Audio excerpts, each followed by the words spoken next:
Oh shoot. Okay. We're here. Okay. We're here. Thanks everybody. We're about to start some Dungeons and Dragons. Last week, there were some mistakes were made. A little bit of Pandaren happened, and we'll get to that in a minute. First off, if I can reach down here, I forgot to get my props ready. I got a really cool thing from an author out in the universe. Oh, Kara's not with us, by the way. Sam, can you reach out and see if Kara's alive? She's getting a new phone, so her died on her, so she's not getting another phone, so she'll be back probably like mid-session. Well, she's in jail in the bottom of hell, in the bottom of a volcano right now. She's got some time to contemplate. Okay. I thought she reached out to you. Sorry. Andrew Zimba, the author name, sent me this In Times of War, Tale of Ardalencourt. It's a medieval fantasy. It's really cool. He signed it, sent it to me last week, wrote me a really cool message in the front of it. Sir Timothy, hope you enjoy this epic tale. That's really cool. I like it when some folks out in the social media world reach out to each other, and we're able to, small time garage lines, and we turn things into bigger. Turn things into bigger. I'm out of words already, and we just started. My good friend Sarah Hamill just finished her I'm a big Napoleonic nerd in another universe in social media. Joachim Murat, Portrait and Letters. So Sarah Hamill. These are all on Amazon. If you look up Andrew Zimba and it's spelled like it sounds, Zimba, in Amazon, you can find In Times of War. And of course, our very own Kara does the Pantheon series. So I think that's really cool. We just started Dungeons and Dragons, and like authors reaching out to get stuff done, and this is just, we might have 15 people here, but go out and buy their book and slap it on your social media, and another person. It takes an army to get these people off the ground sometimes. Okay, so we got Sarah, we got Kara, and we got Andrew. Their shout outs. I would like to shout out to Distal's place. Ran into him the other night on Friday night, and it was an epic fellowship of just shenanigans in a D&D campaign. They were really, really fun crowd. So if you want to follow Distal's place, Distals, they run a really good they're running right now too if you want to learn in and out. Tim, just to let you know, they're taking a break this week, but we've got Scorch Queen and Dinky Dino in the chat right now. Thanks for stopping in and giving us a follow. And Scorch Queen, thank you so much for the sub. I totally usurped their Discord this morning, and I apologize. Let's see, Trent from RFI Prince, thank you for all your stuff. We got Dungeon Chunks on the battlefield. Dwarven Forge, all hail Dwarven Forge and the Mighty Empire. Please give us money. And Adventures on Tap. I was able from a distance to make some acquaintances with the Adventures on Tap crew, and of course Manu/Skylar. He's got some extra things, but he hangs out with them in Orlando as well. But other than that, does anybody have anything else? I want to give a shout out to Slabadaba and the crew at the News Junkie. If you got, hopefully they all come in from their Discord. I was able to connect with Slabadaba last night, and we got hooked up on their Discord. So hopefully we can drag some people from them and get them watching as well. So hope everybody has a wonderful, wonderful time, and welcome back, Abraham Lincoln. It's good to see you. Yes. Okay. So there we were. Let's dive into this, because there's a lot going on. I was trying to stifle as much Discord conversation because the mission planning part of stuff, that's Dungeons and Dragons. But, trying to figure stuff out, working through things. You have the agency of your character. You figure this stuff out, and you'll be able to handle the mess that Connor specifically as an individual targeting right now. This is called targeting in the business. It's all Connor's fault. So last week, previously on CSI Waterdeep, the Connor and Valanthe and Dragonoff, our samurai fighter, played by Lawrence. Let's see, who else is in a cage here? I already said Connor. And Henry, the world's greatest cleric ever on the planet ever. who else? And Epione. They go down into Bell's Forge to explore more avenues to the Bleeding Citadel, right? There's a Dao that's like a genie, and she says, hey, freeing me. Trust me, I don't have the information, but as a wicked smart Dao, why don't you go to the volcano, go through the Arches of Olak, and he's going to set you on your way. Well, things happened. You guys came downstairs and you guys started doing a direct action raid.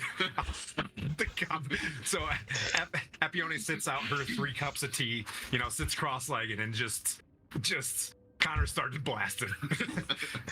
Many imprisonments and meteor storms later, the party woke up dead.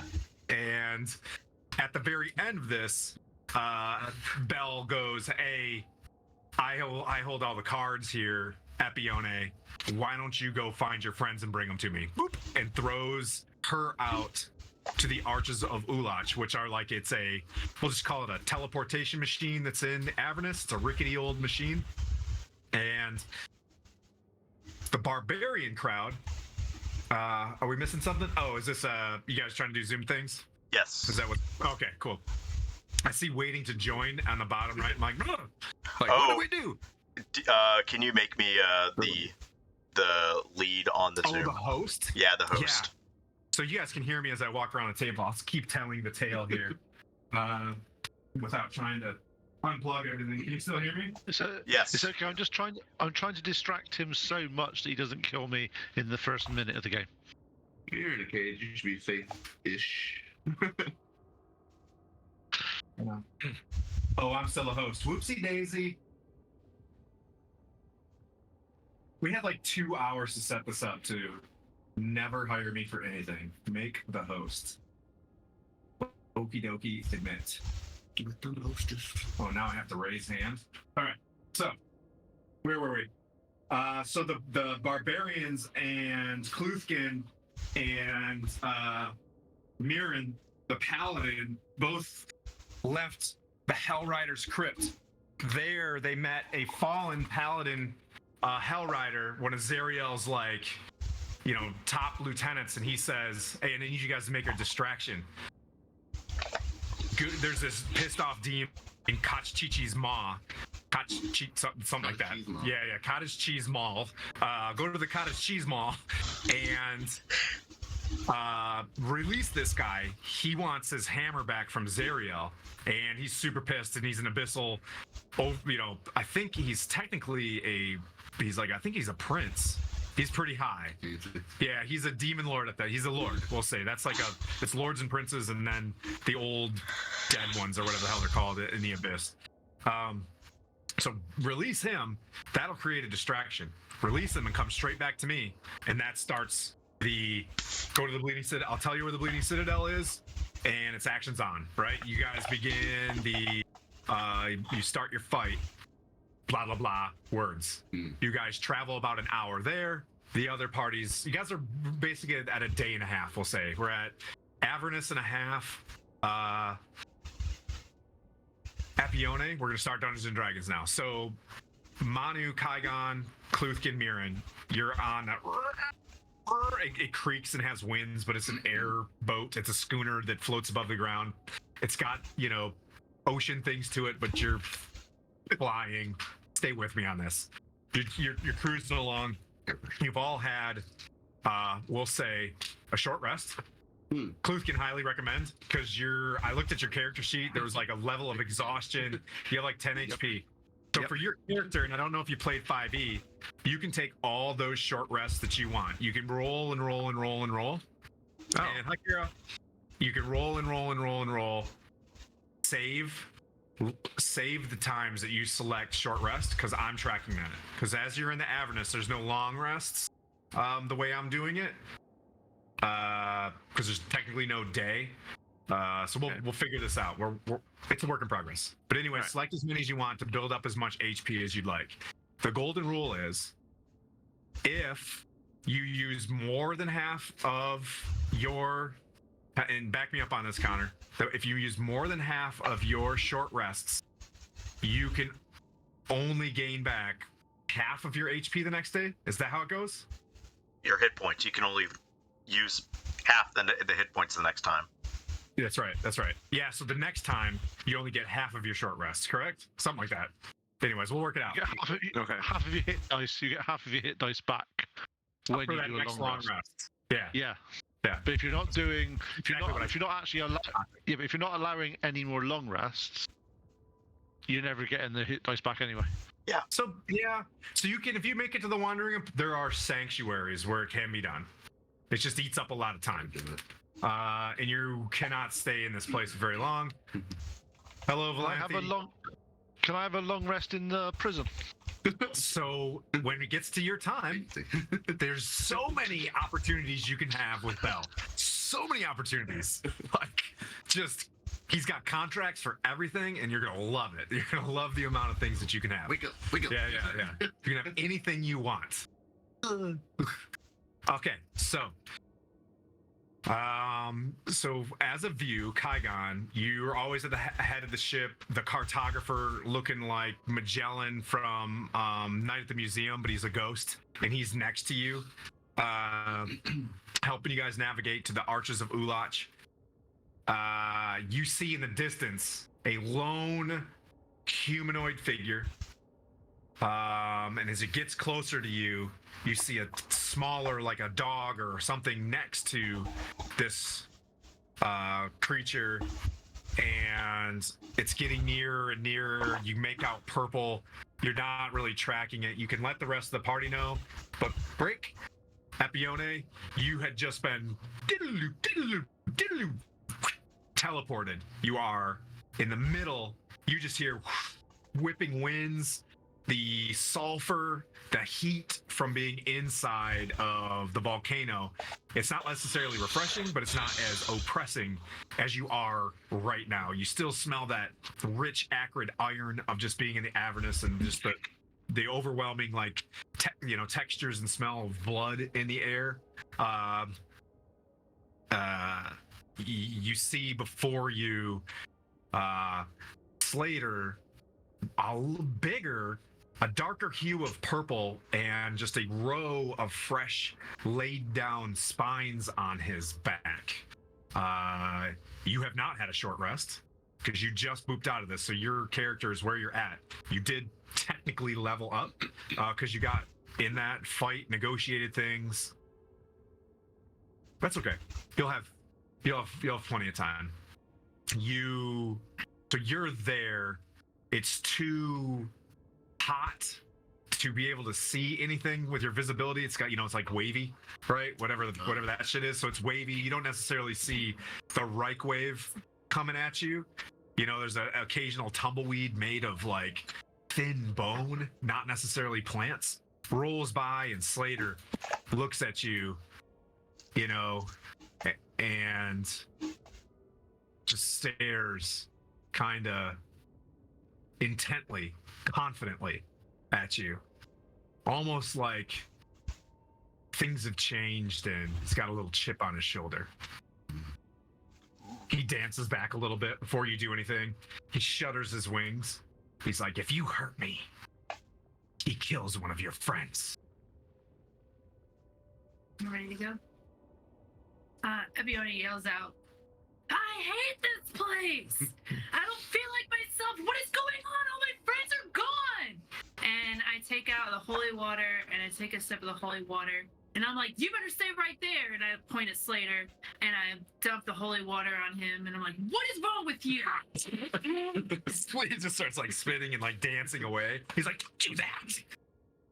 Does it work? That doesn't work. It's for you. I know you're spying on me right now, and I don't even care. He kind of puts his head down a little bit and then stares at you confidently, but you could see for a moment that there was like a brief moment of like shame. And so Epione so Cluth can put that in Stronghold, and then someone on the outside will be able to help you on that one. So, companion, please guide me. Where am I going now? What is my purpose? And I look around to figure out where I'm at. Okay. Yeah, make a wisdom check backed by religion since you're gonna. Good. Cool. You hear like it. What is it, Rick and Morty? When the dad's moving out of the house, you hear like from like the wind goes by. Just like, maybe not. It's got to be high by now. An 11. You don't really hear anything. But your senses kind of pick up. Slater kind of dances around doing his own thing, kind of stretching out his wings and clawing. And as you're kind of staring at him, just like super pissed off, can't breathe, got hemorrhoids, like, oh, I just want to do something. And beyond him, you see like like almost like an illusion rippling by, when you see heat waves, you see a breakout of like some sort of object, not around, but about like 10-20 feet up, moving in your direction. Kaigon, you're staring there. Go ahead and make a perception check based on, whatever you want to. You can make a survival check if you like. Yeah. I would be like, Slater, what is that? Can you go see? Do I still have the connection with him still? Yeah, so yes. If you want to, yes. Yes. I rolled a 25. Yes. Warp through him as he like flies. So he flies up. You roll a 25? Yeah. Okay. You see a robed individual that instantly, from your mindset, looks like some sort of spellcaster. Standing there alone. You've been in Avernus, and things have been pretty wild for a while. Nobody's chill here. And then you see instantly what looks like one of your crewmates, a spine devil, fly off and head towards you. But I don't recognize them as friends. You don't recognize. You recognize the spine devil, and you recognize a humanoid.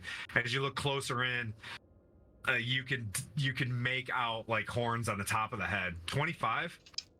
Yeah, is pretty strong. I'm assuming we see like demons and spine devils and stuff all over the place out here. So just seeing out there isn't going to be. Yeah. You don't see it as necessarily a threat, I'll give you, at this one. The spine devil flies off, and Epione, you're flying Slater right now, which his wingspan's probably doubled. Those purple things inside there, that's a spine devil inside the ship. Yeah. So you gonna cast something? Epione. I changed my invocations to see if I can still talk through them. I don't think I can.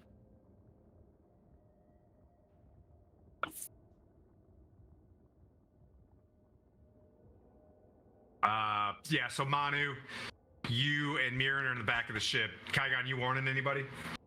I mean, I think as often as I've probably seen the same thing, I don't think he would think anything of it. I would say agreed, but you are in a dead...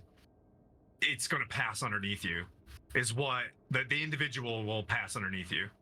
Okay. Yeah. Is the difference. I'll let Manu know that there is a spine devil coming towards us, but it's not really a threat, just to kind of adjust altitude as necessary. Okay. Okay. Yeah, no, I can't. I will prep an Eldritch Blast just in case. Do I recognize them through Slater? You move pretty quick. Are you letting it get close to you? Because it's coming directly at you. Your wisdom check, I would say, it's up to you to have an understanding of this, where I would say you're 25. So you're like playing it out. Because the spine devil's not going to really hurt you. Right, but... Eyes, does it look like they're going to attack him?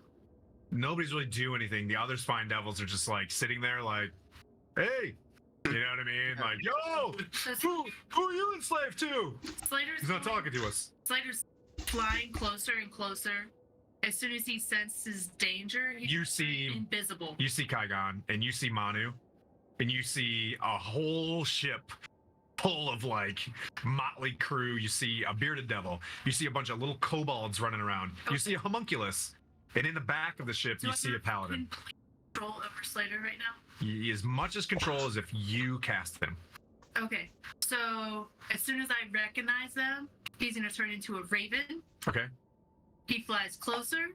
He's gonna turn into a rat, and he starts falling, and then automatically he turns back into the spine devil thing. Okay. You see this, Kaigon, with your roll. You think that that's Epione. Okay.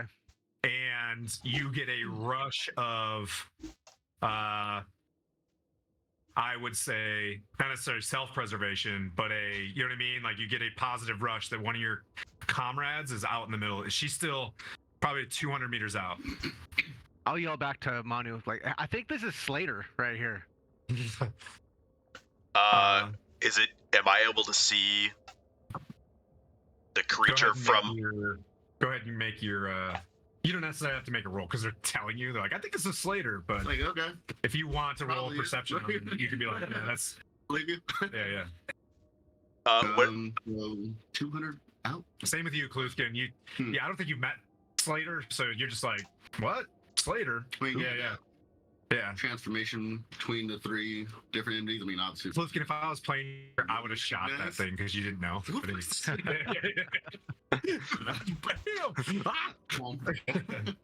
Yes. Hey, look, Connor would have shot it.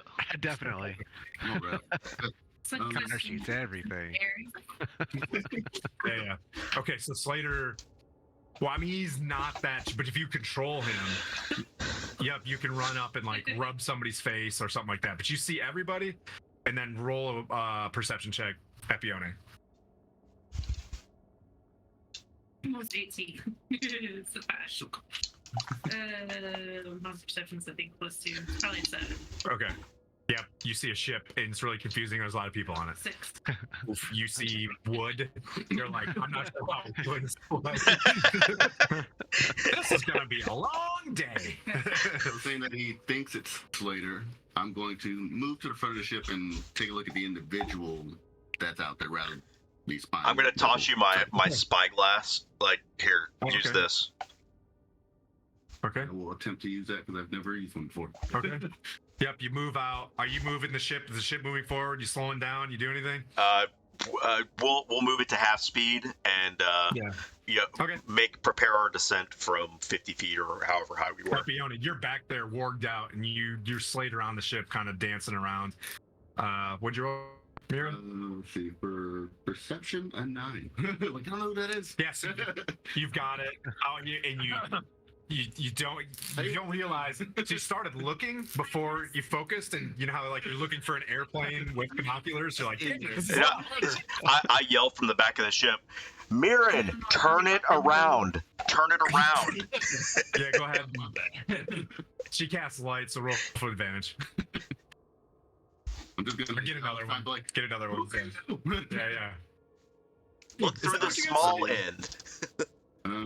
For shouting, who are you? I got a 19. Okay.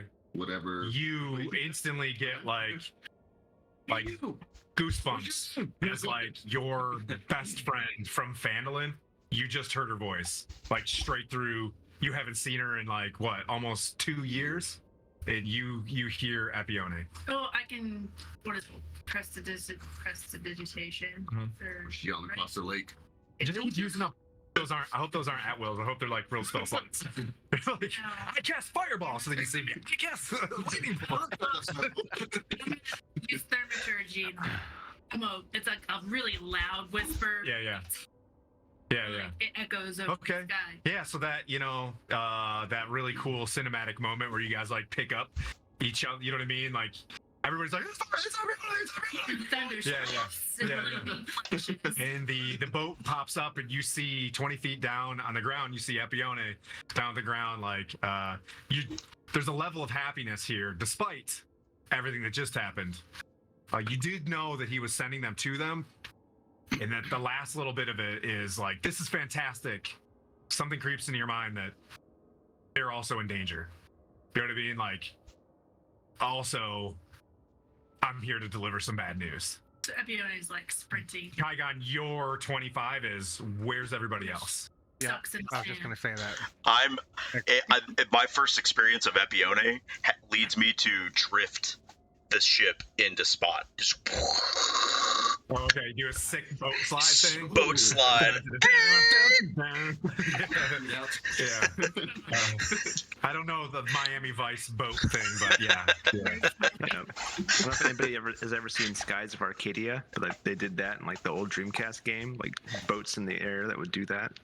Oh, The cinematics. Because that's what would Cool happen. game. That's exactly what would happen. It would also make screeching pavement sounds. Oh, Yes. Where are the tires? Exactly. That was my favorite part about Dukes of Hazzard. Okay, so you guys are there. She's down the ship. So from this point on, what I'll say is do everything. She's down on the ground. You know what I mean? You're there. You guys meet each other. I'm stepping back from this. Oh my God, is that really you? Mirren, you're back? Shoot, it's been 2 years. What are you doing now? Like, So glad. Everybody. So glad I found you guys. You guys won't believe what just happened. Oh my gosh, we have to go. Our friends are in trouble. I think half our party's dead. Half of our friends are dead. And Connor's locked up. And guess what? His father was there too. Oh my gosh, there's so much going on right now. We need to go back to Belle. We need to save our friends. Who is Belle? But a man in need and friend in need is a friend indeed. There we go. You guys are just spitting platitudes back at each other like real quick. I'm like, hi, I'm Cluthkin. Hi, I'm Everybody Cluthkin. going over. What's up? What's up? Hi. Who are you all? Hey. Like, what happened, you guys? Where did you go? We've been here for the last day and a half. We ended up in we found El Terrell. We found Uldar. What? We're going through this. You know where El Terrell is? That's great. We know where the Bleeding Citadel is. Oh my God, we need to go there. But first, we need to save our friends. What the F happened?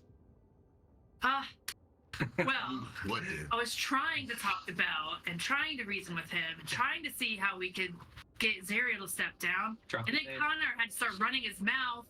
Connor got I told him not to fight. I tried to plead and begged for them not to fight, but Connor just wasn't having it. And he got himself locked up, and Belle killed all of our friends.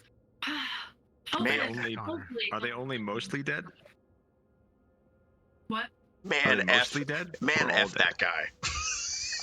I think everyone's dead except Connor, and even Henry was down. It's really bad. We need to go help our friends. Sad beard faces. Man, F that guy, Connor. Classic Connor. If only he was here to hear us. You know what I mean? Don't get yourself into a situation you can't get yourself out of. Yeah. Well, Epione, we're glad to have you back, but we have a safe way out. Ish. What do you mean? We just go to the Bleeding Citadel, right? Are we not gonna help our friends? I am. If we have to jump off the ship and go save everybody, let's go. Yeah, that'd be pretty sweet if you guys did that. You hear a weird voice. I heard through the fourth hill. I don't know if you know who Belle is, but that's who Zariel made step down to take control of Avernus. Oh, man, if I could only give inspiration for doing good things, that would have been one. But sorry, we're in hell. Belle's expecting me to take you to him, and I don't know what will happen. He seemed really connected with Zariel, and I don't know if we'll be able to succeed if we don't have Belle on our side. I'd say the greater the size of our party, the more people we have, to include Henry, to include this weird Connor guy that's their start ship, and then also samurai people that I've never heard of, will benefit us in trying to go to this maw and release another demon devil arch-scene type thing that we can eventually get to the Citadel. The numbers will essentially help us to no end. I say we go and save our friends regardless of what the consequences may be. We know that we have to replace Zariel with somebody, and we don't know that they've already planned on Tiamat. So we don't know that we have to replace Zariel with anybody. We don't know that. So you could say, I would say, Anu, with an assist, roll because you're discussing this administratively, roll a perception check on whether or not you think of something like, what's your plan? Right? Like, and if it's lower, you know what I mean? Then you guys are still like Matt Damon. So +5 since we're around Mirren, right? That's for saves. Oh, that's for save. Yeah, so 13. I mean, technically, your life depends on this. I'm just Thir- kidding. 13. Okay. I rolled a 13. Okay, so you guys are both talking to each other, and you're like, wait, we have a plan. Wait, but they party. Wait. Epione, you look like And you shit. guys from the outside are like, you can be like, based on them just kind of button heads trying to figure out what you guys are doing, you could tell them like, well, this is what we originally, and this is why we're in a bind. Like, why is Bell mad? Why were you talking to Bell to begin with? Like, let's get with that out the way. See how cold Well, this I was is. trying to get his support in helping me take Zerial down and getting her dethroned, but then he got mad because Epione did something that Epione normally doesn't do. I guess it's this place. But Speaking I the said third that person. I Epione. may have made some promises to help get Tiamat reinstated as Queen of Avernus, and Bell didn't like that. So I had to talk him down from that and told him that I was just trying to. Man, it's a mess. I'm just trying to fulfill our goal here, and I've just been making promises to people just to get us to where we need to be. Very good. So, Tiamat may be thinking that she's going to take Zerial's place, but I'm not sure. I told Bell that he could do it if he would help us, but so that's just where we are right now. Right now, all I'm thinking is that we need to get our friends and to get the sword into Zerial's hands, which we need to go retrieve from the Citadel. Does Fedge hear her say that about Tiamat? Yeah, but they're not the brightest. But they're, as soon as they start talking about Tiamat, they're all standing with their hands split into 5 fingers. You know what I mean? Like the Hail Zeriel kind of situation. And they're like, But you hear one just be like, "Speaker, where's Speaker?" Kind of like pulling against your arm. and just so you know, don't trust Slater. Bell took control of Slater. Slater looks at you and just speaks back. When could they ever trust me? The dangers that you threw me in. Slater? Why would you ever trust me? Slater never put you in danger. What are you talking about? He lists, opens up the times he's died. And it's just like, way back cave. Anyway, but I think Green Bell ass. Bell might be Slater because he took control of him, so I'm not sure what's going on with that guy right now. Don't trust him. I can answer you. A devil in No, Avernus. no, you have your own soul. I don't Devil like in this. Avernus. I'm sorry, I have my own soul, and turns away like a child and skips away. So he's now a teenager, supposed and it's to like a be- teenage phase. Like, whatever, mom. You're not my real mom. Dances off. I like my stepdad, Bell. Just be a spell. Doesn't make sense. Yeah, it's Dungeons and Dragons. Don't overthink it. Just roll dice. We'll figure it out together. Do you want a cookie? He comes back, grabs the cookie, and then runs away. Looks over his shoulder. Hates you, Mom. Mirren, you haven't seen Epione in a long time. She's now wearing the mask of the Dragon Queen. So she's got this huge crown on top of her head. She's got a giant, sunflower staff. It's a staff with, a sunflower and stuff. So, in terms of how you met the barbarians, and they look like, Destiny Warriors. What was that? What were the Eternal Dynasty Warriors? They've upgraded to Leveled up. yeah, Super Avengers level. Yeah, so she's changed quite a bit. Obviously, Slater grew up. You know what I mean? He is Groot. Being Yeah. that we're in Avernus, You're a punk, you hear underneath. Slater looks different. She looks different. Yeah, I'm gonna roll a. and then there's Really, Cluthkin. who I think it is? I'm Cluthkin. Huh? Is this who I think it is? Is it really? I'm gonna roll a. Insight. Is this who this is? Insight. Check. On who? Epione? Oh yeah. 9 looks good to me.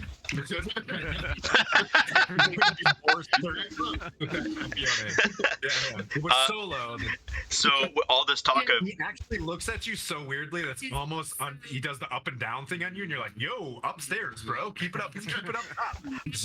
all this talk of Tiamat, and her Tiamat being running Avernus, I just pull out Resmir's head and show it to Epione.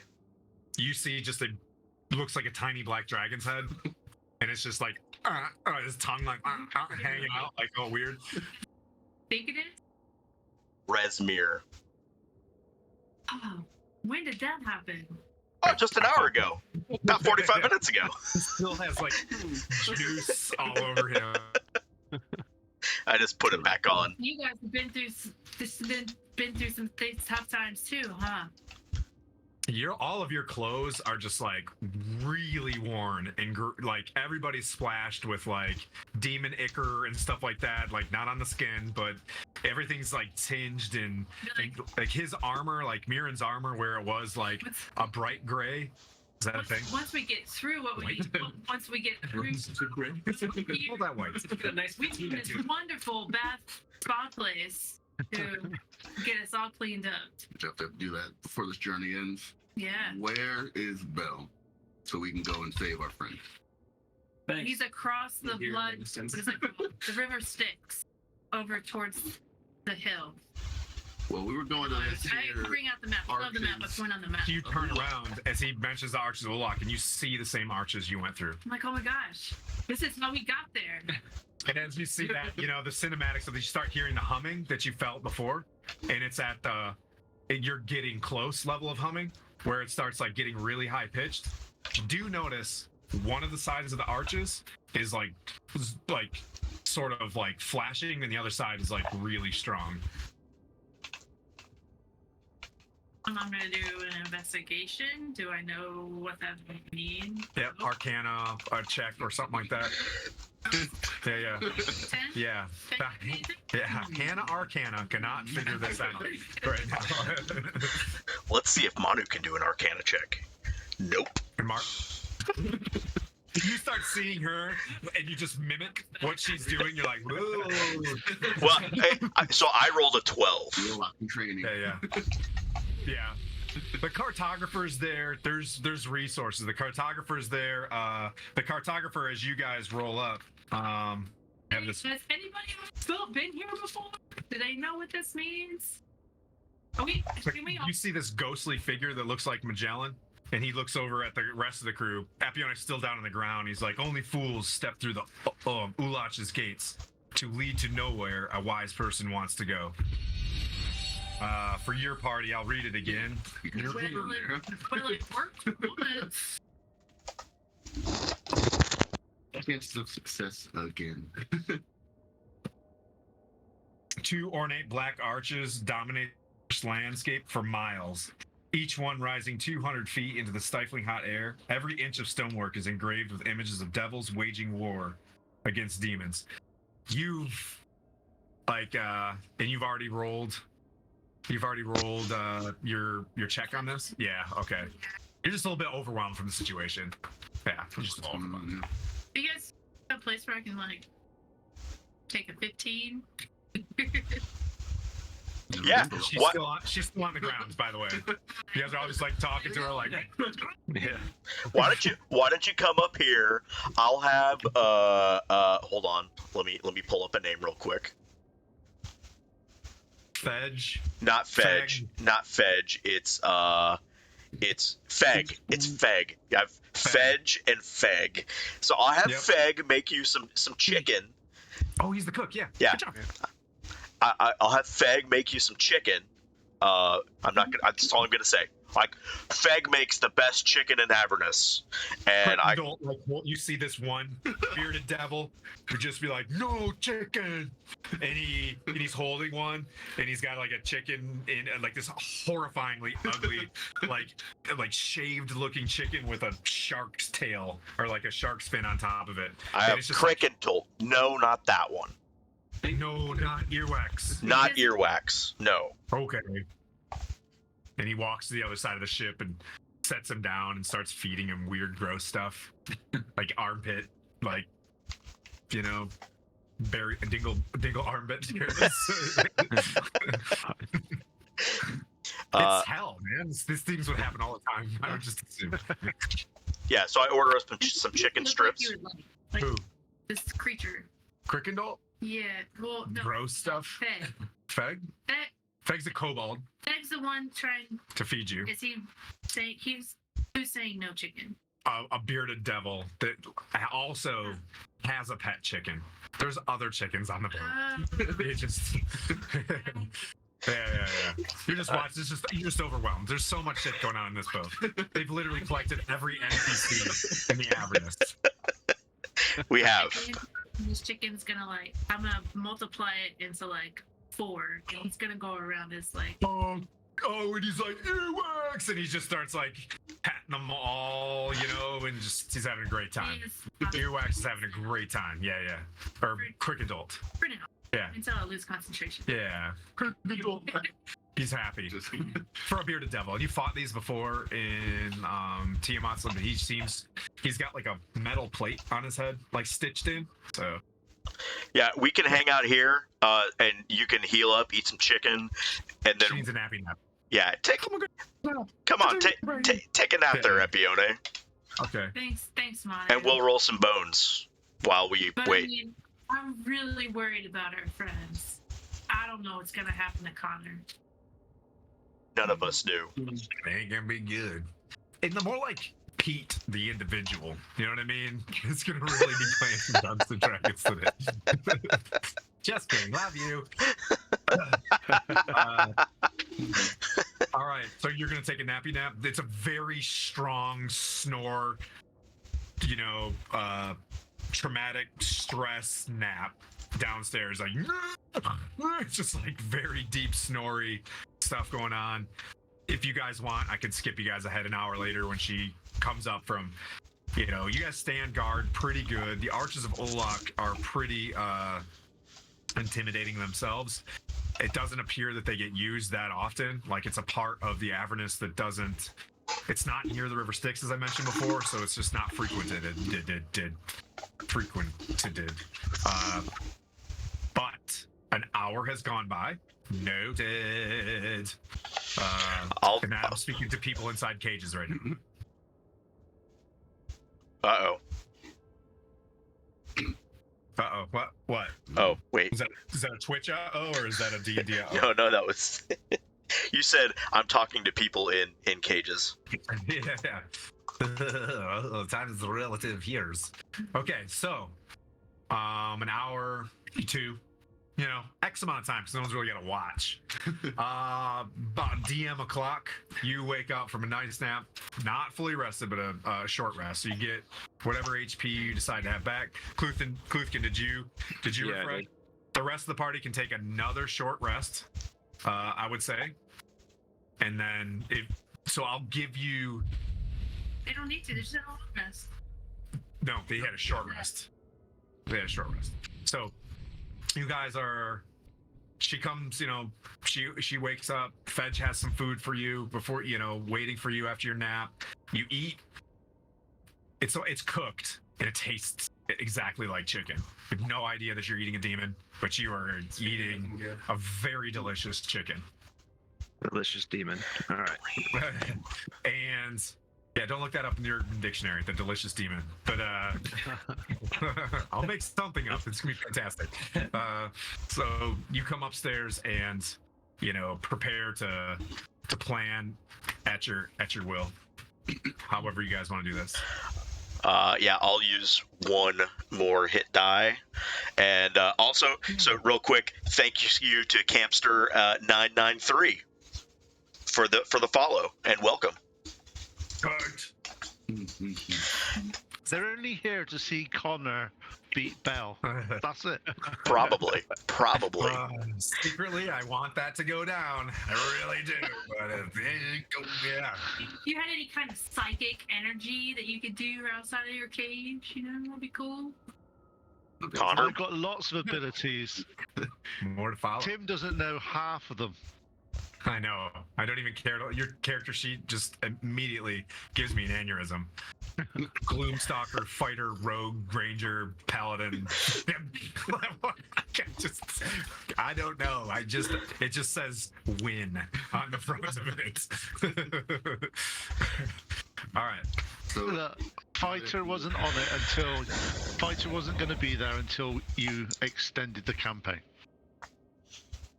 So it's your responsibility that's what I have to say. I'm gonna ask her what we can expect if we go through to wherever everybody's held, because I don't know where that is. What's on the other side of these arches for there? When we went through the arches, it felt normal, like a normal teleportation. It put us right by the river Styx, and we were able to get to Belle's place fairly simple. When we went in, and it was the scariest place I've ever been. There were giants and lava. I mean, I love fire. Don't get me wrong, but there was a lot of it. It's not safe for you. It's like a level 58 Well of the Dragons. It's not safe for our companions there either at the moment, so. Alright. Can a ship fit through wherever we're going on the other side? Like, when we show up and just be like, squeezed in? I mean, we were in this tank looking thing. I think the ship will go. I guess, Manu's your ship. I'm not gonna try and guide you one way or another, but. Yeah, so what's our game plan? What are we trying to do? Do we need to kill this MFer? Or what? He's very hard to reason with. I've tried, and I'm really good at talking to people. He seems like he's in control. I don't know if words can do it. But if we go in there fist blazing, I don't know if we'll make it out alive. I don't know. He has a lot of power. I think what it comes down to is if we don't leave with everyone that's in there from our party, then there's only one option. Otherwise, we can try and do this diplomatically. What happens if we don't leave? I mean, like, if we don't get everybody else that's there. Ultimately, I know Bell wants his power back, and he wants to rule this, and he just can't speak negatively towards Zariel. So we have to have a solid plan when we go down there. Thank you.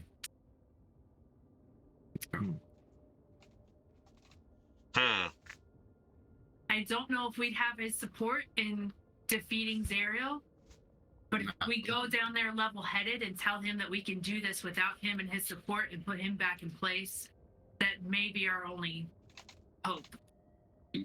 What if we take care of Zariel first and then go there, so he knows we can do it? He has nothing to give us for that because it's already been completed, so we didn't have no need. You see Slater stand up and he speaks to you. If you don't return within a couple hours, he kills Henry. Well, at least Henry's alive. Why couldn't he pick Connor? You didn't. They don't understand what you said, and you just were like, yeah. It was like, oh, God. And you're like, at least Henry's alive. He's alive. We have to get back. We have to go now. We have to be able to reason with them. If we don't go now, Henry will die. There's like a samurai in there too. Seems simple enough. Fine. Oh, he's your friend, so. Well, Henry will die. We're only there to save Henry. Only Henry. Fair enough. Yeah. Who's Henry? We're friends, but I'm like, I know Henry's alive, so let's go save him. Cleric of utmost skill and bravery. Okay. I just turn around. He's the Pope. Her lawful goodness is not so low. Oh, you're not anymore. Neutral Oh, yeah. She's like, yeah, whatever. He's the Pope. Kluthkin, what do you think? You're kind of sitting back. You've taken your licks. You've had your Yeah. time in this. You get some opinions. Yeah. So like, well, what if we leave him? What if we leave him there? He'll die. He's your friend, for sure. I Maybe. am You not tell me. leaving my brother. What are you talking? That is Oh, your foolish. brother. Oh, your brother. Oh, okay. Well, you didn't say that. They don't Watch- look alike. Yeah. Watch your mouth, All new right. guy. I will blast your face off. Hey, I don't know you two. Like, we think it's related. I'm trying to put this all together. You missed so much. Henry's my Sorry, brother. sorry for putting you in this, Klukin. My bad. No, it's good. It's good. Everyone's so hostile. Whoa. This is a storming Out of the army. frying pan into the fire. All right, cool. We're still storming, apparently. Oh, I did. that was nearly as fast as one of Connor's boats. Everybody's stressed. Yeah. Yeah, you woke up and there was a weird nap thing, and you're just like Yeah. really pissed. I Yeah. think we could take them. She's got her hairs all jacked up on one side. All right. So I guess the question is: are we going in blasting, or are we going in talking? I think we have to start talking and see where it leads. But we have to, like I said, we have to assume he's not going to help us except with information, possibly. We'll have to, I guess, pose the fact that we might not be able to usurp Zerial without You the rest see, of our party as an option. Slater's eyes. He comes back, and like his eyes go black, as opposed to where yours go white. His eyes go black. His eyes come back, with his infernal googly eyes, and he looks at you and he said, "Where were they going?" This party. Where I are don't they? know. I haven't asked. Why are they here? Well, we were supposed to come here together. Why is their party coming to the arches? Ask. Where were you guys heading? Why were you guys here? Funny thing, Were you gonna go through these arches originally? we're going to the You've never heard Slater talk. Well, Manu, with Still more don't experience, heard. you've never heard Slater I heard him. talk. I heard him. Yeah, unless you know Infernal, but you've never heard Slater just talk initiate and asking initiate questions to Epione before. Eh. Although, and he's now a spine devil, by the way. So Yeah, I'm gonna look at Mira and it's like, don't answer that. Hmm. Yeah. Apparently Slater talks to him. Told you not to trust him. Hmm. Bell You will doesn't not need be to know. welcome Bell doesn't if you need to don't know answer why. my question. Bell doesn't need to know what's going on with us. We don't know why we're here. So Manu, that's the same attitude that I felt Connor had, and for some reason, I think we need this guy on our side. I don't think we need to make him our enemy. Well, I'm not talking to him through Slater. You hear Cricking Dolt go, "Enemy, my enemy, my enemy. Wait, my enemy. Oh, chicken." Sorry, I just wanted to do that. I just wanted to break through a little bit. Crickendole, you're so cute. Crickendole. Crickendole, yes. I want to help. And he grabs his spear. You know what I mean? Like, help, Crickendole. Meet Slater and tell Slater that we will have this conversation with Bell and tell him when we get there. He just closes his eyes. They go black, and then they flip back to you. This won't help. You should be honest. We My will be master honest. has all the cards. We'll be honest when we talk to him face to face. And he just kind We must- of snaps out of it, and he just like looks over and starts like you didn't know you just had a conversation. And he's like, "What?"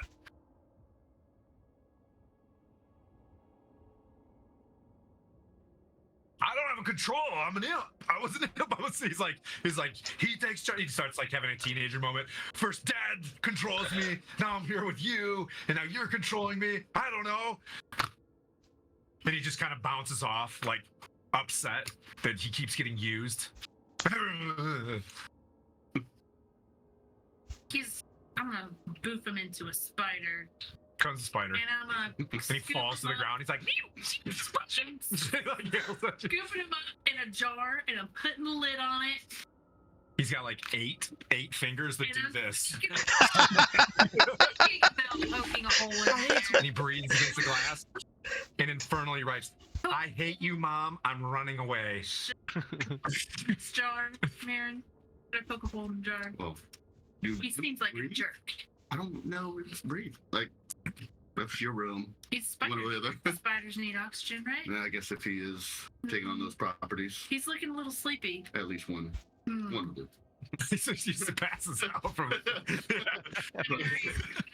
This is brutal. Borrow your Might be dagger a little. and hole. Poke a little hole.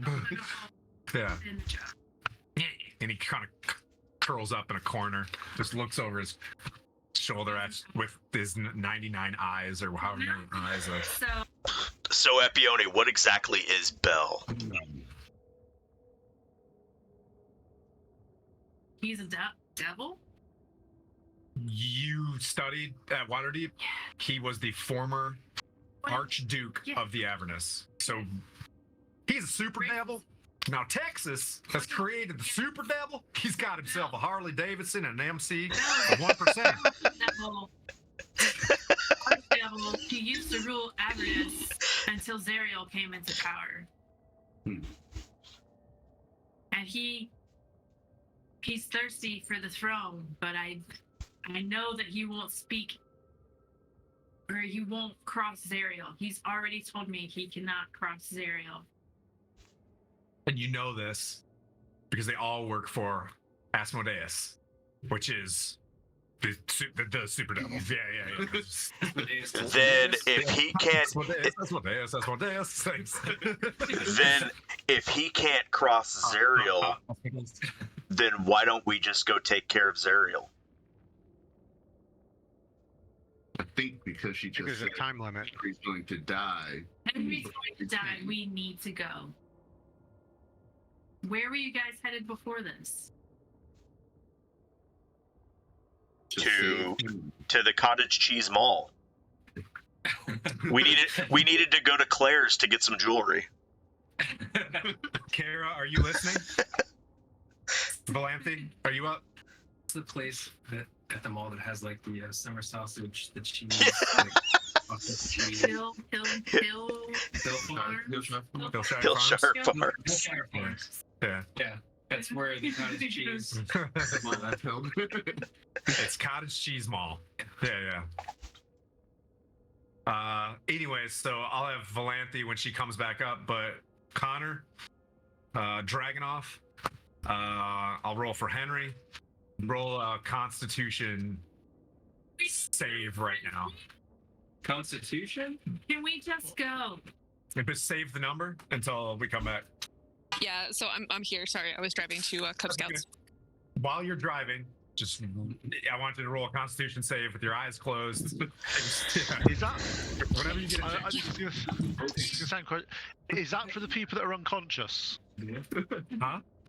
Is that for people that are unconscious? You'll find out when you get. You know what would Connor say to a certificate in a campaign right now? Just you just roll that save that number. We have to pay Ash Brother. I'll just let me roll a dice, but I don't have my sheet in front of me, so We pay a I'll lot give you the- for it. to I'll give you keep the track raw all the number. time. Yeah. Speak of the bearded devil. No. You're good, Kara. It's gonna be a little bit. But anyway, go ahead, guys. 7. You have to go on the boat. Can we, Manu? I know that this is tough for you and that this is taking you off of your path, but I really think we need to go to Bell. Regardless of whether or not he's going to help us or not, we need to go save our friends. Our goal is to save Faerun. Our party members have already proven that we can do it once. I think we still need them in order to do it again. Fine. Where are we going? Still don't know.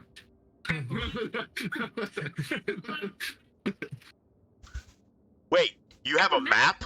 Manu, you must like a map. Wait. You know you're at Arch's Volach right now. You know what to do. Wait. Yeah. No, it's like wait. Okay, You have a map? There's also a cartographer. As soon as you see this thing, the cartographer just like lights up, and he's just like, "That's my. Where'd you get that?" I don't remember. It's mine though. And he kind of drifts off and like looks around, and he's like, and he, just a platitude, just poops out. That would have been nice to have. Yeah. It's this volcano we have to go to. We need to get to here. The cartographer touches the map. He walks up and he looks to the right, and he's like, out loud points that large canyon on the side and goes, "I thought we were going to Kachichi Ma." Oh, You see convenient. you see Slater's eyes go black and then white again. Can't hear that. He's in a jar. Oh, he can hear you poked a hole. That's right. He's a spider. But okay, sorry, I just spilled some beans. But anyways, yeah. No, it is right there. Okay. You see the spider looking up against the glass like, Man was on his legs trying to kill it. Okay. I like to see the spider do that with charades. How does he spell that? Is the cartographer like an ethereal being, or is it an actual person, an actual physical? ethereal being. Yeah, he's a ghost. Yeah, I just shove my fist through his. He looks like- at you and he's just like, ugh. Shut up, cartographer. As he reincorporates, and then he just kind of drifts to the front of the boat and like looks at Kaigon. He's just like, "Turtles, am I right?" Yep.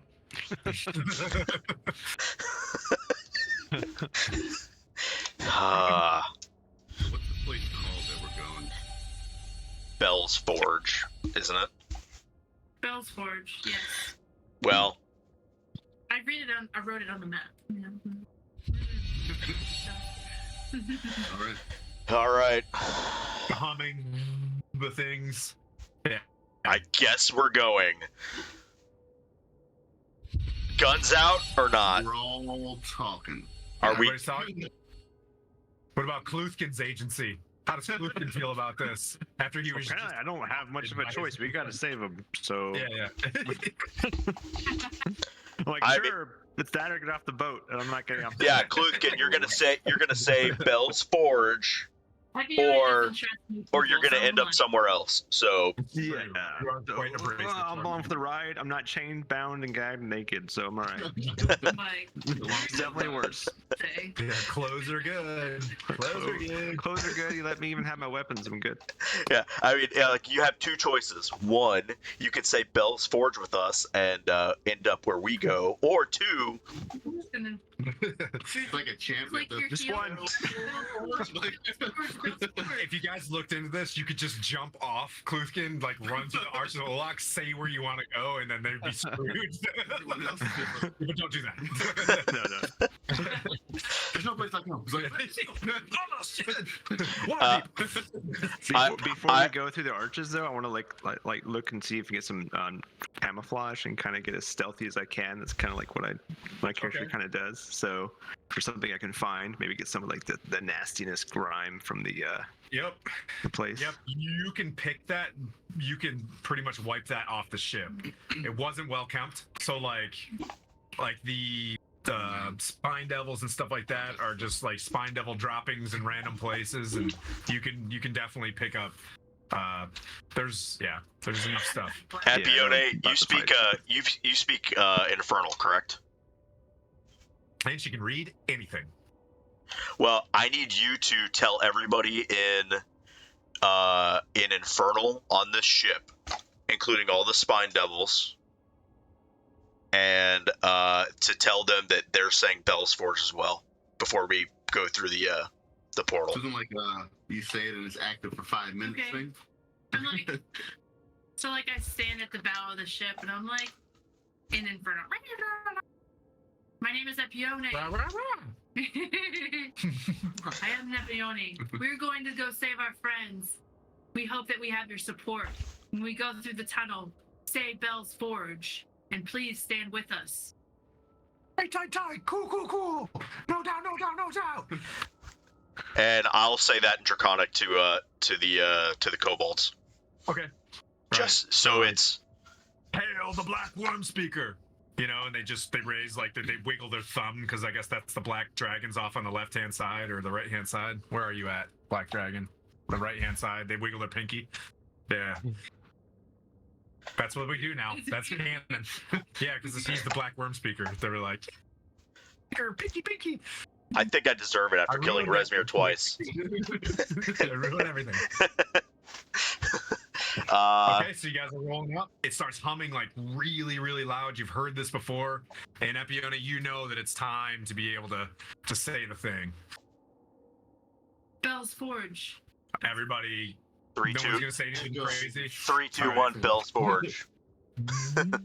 You start seeing the arches like light up with like what do we call it, nectricity. Like it just starts getting really necrotic in there and starts snapping and crackling. Both arches snap as the ship folds in on itself, folds out in front of this massive volcano surrounded by demi-lunes and citadels that wrap all the way to the top of this thing.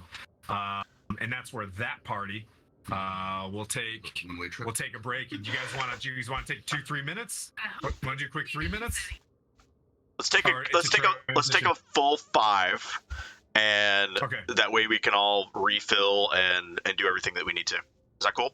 Okay, 5 minutes. Sweet. We'll be back in 5 minutes, everybody. Bell's Forge and those inside cages. That's the breaking the side too.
frustrated. I get it.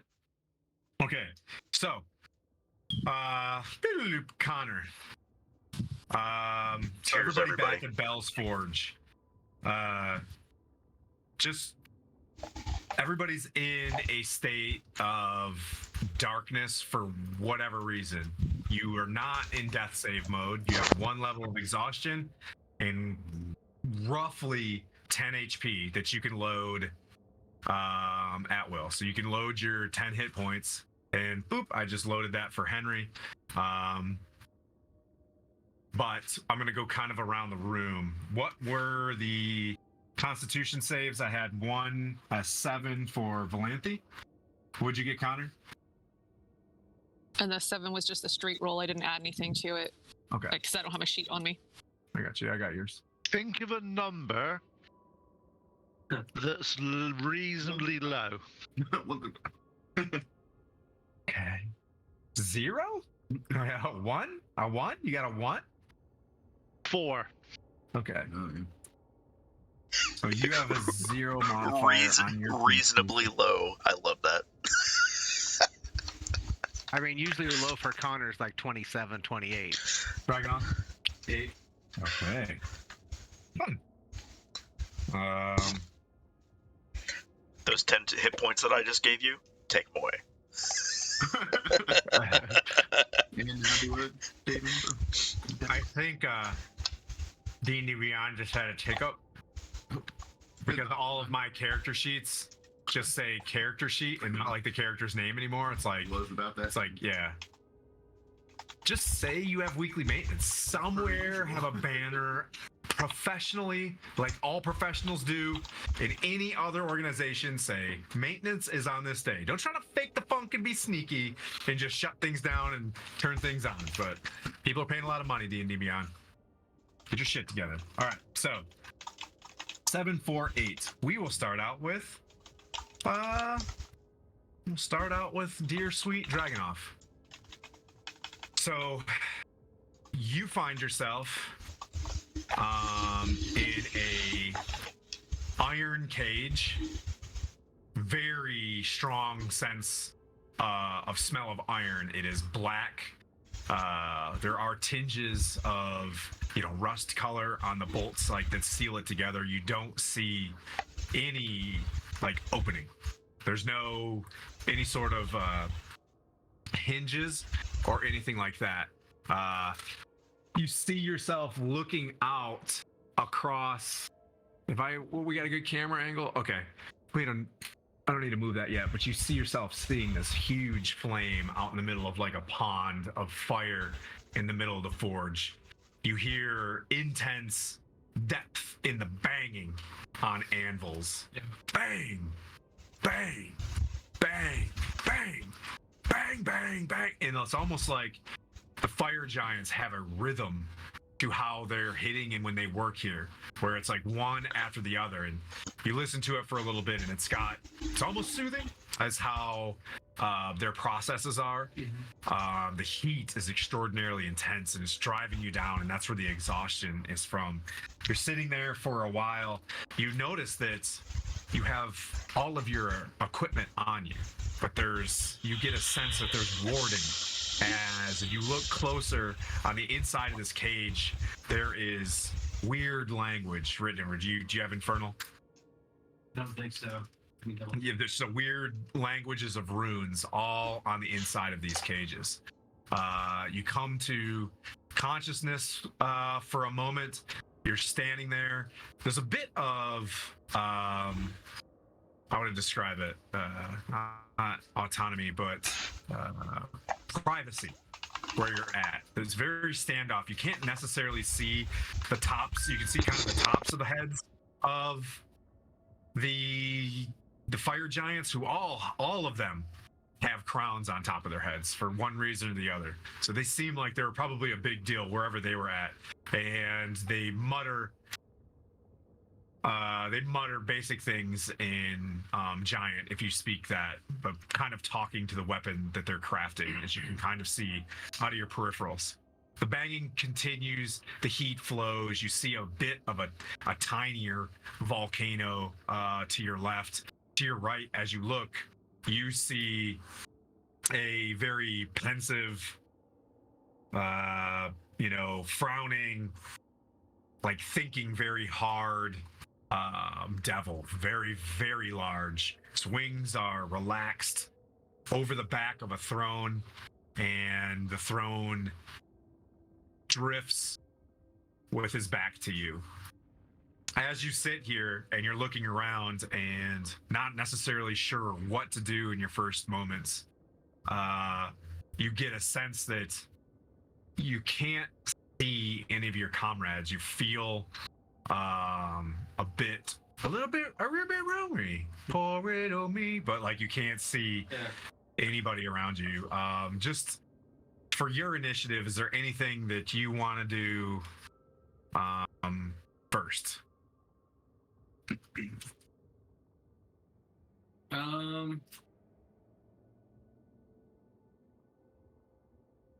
I point you out? Yeah. Okay.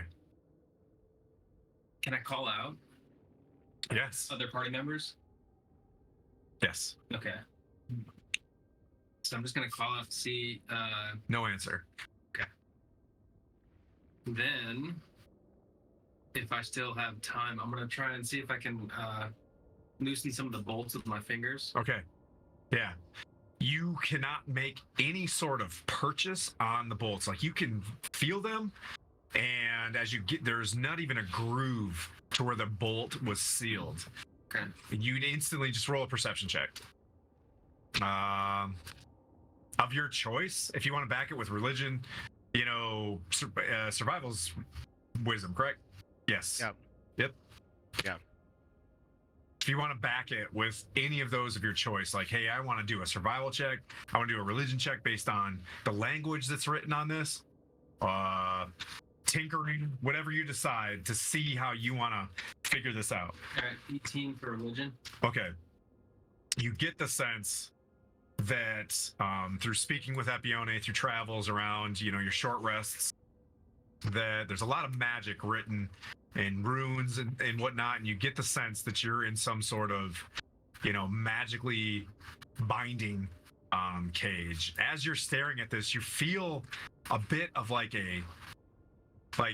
it's hot in this place, but like almost like a different sort of temperature from behind you drift in. Look over your shoulder, and an absolutely beautiful woman in a very thin white dress floats in to you. Very raven black hair, like amber colored eyes, perfectly like white teeth, fair skin, rolls in behind you and is just like, is there anything that I can provide you, Dragonov, as you stay here?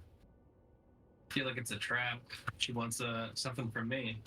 So I'm going to ask her, if you can get me out of here, what do I need to provide you?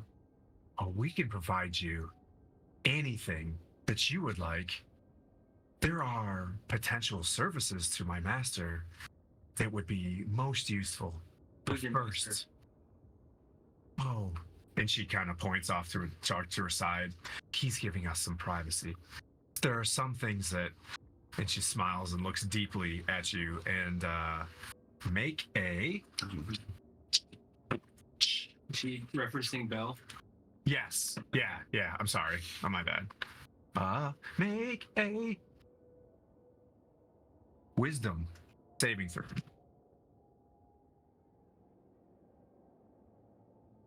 $18. Okay. You feel that she's trying to reach into you and tease out your heart with lust. As your mind, you feel this sense of like, man, it's been a while, or whatever. As she's trying to turn you out, and you're able to pull back from being charmed. And she's like, no, let go, Dragonov. It's fine. All right, I'm going to tell her to go on get. Go on, get. Go on, get. You're I don't want what you're selling. She's like, I'm selling the freedom of your friends. I don't think you understand. Maybe my charm won't pass through you, but maybe I can offer what my master offers. I could just get some water for me and all of my friends. Yeah, careful. Yeah. Sure. And she reaches out, and there is a pristine, like, cup of water. Yeah. So what's the charge for this?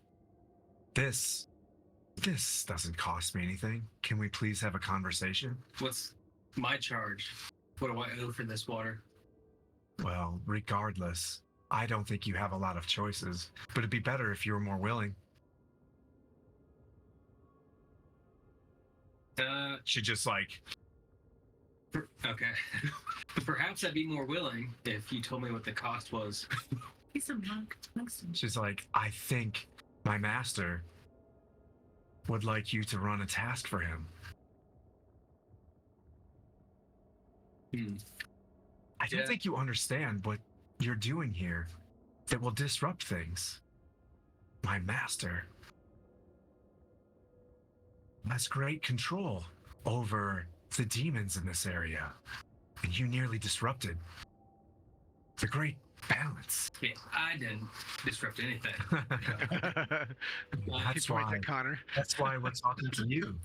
You seem like a cooler customer. No thanks. She's constantly she's like really handsy as you're doing this. She's like pulling really close or whatever. At any time, like session 0 stuff, if you're like, this is making me feel uncomfortable, I'll just like switch to whatever.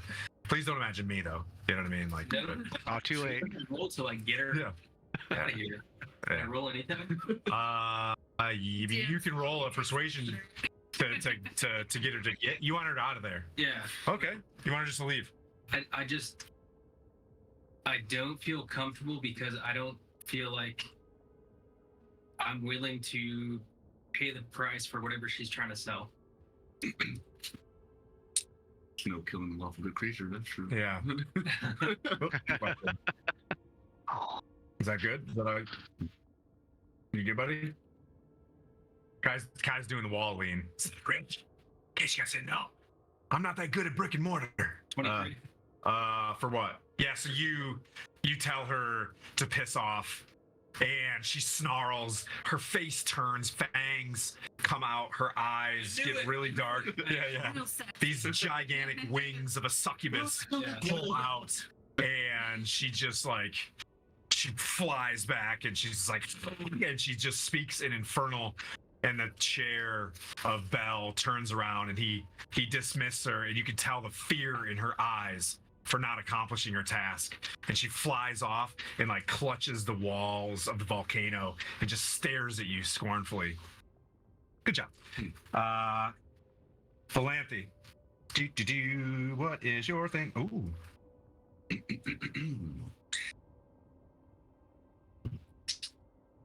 I'm gonna try to get myself at the corner of this building so I don't get a whole bunch of wind noise. No, it adds to the effect. You hear a bunch of wind noise Rushing from wind. your section of the. You probably can't see, but you two are locked in a very similar cage with a lot of the similar sounds, smells, the heat, the ash floating through the air inside this this foundry, this huge foundry. You're not like, you're drifting in and out of sleep as you're resting, trying your best to rest. You wake up to this skinless bat. Like you can see like the inside of it's like almost like a translucent skin pumping blood into your body as you come back conscious. This bat like has got this weird armadillo mouth and like looks at you as you wake up and like flies off, and you get this sense that you just, you know what I mean, like experience something horrific to bring you back to life, a weird health potion of the Avernus, and make another Constitution save. Hold on. Flat surface. Oh, Unless Oh, you want to sorry. roll for me. I got my dice bag. I just don't have my sheet up, so. I can. I don't know. Hold on. Roll. We can fix Come on. this. Whoa, what are we doing anyway? We're playing Dungeons and Dragons here. You got I know. You know what? It's that whole single mom life, man. You gotta do it all. All right. Randomly dropping a 20. Let's go with 14. Sounds good. And whatever my Whatever, Ivory. Constitution, you got a 0 on that guy. Okay. Well, 14 so then. You fall back asleep, and you find yourself in a grove. I mentioned this before. The grove is probably 100 feet in diameter with, tall golden grass, perfect carnivorous trees around you. Reminds you of your home, and you see the same, like you see a unicorn running around this circle, and it runs around and it comes to you and stands before you, and telepathically, in a very soft feminine voice, says, a moon color. Oh, let me know if you have to. If you're Sorry, getting, I'm like yeah. I have getting aggro. small children behind me, so I didn't want the minor children to be in our streaming video. Yeah, So okay, I'm good now. You're just some weirdo hiding behind a cabin with some children walking around. Yeah. That's how you end up on a military base, and then then we have all kinds of problems. So okay. Come with us. Okay, so unicorn is talking to me telepathically, and what does it say? Yep, it's just like, I'm moon color. Your friends have been in and around me for quite some time. I happen to be locked in an orb around here, but that's no matter. I think it's important that you assist in dark ways in order to create the disruption that's required. I don't have much time here, but free Kachchichi. It runs around you and disappears into the woods. And you wake back up and you hear the sounds, the numbing sounds around you of the banging and repetition. You start picking up on it too, like yeah, bang, and you watch these, I don't want to say very Germanic process, a very Prussian process of how they're all doing the same thing at the same time. You can go ahead and look around or do whatever you like for the next kind of turn.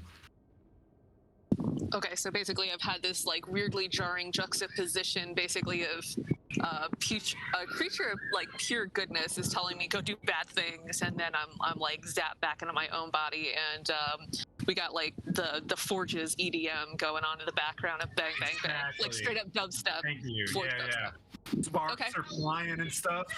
Yeah. Forge dubstep smells like iron and coke and I'm coke like you would use in a forge, not like Oh, got it. Yeah. Okay, Don't do that. I say, don't do that behind a building next to some kids, okay? yeah, on a military base too, right? This gets weird. Okay, so I am gonna contemplate life and look for cracks in my my cage. And we'll move on to the next person, I think, because I don't think I'm going anywhere right now. Yep. Things happen to Henry that you guys are unbeknownst. I'll talk to Henry offline. Connor, dear, sweet friend, for the last few moments that we have together while you're still playing with us. All right. You arrive in what appears to be a cage. You've assessed that through your passive perception that this cage may see into the forge, but you are clearly not in the forge. You see from a distance, you can see Dragonoff and Valanthi, both stand up and shake themselves off, assess their cage. You see, you like awkwardly a succubus approach Dragonoff, and Dragonoff holds his will. He thought, he was a Lulu shooter, and you're like, man, I bet you I'm gonna see what I think I'm gonna see right now. And then, oh, hey, you still got it. You know what I mean? Like, and you look off to your left as you make your assessment. So you go right, front, left. You see an unconscious Henry with Sturges preying upon him, pulling life out, putting life back in, keeping him in some sort of stasis of stable-ish, maybe death-ish. You're not sure. Like one unconscious down, one unconscious up. He just looks lifeless on the ground. You make your turn behind you, and you see an individual in in the shadows of this weird looking cage stand up. The back of the cage has like a wall on it. The front of the cage has the opening. Like it's got steel, halfway on your left and right, and from behind you has steel. There's various table in there and what looked like some sort of iron bed that's attached to the wall. Somebody is with their knees in their chest, begins to stand up and look close to you, and you see your own visage.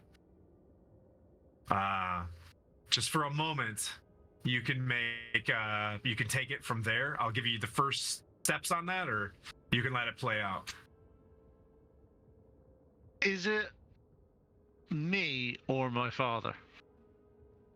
Do I think it's an older version of me, or do I actually...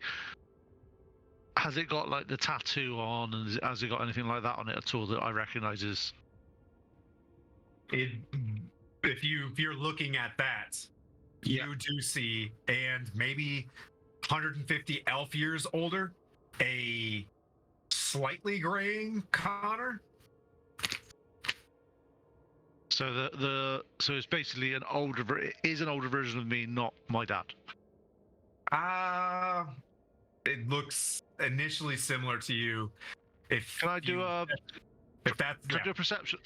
perception check on my hand, just to see where my... I just want you to get your 97 perception check so I can take it from there, or you roll a 1. And the next campaign, are we going to do crit fails? I love have a conversation about it. Yeah. 31. Yeah. So I will say, based on some of the things that you passed to me and the brother that you were talking about, you do see an elder elven paladin with a certain tattoo on him. You hear... No, you don't hear yet. My son. Why? Why are you here? He can't be this powerful. How did we end up in this web? This is impossible. What have you done? Well, to be fair, what haven't I done at this point? To be fair, what haven't we done I'm at this point? disappointed in you. No, I'm just kidding. in true dad. I'm just kidding. Let's just say, if it wasn't for this group amongst us, our homeland and the whole of Furun would be burning. He's after our boon. Our family's right. He can't take it so long as one of us is alive. We both can't live. Do you understand that?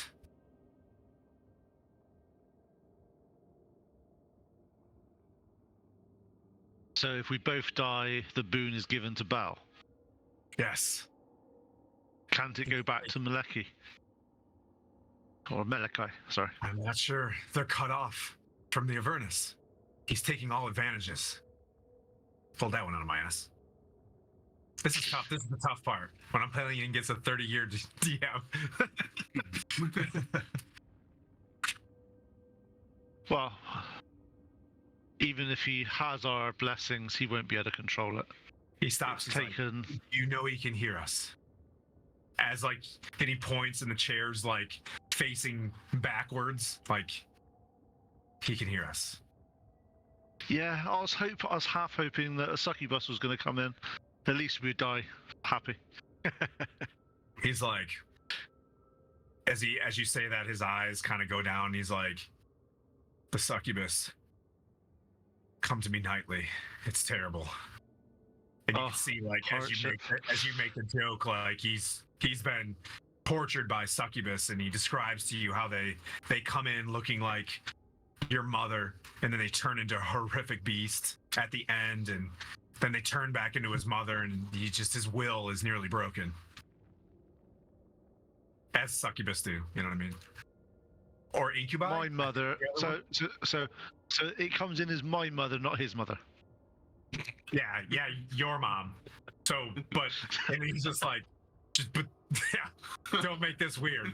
And like you see the throne like slowly, awkwardly turn back around. And he's like, Yes, thank you for the idea. Sorry, we're gonna keep this PG, but anyways, yeah.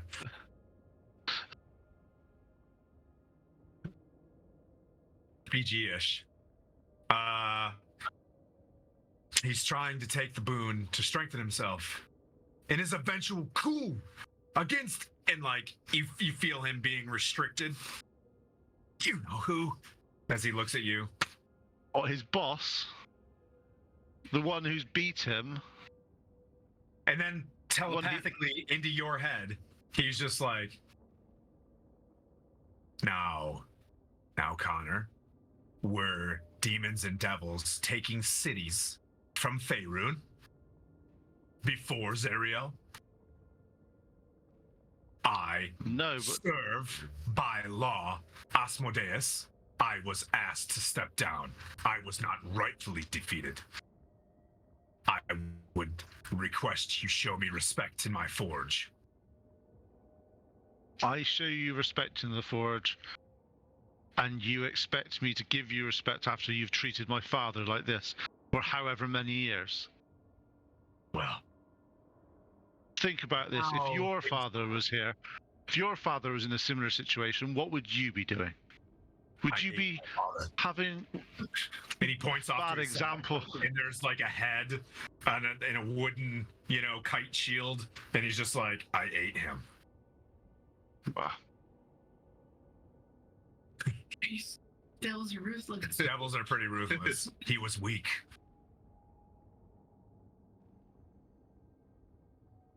Wow. Obviously, you're after my family's boon. Your father what makes you tries to whisper in your ear, he will kill me and keep you entrapped. If you don't do his bidding, he will keep one of us for eternity, nonetheless. He's been working on what I can only be presumed as unearthed arcana. I've watched him study master lore and spell secrets in order to change certain abilities and imprison people for things like not wisdom but charisma. Just in case you're trying to come at him, bro. Oh my god. It's okay. I've been studying unearthed arcana as well. Yeah, but you can't. And only 5e rules work unless you're the DM. And my brother will give me a bonus to my charisma saving throw when he arrives in 5, 4.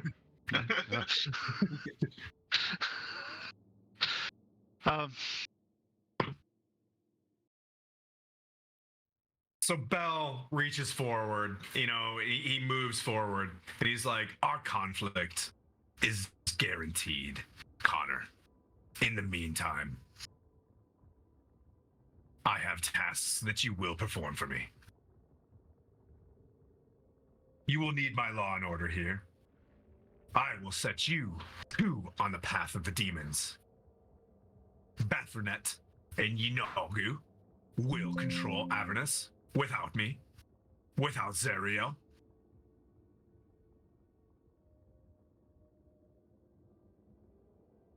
We will fall to the Princes of Chaos.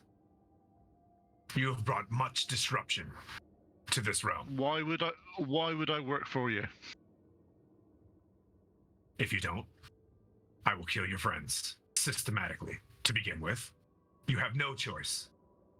You know this. I also have been in a situation. They're all dead already. You're just trying to get extra stuff from this. This They is are all already, telepathic, by the way. Yeah.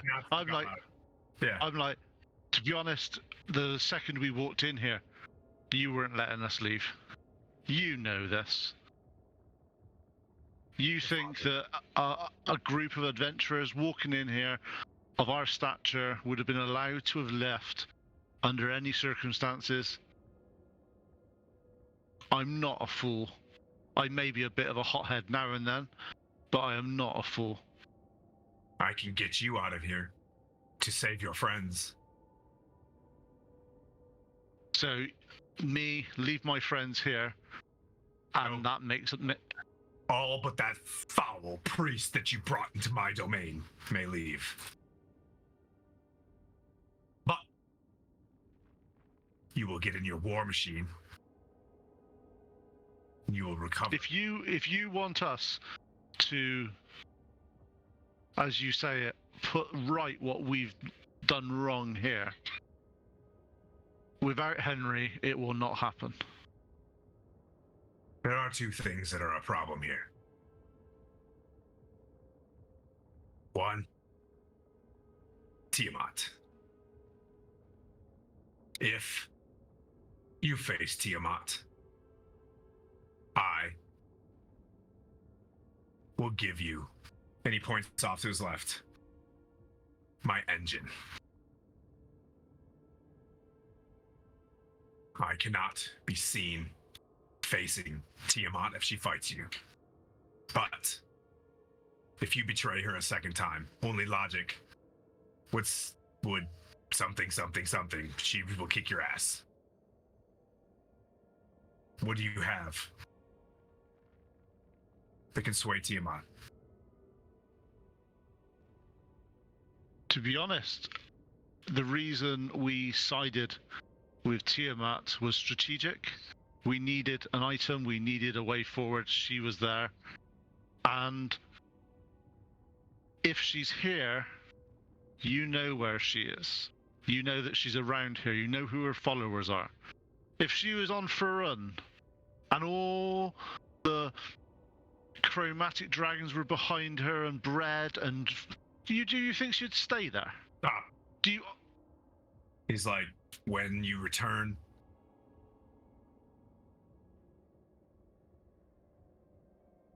if Elturel, or if Tiamat is betrayed by you, and it's known,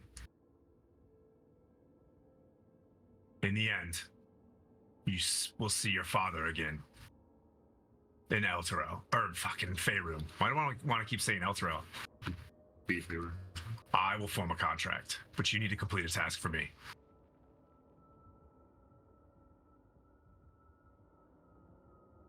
What task?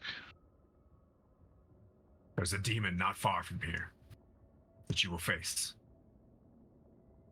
It will create chaos.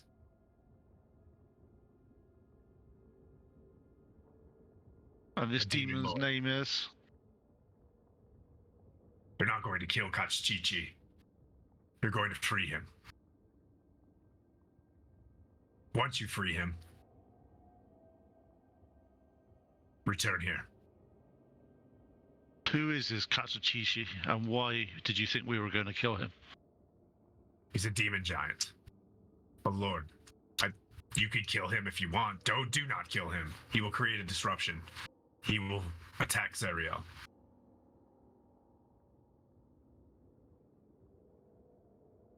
So you wish, let me just understand this. You want to send myself and It's very my difficult friends. under the banquet of beers right now to try to keep all this together, but it's just too delicious. Okay. So you're saying to all of us are to free Demon Lord Chachichi. Yep. Cottage cheese. And for sure. Yep. And then get and openly rescind on our offer with Tiamat in some way. And then will allow my father. He sits back and just like, cups his hands and he's just like, Tiamat's your problem. I've put Tiamat in her place before. You're just going to face cultists for the rest of your life. You're going to help me now. I've decided. I don't want to speak her name again. Foul-winged dork. I couldn't come up with anything better. It's been a long night. Bless you. Who have we got to free the demon giant from? He's like, I just know he's down in the Kachichi Maw. It's only like a half a day. It's only a short rest drive from.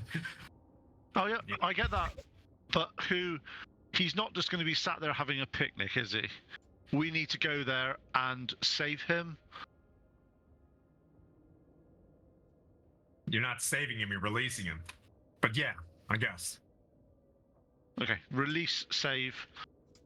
So someone's holding him against his will, and we need to go and convince this person with, let's just say, aggressive negotiations. Yeah. Good to release. Yeah. It's got Padme. Yeah. Just release him. Come back to me. Again, release him from who? Who has him? What are we expecting to be there? He's being held at my behest for the right moment. But the devils there are loyal servants of the Avernus. You might have to get rid of them. But That's what I'm asking for. I'm fine. If you want us to be successful against the devils and release this demon giant, we will need Henry. No. Yeah. He's like, okay. And he's like, if you ask again, I'll kill him now.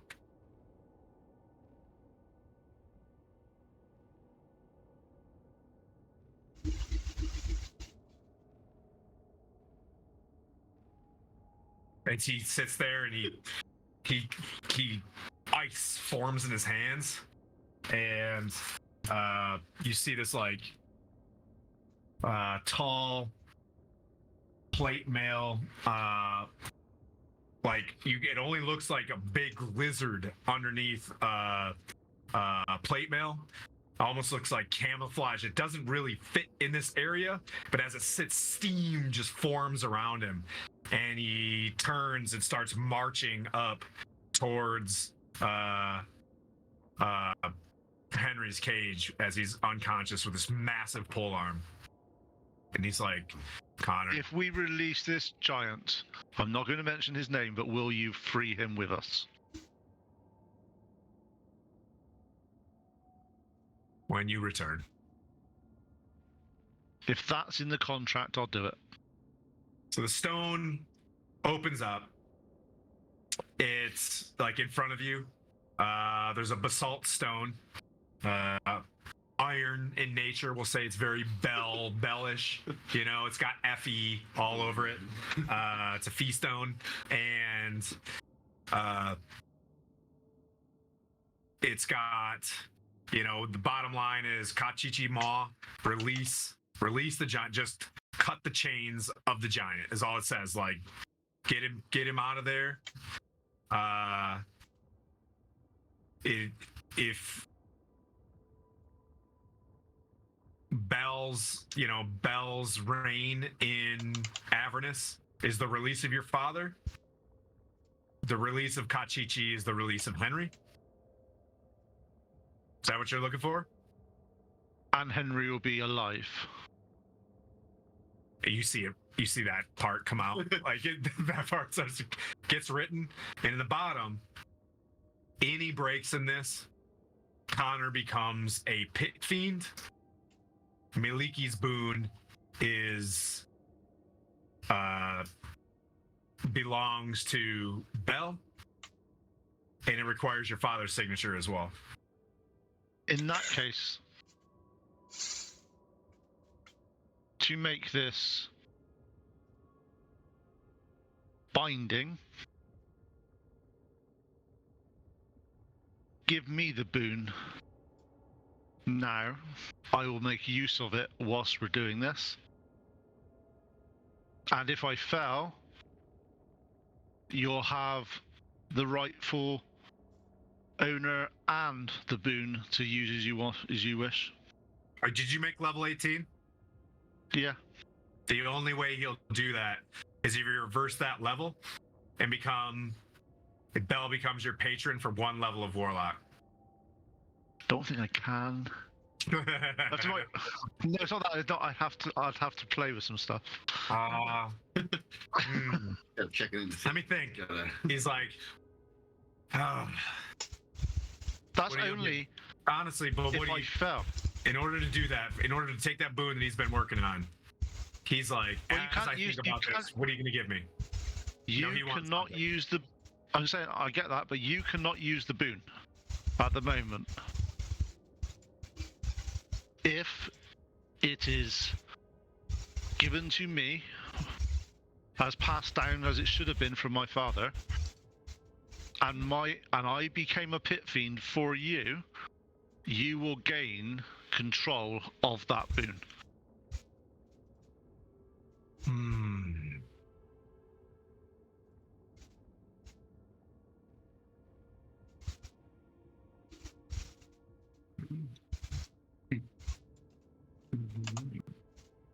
Choose more.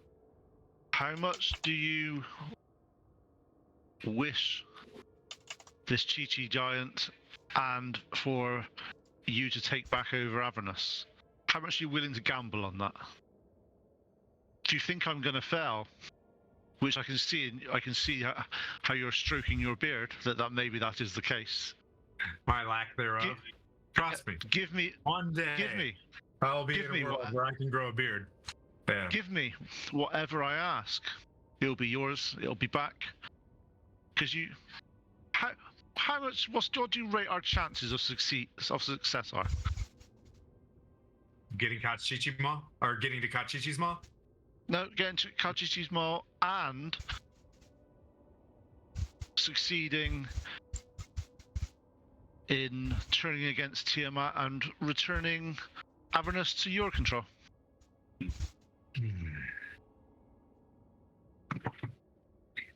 If you're that sure that we will fail, think of the power that you'll get by having the rightful owner of the boon under your control.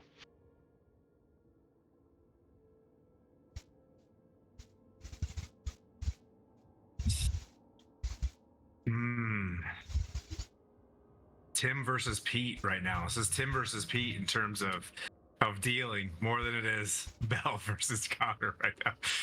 Yeah, smart 30-year dungeon master. Damn it. Let's see. He's gonna want a little bit more out of this. And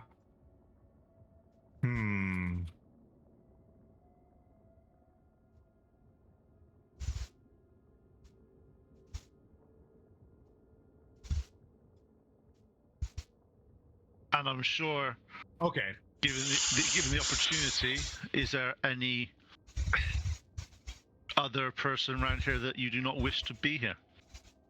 You wish them to disappear? Yeah. So during the final fight, when all of this comes together, there is a constant battle near. Oh, let me switch voices to. Well, I'm Ted Lasso now. The final battle will be the legions versus the hordes of demons. There. So the blood war. The blood war. Yeah, blood war, but specifically the battle that's constantly waging, which is weird because is that describing the battle or the war itself? But anyways, at that place where it's just a massive shit show and a furball. Back to this voice.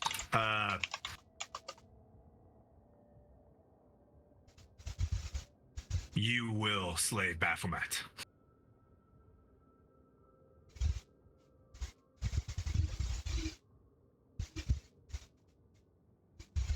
Before speaking to Zeriel. You must time it right, as he only arrives so often on the battlefield to boon his minotaurs. Minotaurs? And that inscribes the death of Baphomet on the plain of Avernus. More specific, so not the death of Baphomet, the death of Baphomet on, you don't have to go to the abyss, you know what I mean? There's an asterisk, not required to go to the abyss, you know what I mean? Any assuming demon princes that get upset, blah, blah, blah, blah, blah, yada, yada, that's Septum Culpe, Beep-a-boo, Willy Wonka. I'm just trying to remember who that god was because I'm useless. He's the demon of beasts. Ah. Go look him up. He's like, No, and he just steps out and he's like, he's gonna be very homebrew. No, it's all that. It's all that. I couldn't remember that. I couldn't remember the name. Leave me alone. I'm not looking it up. Okay. In game would Connor know who that was? Absolute roll a religion check. Whew. That was a DM. Religion check. Okay. 15. And your dad walks up to you and he's like, I know you weren't really good. You didn't go, to the elven church with me. When you do that, I say, when you say that, Dad, I'm talking in my head. How are you here? Yeah, you know that he's a giant, like, evil-looking minotaur that messes with people. I was like thinking, and I was looking around the room, and I was like, man, I've got minis laying around and Connor's really biting off more than he can chew. Thank you, WizKids, for the pre-order. So when you see this guy on a battlefield somewhere, and he does one of those Star Wars holograms like in front of you, and he's just like, this is what he looks like. You know what I mean? CR-47. Good luck. Enjoy. Do you want to sign this contract? It requires blood on the contract. FYI, he's a big iron guy. Loves it.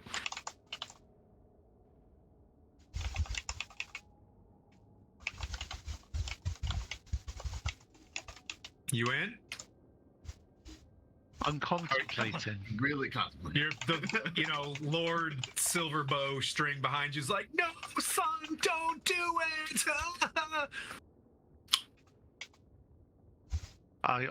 This is the only way that I will save the party. Yeah, it's in there. It's like we'll be chill for now. You know what I mean? Like things will be chill.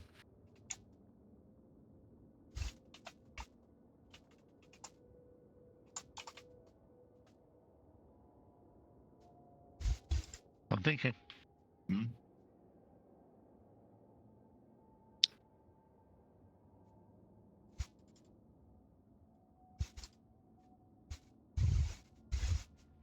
Well.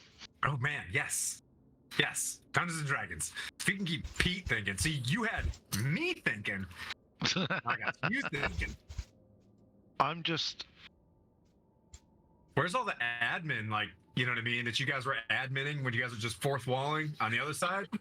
We must have you guys like see where the contract's going. It'd be Yeah, yeah. 30 pages long. Be like, Yeah. and this. Yeah, I have to go back and be like, at 4 hours and 20 minutes, I said. No, you don't get this.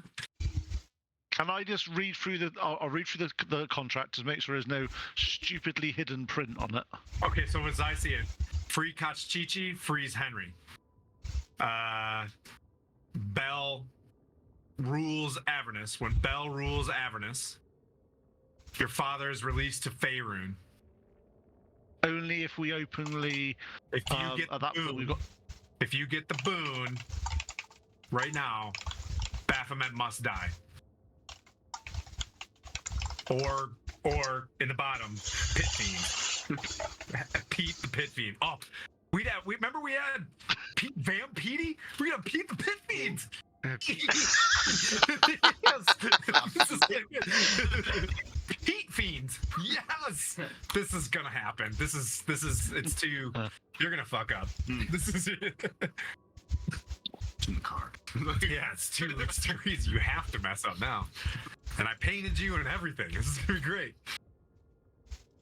Imagine Pete the Pit Fiend in the next campaign. Oh man, I'm really willing this to happen now. Pete Fiend. Petey didn't last for long, just so you know. Yeah. Ooh. It's getting spicy. It's a spicy Pete Mo. I'm gonna sign it. That's too much. Your father walks up to you, and he just like, he bites his finger and signs it as well. The basalt tablet turns into a bolt and slides straight up your tattoo. As Ow! Sorry. yeah, as You don't.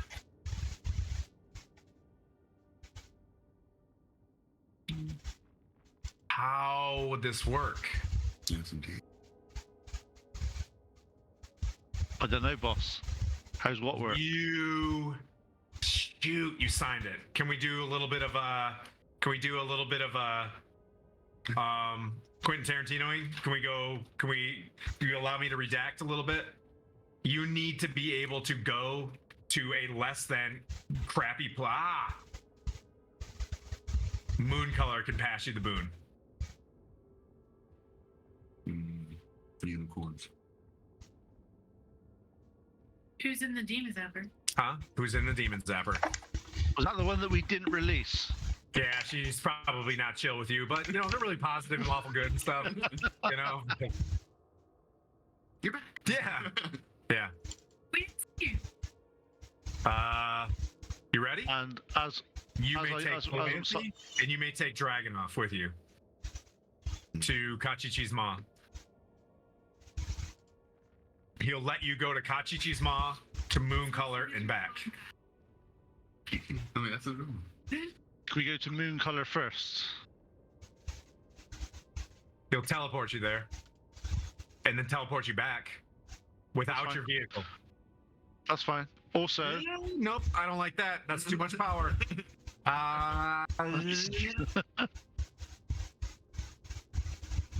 at least, how much? There's no point signing the contract that you are going to break yourself. At least Yeah. give us a fighting chance of doing this. All right, I'll teleport you and your vehicle to Moon Color. You'll have to fight. He needs more time. He needs more time for this. If I'm not gonna just make him like a super god, in order to get to Moon Color, he can't do that. You'd have to travel there. That's gonna cost too much time. You can go to Kachichi's Maw, and then to Moon Color. Well, can't you bring the Zapper here? No, I can't bring the Zapper here. I can bring you the Zapper when you return. I can bring Moon Color here. He's like, yeah, he can do that. When you return from Kachichi's Maw, Moon Color can be waiting here. I look around at my two comrades and myself. We're pretty beaten up at this point. You can hear each other now. He like reduces it, and all of a sudden you guys see Connor, Kara, and Dragonoff. You now hear Connor like After all this has been also- done, but you see that there's been some sort of inaudible conversation happening, Okay. and At he's least just like, I say, it appears that At he's least- found a way to release you. So am I conscious? at least heal them. At least heal us before we're set off into the Avernus. At least heal us if you're sending us out into the Avernus. No. I'm done. No. He's like, stop. Yeah, stop. Come on. You're strong enough. You're a big boy. You figured out. What did you do, Connor? Let's just say, I'll tell you when we leave. Without this, Henry is dead. If you want to grant the DM some hocus pocus, I can get Moon Color to the your not War Machine. What? Yeah, your Infernal War Machine. I can get Moon Color there for when you leave to Kachichi's Mall. Kachichi's Mall.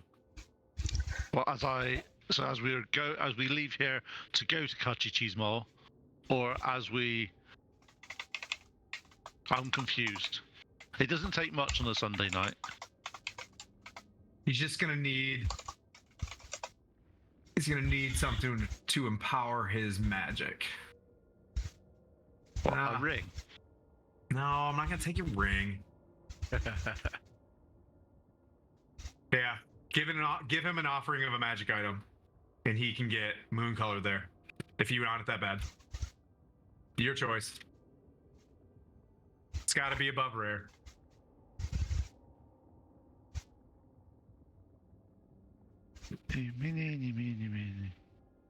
No, I haven't got them anymore. Oh yeah, I will give him some half plate +3.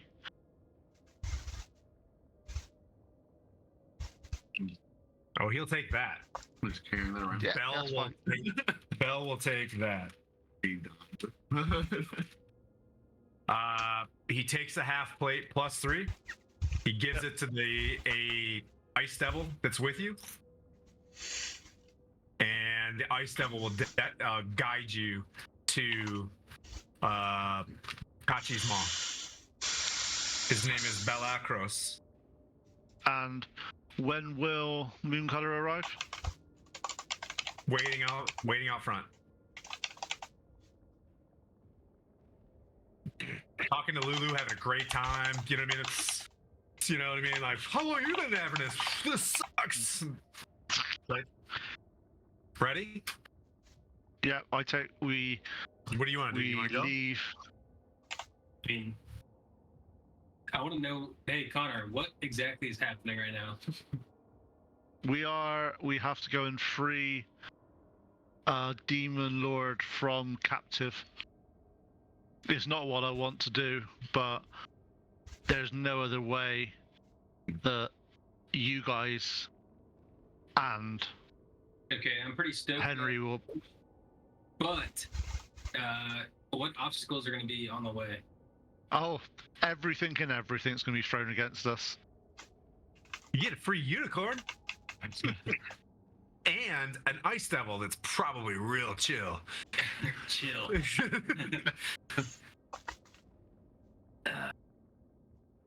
It's I have the juice to go with you. stay in the vehicle. Yeah, you'll get you out of here. You'll get a short rest on the way. Okay. We'll get out of here. Even if you have to stay in the vehicle, it's better than staying where you are. Okay. Yeah. Valanthe, you in? Are we ghosting you? Are you ghosting on third? Nope, I'm good. I'm in. Take me with you. Don't leave me in this cage. Please take me with you. All right, you get a short rest as so you guys get up there. Lulu, and as you guys walking out, you guys have your equipment. You guys do the walk of shame out of this forge that Connor thought that he was just gonna crush. I just want you to think about this as you're going upstairs. You know, like everywhere, big L's just written in iron, just L, L, L, just all over the place. I'm doing my touchdown dance. Inappropriate. But you guys walk up. You walk out of this place. The Horned Devils are waiting for you outside, and they escort you to the Infernal War Machine, where Lentoris is affixed to it. He cranks it up.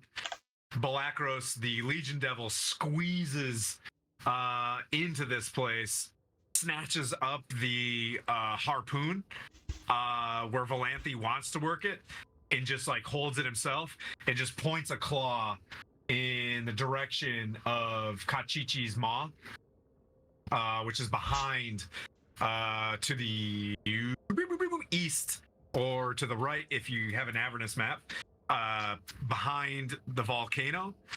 Barnabas the Flame Skull's in there like, you haven't used me and you took me. And there's a cat with wings, Connor, that you've collected because you also collect every NPC. They're all just sitting there like, you guys never bring us. We have so many capabilities. And you guys, the three of you, press. We'll take a 5-minute break and then we'll return to you guys, the barbarians, booping in to 2 Horned Devils and 10 Bearded Devils in formation, waiting in place for you guys to arrive. You don't see a Infernal War Machine. You don't see any. Oh man, you guys are moving in unbeknownst to you. Your friends aren't there. Krista / Epione. I don't know who's giving me mean mugs. I don't know if it's Epione or Krista, but one of the two are giving me mean mugs. Dun dun dun. We'll be back in 4 minutes and 59 seconds. I hate the chat right now.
And what were we gonna do on the stream? We're back. I missed it. Pete was just about to ask Dragonoff something. Dragonoff, I'll take as we're entering the vehicle, I sit down and sort of go. Oh, sorry. Can someone mute Tim, please? It's easier. I sort of go, look, I screwed up. I shouldn't have done what I did. Wait, And there's let's just say the first one was a lot bigger than the second one. The second one at least got you two out. Okay. Yeah, you know what? I'll agree with that. I'm gonna have some big trust issues, I think. To be honest, I wouldn't trust. If you can't make actions with the rest of the party in mind. No, I totally get that. Unfortunately, yeah, I understand that you got us out here now, but I mean, if I'm gonna have to get locked up in a cage next time you think you have a bright idea, you know, it wasn't a bright idea. to vote you off the island. Dimly lit idea. It was a dimly lit idea. I totally understand that. Let's just say my feelings got the better of me for once. Normally I'm a bit more in control. Seeing my father in the cage and seeing my family's legacy on that creature's arm was a little bit too much to bear. Good. I do understand. I'm not expecting you to forgive me. I'm not expecting you to even want to be with me, and I totally get that. At this point, the only reason I am doing what I'm doing is to at least make amends in some way, shape, or form. And the option I was given was to sign a contract with Bell, or you and Henry were going to die. Try writing with one of these bad boys. They're new. Okay. So you guys haven't signed the contract. You guys are not even mentioned in the contract, just apart from being left alive. You look at the contract and it's just all the rest of their names are in the bottom. No, I'm just kidding. No. I'm the one that holds all the responsibility for this if this and when this goes wrong. All right. Well, in that case, even though your emotions got the best of you, I'm not gonna let Bell get the best of you. So let's take this time. Try and take a short rest before we go accomplish this, because I'm in this with you. I appreciate that, and also from my I love Dungeons and Dragons. I give Dragonoff and I give Valanthe 2 greater healing potions each. 2 each? You Where- hoarding? Where have you been keeping that? Damn, 2 graders each? You had 4? Was that your did you have a prison purse? Yeah, we're in the Rockies. I'm gonna kill you. Connor, I take back at least one terrible thing I said about you last week then. Has- But only one. Connor, have you been keystering those the whole time? He just like opens up his jacket, like. Anyways. Hey, buddy, you want a healing potion? Yeah. Quiet. We got like But let's just say, We've been holding on these for. let's just say I've been keeping them for a rainy day, and this is a rainy day. Man, you guys are talking too much right now. You guys should take this back to the. Tim's not No, listening. no, that's fine. I just heard 12 greater healing potions at this table right now. Roger that. Wandering Emporium gone. You're telling me you don't check our inventory? There's 27 of you guys. Well, if there's 27 of us and only 12 potions, that's Okay. less than 1 between 2. We're fine. We need to let Kaigon and Manu and Kluthkin and Drink some Mir and coffee. Fiona say. Drink some Yeah. coffee. Yep. So Manu, what do you got? Well, for the Gotcha. next 35 minutes, I'm going to be making coffee for everybody. Okay. So whatever happens on the ground, I'll be up here making coffee, or down on the ground making coffee for everybody, to fulfill for Cthulhu's revenges. So thank you, chat, for Good job, chat. making me drink Perfect some time to coffee. nerf them. You guys got chat baned. So you guys arrive. The ship shows up to a massive. I forgot again. I should have looked it up. It's the size of that like Mars volcano, something Mons. Olympus Mons. Olympus Mons. Thank you. It's huge. It's got bungalow on the top of it. Come on, anybody? Anyway, so you pull up to it. It's got the citadels weaving all the way to the top of it.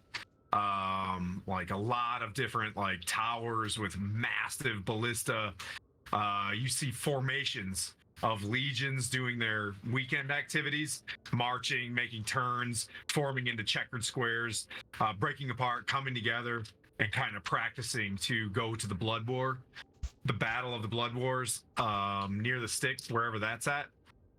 You arrive at a spot where two horn devils, these massive yellowish in color, they're wearing like half plates, massive pole arms, huge wings, and they've got like a platoon of bearded devils behind them, and as you arrive, they snap to attention. One of the bearded devils kind of takes his pole arm to the front of the platoon of bearded devils to keep them in line, snaps it forward, and a tall horn devil flies up to the front of the ship and speaks in Infernal and says, it looks at you, Epione, and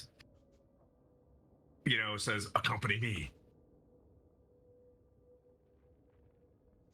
I make sure to hand a coffee to Epione to hand to the an extra coffee to hand to the horn devil. Thank you, chat. He drinks a cafe. Grazie mille. Everybody, please. Let's try to be as diplomatic as possible when we go in here. Do you guys want a moment to raid prep before or after? Do you guys want to do a thing before this? Down there, I can. Okay. Yeah. He is very difficult to deal with, and he will play to your weaknesses. He's going to try. Manu, as you leave, what's his face? Fedge. Go ahead, Epione. Sorry, that was internal monologue that just spilled out. I blame the Hefeweizen. Apologies. He's going to try to ask for unreasonable things. We have to keep a level head when we go in here. 100%. Okay. Then we follow, and I start walking with the. Okay, you're going with him. Does anybody want a moment to do anything? I'm just making coffee. Dagon, did you take a short rest? Are you good? Are you still at one short rest? I took one. No, I'm at two. Okay. Dang. What did he drop on us last time? Watch out for things drop. It has been for you guys. It has been 2 hours since the bell fight, just in terms of times and rests and things like that to keep things lawful good as a DM in terms of preparing. So, okay. Yep. Just, I don't know. So you guys move up the weaving. What's up, sweetie? You want a picture of Chip? Okay. Aw. So you guys weave up the tall volcano. You see like gun ports and all sorts of things. Like this volcano is built as a last bastion of Avernus. Like this is the Helm's Deep of hell. Helm's Deep? Bell's hell. Hell's bell. Yeah, level 4 dad. Yeah, so Is it Hell's bell? yeah. Or Bell's hell? Where who's with you? Who did you guys bring? Is it just the party of 4? Did you guys bring anybody else? Because Crickendolt is just like, can I come? You know, and the homunculus. You guys want? On that ship, You guys any more meat shields? Just the 4 of you. No, you guys stay here. This is for the big boys. Okay. Crickendolt, do you want to come? Yes. Why? Yes. Why? Friend. Fight. And he's just got this thing, and he's just like, fight with friend. Can you fight, Crickendolt? He just kind of like looks at you, and he's like, I'm a fucking bearded devil. I mean, like, what else can I do other than earwax? And he kisses earwax, and on the face, he's like, I'll come back. I look at him and I say, no fight till I say fight. I look at him. I go, Infernal? you can come with me. Stay by me. Okay. And he's like, he looks at you. Fight until I say fight. Okay. Okay. Cool. You guys bringing Kirkendall. Tight. All right. I forgot he was a bearded devil. That I totally forgot that. So, you know, Slater's the same way, walking confidently in front of you guys. Like, you can tell he's been here just by the way he is sniffing and peeing on things. Oh, he's still a spider inside a jar. I apologize. I took your agency. He's in there jumping at the jar, trying to come out, as you guys. Good. Yeah, you have the. Yeah. You have, like, you know. yeah, he's inside the jar right now. Feeling like, I can't get out. I wish I could. You know, and you guys move up, and you get to that keystoned opening. That's kind of an ornate. Around it has infernal language. It says 4735 Volcano Lane. You know, you read that, and no, I'm just kidding. But anyways, because you can read anything, you move down the iron staircase. As you guys came down, like, what's the order of battle here? Who's going first? How do you guys want to do this? Okay. Epione will lead Okay. because he's expecting. Okay. You and the flower staff are up front. I'll be in tow. Okay. Mirren's behind you. I'm in Shield the back making coffee. okay. The vanguard is Manu Make some more. with Crickendall. Kygon, you're pulling the baggage train in the middle. Yep. And my Echo's walking alongside Epione. Oh. Okay. Yep. Something that you haven't seen is a shimmering. Oh yeah, you've seen his echo before in other battles. So yeah, you see his echo kind of up in front of you, and you realize that that's a 1 HP tank next to you, but it packs a punch if it can hit. So you guys move. You descend down a like 70-foot iron staircase. Tink, tink, tink. If you've ever walked down one of these loud circular staircases, you guys are making a lot of noise, and you've heard this before, and to you, it's not like the level of crushing depression, but, you know, just L's all over the place. You go down and hear the bang, bang, bang, bang of these loud anvils, Epione, that you're familiar with. You can pass this information off of what it looks like inside this place as you wish. You descend, and the 2 braziers at the bottom of this are lit. You get to the bottom of the staircase, and from the very far back. Slater. You're doing what? You're throwing Slater into the brazier? Whatever you want. Yeah. He's like. Yeah. You get to the bottom of the staircase, and you feel the heat crushing you, and you get the sense that if you hang out here too long, you're not going to be able to fight as hard as you would expect. Where's his echo? I'm fighting. Where is his echo? Is it? Oh, it was laying down in there. Yeah. Oh, okay. I just want you to take note that I cannot be exhausted by desert heat or heat type exhaustion Extreme type heat? things. What about extreme heat? Exa- The words. Yeah. Okay. Yeah. Yeah, so you're like tight. Oh, because you have that thing? Yeah. And you're like, this is great. Everybody else is just like, just dripping, and you're just like, what was that scene from Three Amigos where Chevy Chase is just crushing the water and he throws the water bottle over his back and he just puts lip balm on? You're just having a great time. Everybody else is just sucking. Like, this is great, isn't it, guys? So you get to the bottom of this. Yeah. Have some coffee. You can warm up yourselves at the bottom of the staircase however you guys wish. Okay. I'm gonna be Just in towards the case back. someone wants to. Keep my distance. Kind of keep, look for the shadows. Look for like the place I can hide. And You kind of can actually go up the stairs and have range if you want to. have range. Okay. Yeah. That's what Valanthe did.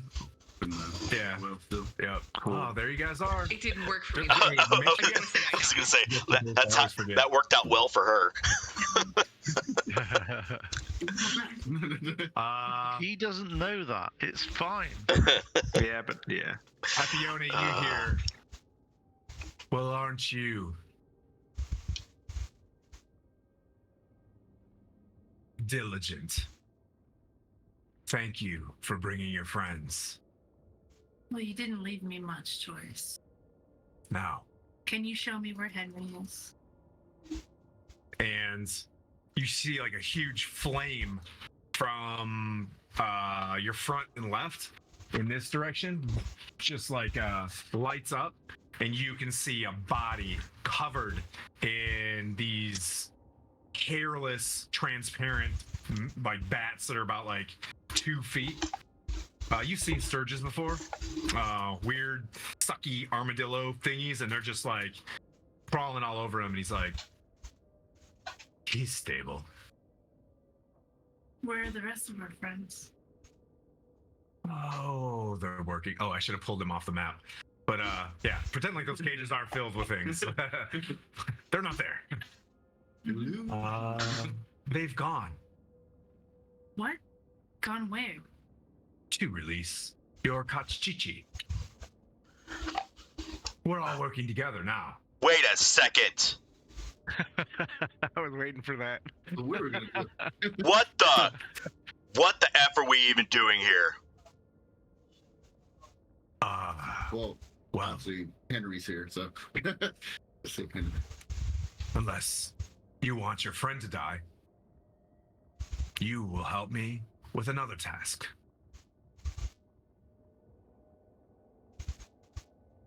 Pray tell, what is this task? He's like, I'm sorry. I can't hear the words from this holy man. And he just kind of like his Me. throne like drifts back a little bit, and he points at, he's like, the genocide, come forward. And Epione, please speak on their behalf. He's just like, I have a cage for you, paladin. Wait. Please stop imprisonating my friends. I will not We are- impersonate any.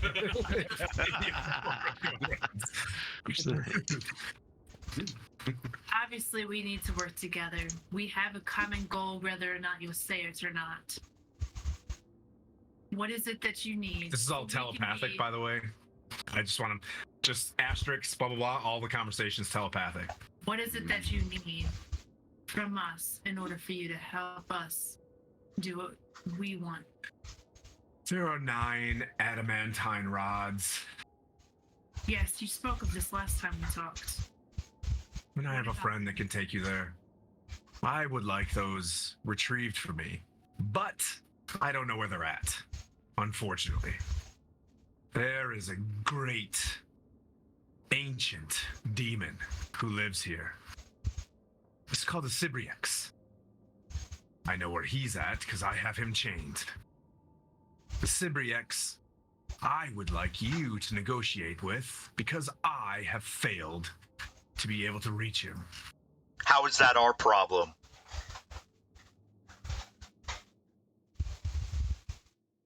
Everything Your is your problem. your failure. How is that our problem? You seem as he's just like as he We don't need just, to battle him. You told me where the rods were last time we talked.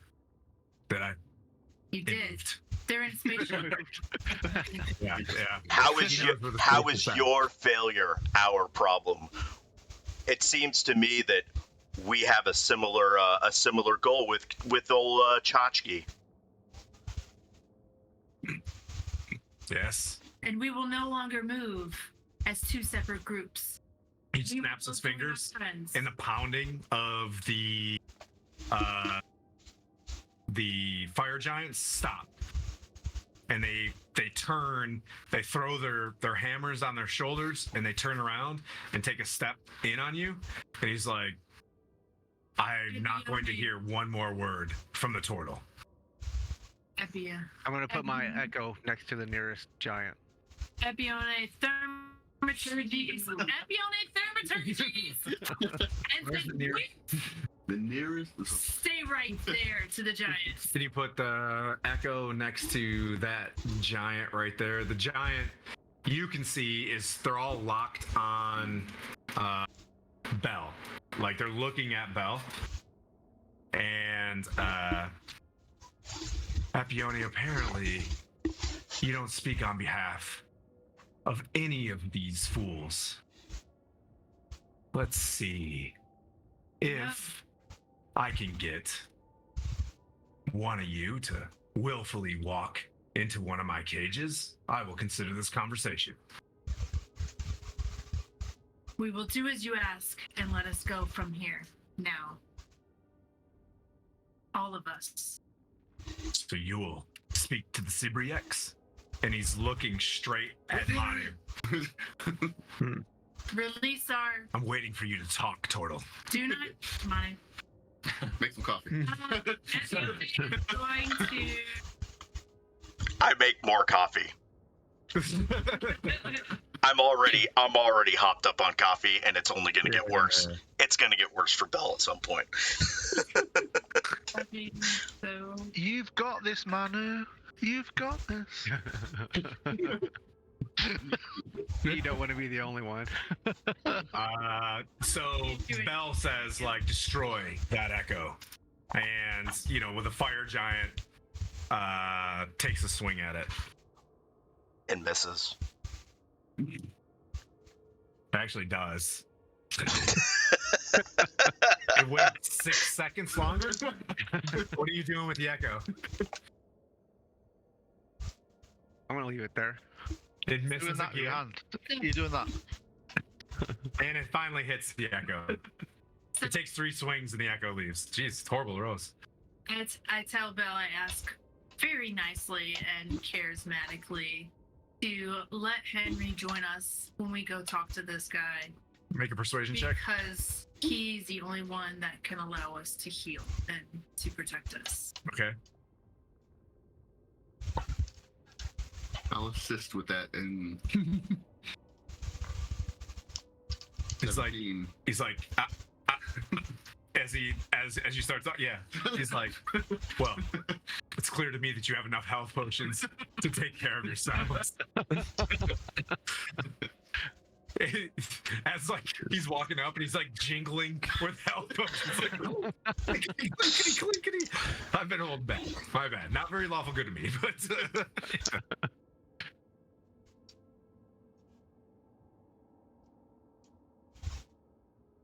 A basalt tablet is brought to you by this hill giant who walks forward to you.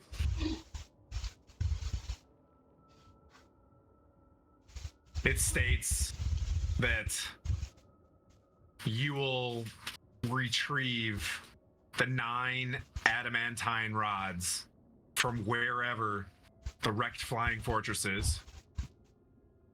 That you will negotiate with the Sibriex. For what? The poles? Yep. For the rods. Pole rods.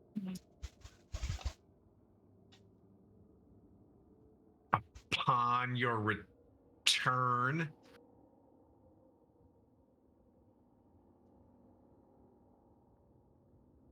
to the forge,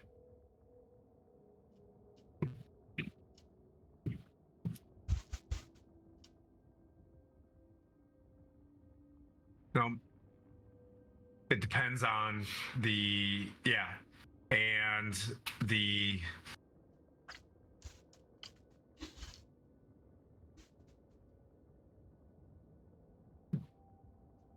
completion of Connor's contract with Bell. Henry can be released.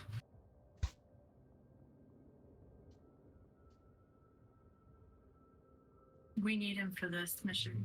Who, Henry? No chance. He forms an ice devil, like in front of you. It's a deja vu moment now. This is your guys' buddy, who is ever going. A half-plate, purple-looking lizard pops up and storms off towards Henry. He's like, you mentioned Henry one more time. You mentioned this disgusting creature one more time. He dies.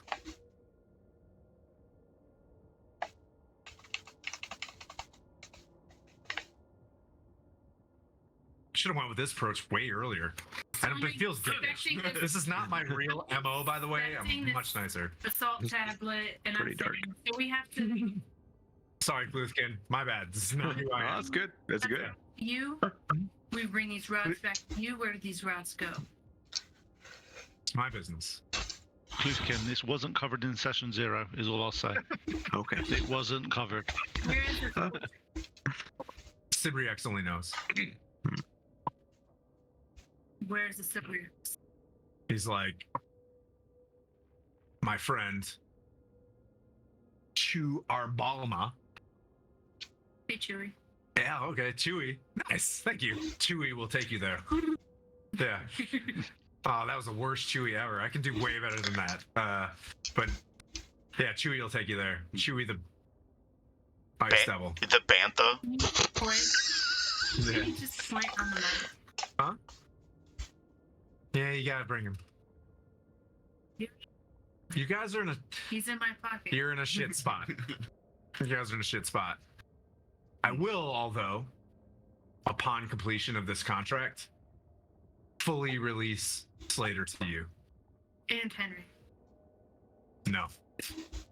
That is contracted out to your friends. Luckily, your friend Connor, who put you in this position, found him a way out. Through all this, is there anything that you would tell me about Zariel? Oh, I'd be happy to tell you anything about Zariel now. Telepathically. What is her weakness? The sword. You. Your brother. Her compassion and empathy. It's in there. That's why she should not be in this plane. Bring her the sword. Turn her heart. She'll be gone from here. And her demon mess. Her lust for demons. And not the natural, lawful order of the Avernus. Building armies. Maintain order.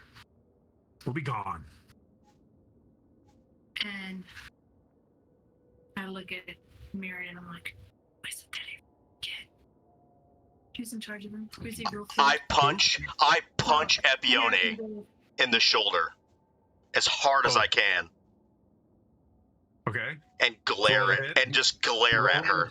Roll. Just roll to hit her 26 AC. I want to see this happen. Because I've tried to hit you before. Let's see. That is a clause 27.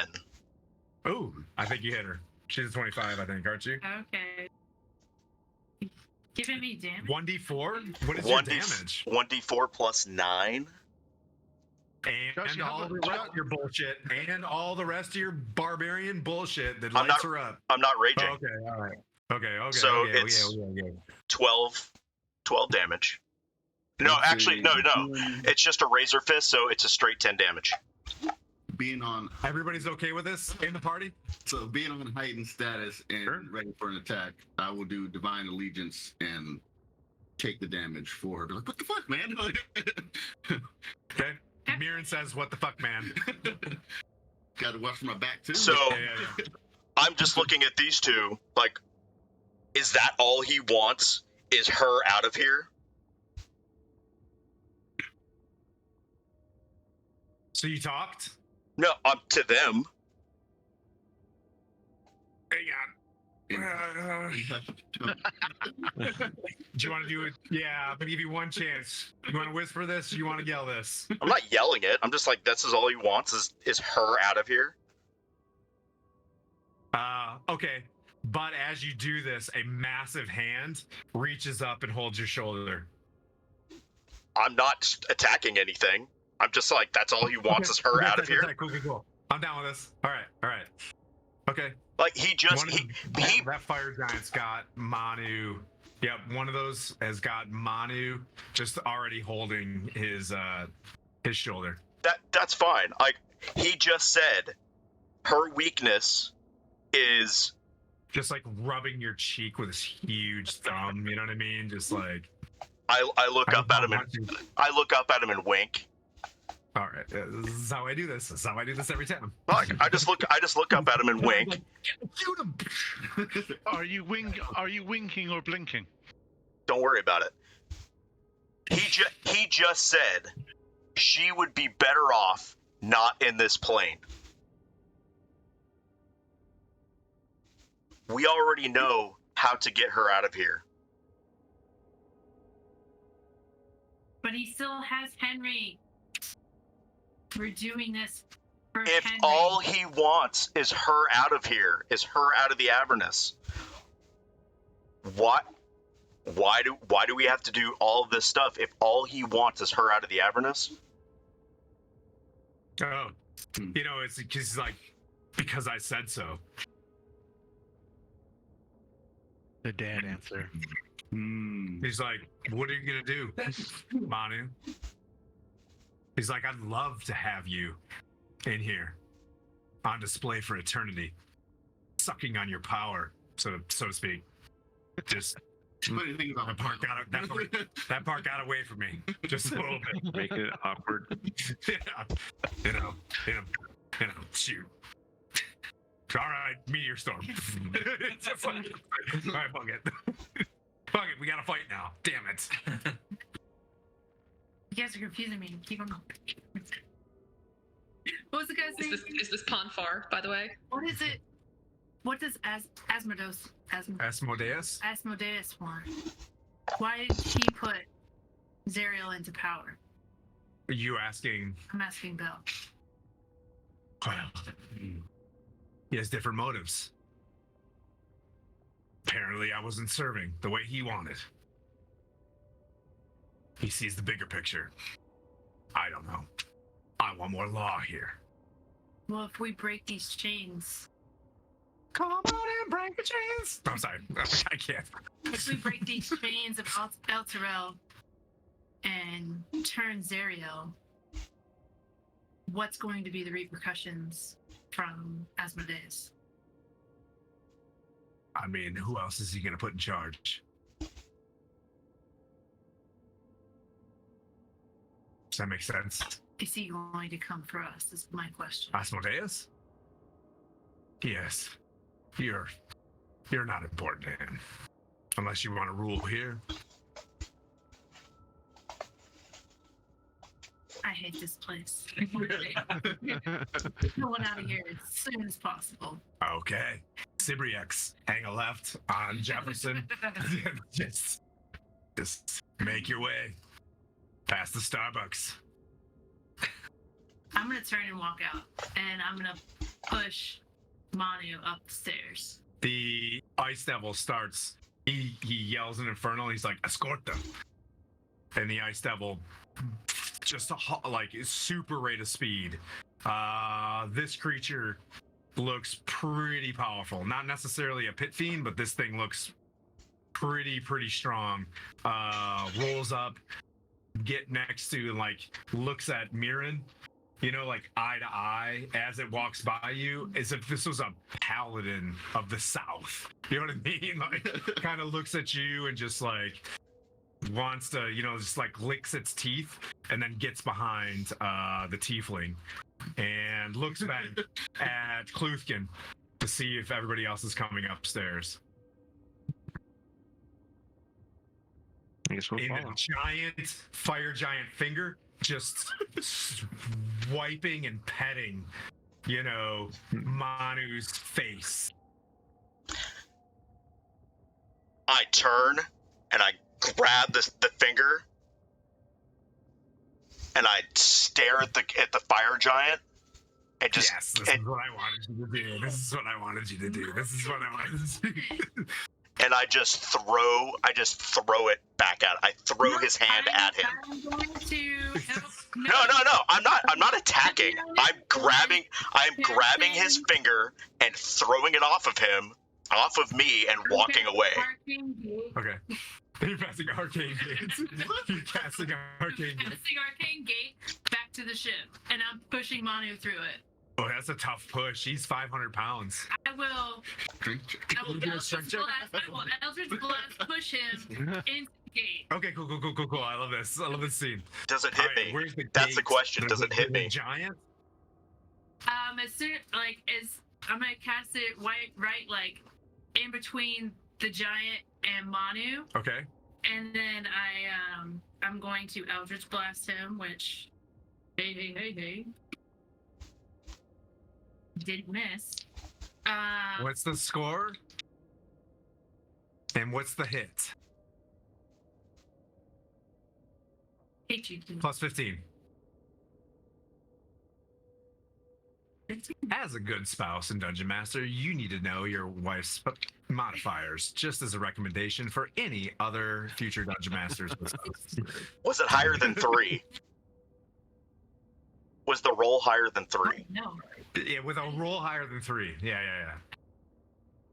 If it's plus 15, was it higher than 3? It hits. And what's the damage? I need this. The dungeon master needs this. Oh. 16 and a 10. 16 damage, Manu. Force damage, I believe. Which nobody, between Force and Radiant. Super meta. You fly out, and where's the other end of the arcane gate go? To the ship. And you can send it to that part? It's like almost a mile away. Do you want to put it upstairs? Yeah, sure. Okay, you're upstairs. What the fuck? And you guys, so you're leaving? Is everybody leaving?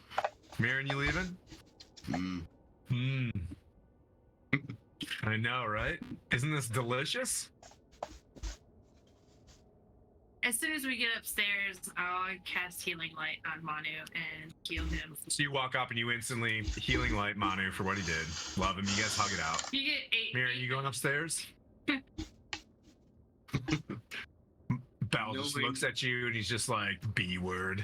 I don't want to say that because you're this close to me and you got a really long reach. Like, you're such a B word, bro. What are you doing? For bro, yeah, I got a real bro right now. Yeah, some paladin. Cool. Tight. Kluthkin, what are you doing? I'm heading back up the stairs. Okay. I'm like, they're my ride, so I'm not staying here. As everyone abandons Henry, and knowing that while I could probably take 1 or 2 of them with me, I can't take them all. Kaigon's still standing there with you. I got you. I'm coming to you, Kaigon. Yeah. I'm coming to you, Kaigon. You're last. Kaigon's last. Like, push him out. Like, they're guiding us. No. I mean, it'd be cool. You get the sense that it'd be awesome if you all died right now also. But if you could do his bidding for him at the same time, that would also be awesome. Either way, you guys die or help him along the way. Where is Bell in this scene? Is he? Oh, I'm sorry. He's just off camera. Like, this direction. Is he floating or is he on something? He's floating in a throne, just like chilling. I don't think that. Could you see me? No, it didn't go up. Do you off- want the? Off the bottom of the screen. Yeah. No. Careful! Don't touch the claw. Touch the. Yeah. The claw. Gotcha. No, you're fine. You don't have to do that. No. It does mess with everything, doesn't it? Oh, that works. Okay. Nope. Yep. Hey, it's me. Think about it. I'm a person. Okay, good he's up there. camera. Okay, gotcha. You're gonna have to plug that in somehow, or else you're gonna die. I'm like, nope. Different kind of battery or different kind of charger. Ooh. I'll fix it in a sec. It's got time. You see Bell? Yeah. He's there. I see him. So, seeing No. the whole Nope. Yeah. contract thing, If I could, I would. trying to see Who From signed what the I've contract? heard- I didn't sign the contract. well, from what I heard, I didn't sign it either. But trying to see if I know for certainty that doing this deed for him will get us Henry back alive and in one piece. So hopefully see what happens with that. So that would be a little crappy. 11. Well, wait. If you could do anything to fighting here, could release. Not seeing if the contract that was made, That's okay. Oh, if the outcome is Henry is alive, well, and back with us. From my appearance of what happened with Epione, I can do it. Bell, and I can do it in a second. Just keep that in here. Okay, go ahead. Oh, I did. I got 11. An 11 to see what now? If I believe the contract would get to the ends of Henry being released and alive. I'll assist with that insight. Okay, I had a 24, so you can roll again for advantage. Nope, that's a 9 now. I mean, he owns all the contracts. So the only thing that you can think of that could get you out of this is a straight fight. Or follow along. But he's a lawful archdevil, so you know that he probably sticks by his contracts. You can plug the heater. All right. This? No, this one. You can put this one and run it. I don't know if it's still reach. It was just that's correct. It's good. How far away is Bell? Just leave. Not your out. I mean, you guys want to die?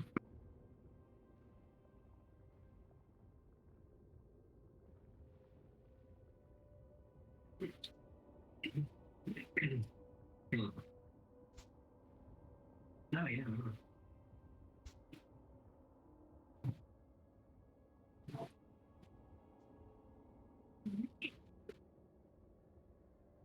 Oh shoot! After We gotta do a little flip. Okay, reach on the other side. Is that a thing? you just On the underside? if you just flip it, I can go over there and flip it. whoa! Flip, Delphi. If I flip it over, want to change? We're good. Now let's get. Let's get. Sorry about that. Where'd you guys decide? All right. So, lawful to lawful, whether evil or good, I'm here. I'm just on the other side of the camera figuring things out. in there. So I'll for departing, I'll shout out. Hopefully, him in his unconscious state can be reached in some form, but I'll say, fret not. You'll either die or live by Kalimbor's grace, and I'll see you then. And then I'll walk back to Henry. And he's just like, P word. As you walk up, Okay, so you're leaving Kygon? Yeah, I'll follow him up. I just wanted to be last. Okay. Way much more bearing in this group. You know? Good job, everybody. Way to hold it strong. You guys walk your way up to the top, and you see that what's his name? Arbama? Chewy. I can't do it now that I'm on. Well, everybody's watching me now. He's like moving and moves forward and brings you back to the ship. Now you have another NPC. He's considered like large. Creaks the side of the ship to get back in and moves you in the direction of away from towards the Styx, towards the River Styx, to an unknown location. And we're gonna, if anybody needs to take a break, because since we're getting close to the 4th hour here, we're gonna pop back to Kachichi's Ma and Kara. What's up? No. Monty, what do you want to do? No, nothing. Well, I'm good. What I mentioned earlier before we started, I had to leave early. Yep. So you should be good. I gotta head out. We're gonna finish off with the other party. Thanks, Kluthkin. Yeah. Thanks for having me. Keep it going. Good luck. Connor, now you can have this, I'm sorry moment that as you guys are back in the Infernal War Machine. Well, I gotta bring this back. As you come out, so we've got to go back in time a little bit. You see a horned devil with like this like golden and rusty looking tack on a unicorn that is been severely damaged. Dragging off, you see a unicorn, like a horse, you're all tracking what one of those look like. Yep. Looks severely damaged as it's been put into tack. And he just reefs on it, and its head's down in the ground. You see this horned devil holding this unicorn by the reins in front of the Infernal War Machine. And it's holding the tack out to the tack. Sorry, the tack out to you guys. I basically the reins. I tell him to let go of the unicorn, or he'll regret it. You treat a creature like that. What language are you speaking? Yes, in Connor, I'm so glad you're a part of this party. What language? Dirty, horrible common. I don't think it doesn't. It's holding the reins towards you, but it doesn't. Okay. I point at him and tell him to sort of step aside, and I sign language. Did we need anything this good? No. Is this the unicorn I saw in my vision or dream or whatever? Yep. Motherfucker. Sorry. Yeah, exactly. Naughty word. That's what I mean. I'm at the end of the day, I'm not going to go against Bell. But this is a stupid horde demon which I could kill in about 3 seconds if he doesn't put that horse. How else is it gonna pull a unicorn? You know what I mean? Like, yeah. But it's got one. And it's in rough shape. Yep. I tell him to step up. I gesture for him to take a scent. It just holds the reins towards you. This fist the size of your head. Yoink. You got it. Valanthe yoinks it away. I got it. It stands at attention and moves aside, as if it's almost supposed to listen to you. Okay, so I am going to, as somebody who's probably ridden a horse before, right? Like, it's writhing inside of the tack. And so as somebody who has ridden a horse before, right? Like, she knows what she can go into. She comes and she loosens the chin strap, both underneath the far end of the chin and like this part of the chin. She's gonna go and find the girth strap under the saddle, loosen that up like 7 notches, because let's just leave the tack on the animal for the time being, but like not to the point where anybody can actually get on it. So super loose. And then if possible, like tries to slip the bit so there's no bit in its mouth. It's just really kind of like where the leather and circles. The bit itself has barbs on it.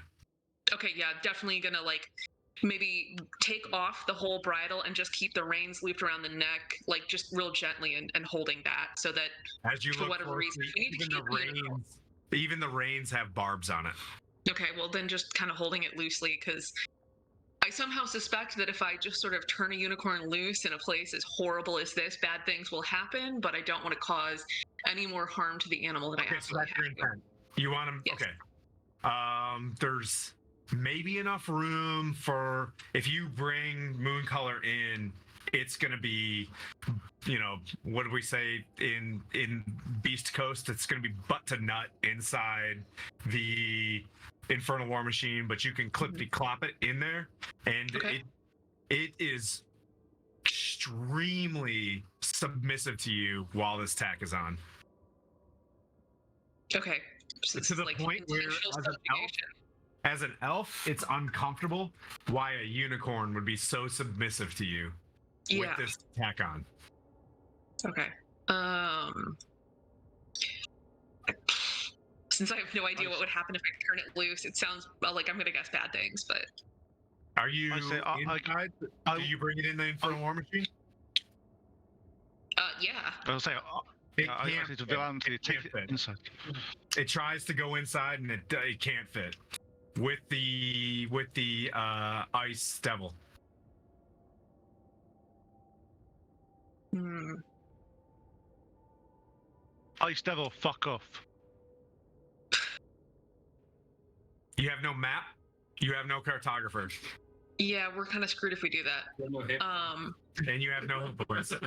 And you have no hit points. Yeah. Up Schlitz Creek. I do, because I cheated. You did? Did you take a health potion? I drank quite a few health potions. Well, okay, I just want this to be clear. Your guy who got you locked up, Dragonoff, Sitting there down. roll a perception check. Empty bottles. I gave them health potions and I drank health potions, okay? It's You gave fair. them each two, right? Okay, so yeah, you saw him horking down health potions. 20. 20, yeah, you saw Just that. like You saw him drinking them. Yeah. I never hid it. It wasn't. He didn't even need to roll. I mean, like. So here's the dilemma. The unicorn can't get inside this thing. It does have a rate of speed that probably matches, equal to, or greater than the Infernal War Machine. but if I keep that tack on, I'm gonna keep harming the animal, right? Yeah. Yeah. Can we fashion a bridle with something else that we have? Valanthe and Connor roll a perception check. 34. To 16 be honest, plus I'm 9, tempted to 23. Yeah. I'm just gonna take this. I'm gonna take this kit off her because I'm not letting a unicorn have this stuff on if he's hurting her. Okay. All right. So you take it off. Hey, I've got hempen rope in my backpack. I am going to fashion a bridle out of hempen rope, and I'm riding the unicorn alongside the war machine. Once you take this off, Connor, as you pull it off, it just like shakes, runs a full circle. It's like radiant glow incinerates like one of the bearded devils as the bearded devils like and like lock into like where they take their foot and do like they're gonna receive cavalry charge, and the horn devils like stand by and push their hand back. The unicorn runs to the opposite side of the Infernal War Machine, to the opposite side of you. So you guys, it's platoon of or a phalanx at this point of bearded devils and horn devils. The unicorn's on the opposite side. The horn devils are not acting aggressive towards it. And you hear telepathically to the two of you, you hear Elven. Was it Sylvan? You guys hear in Sylvan. Who speaks Sylvan? Anybody? Elvish. Oh, Elvish. do you speak Sylvan? No. I speak Sylvan. Valanthe hears Connor. Quickly,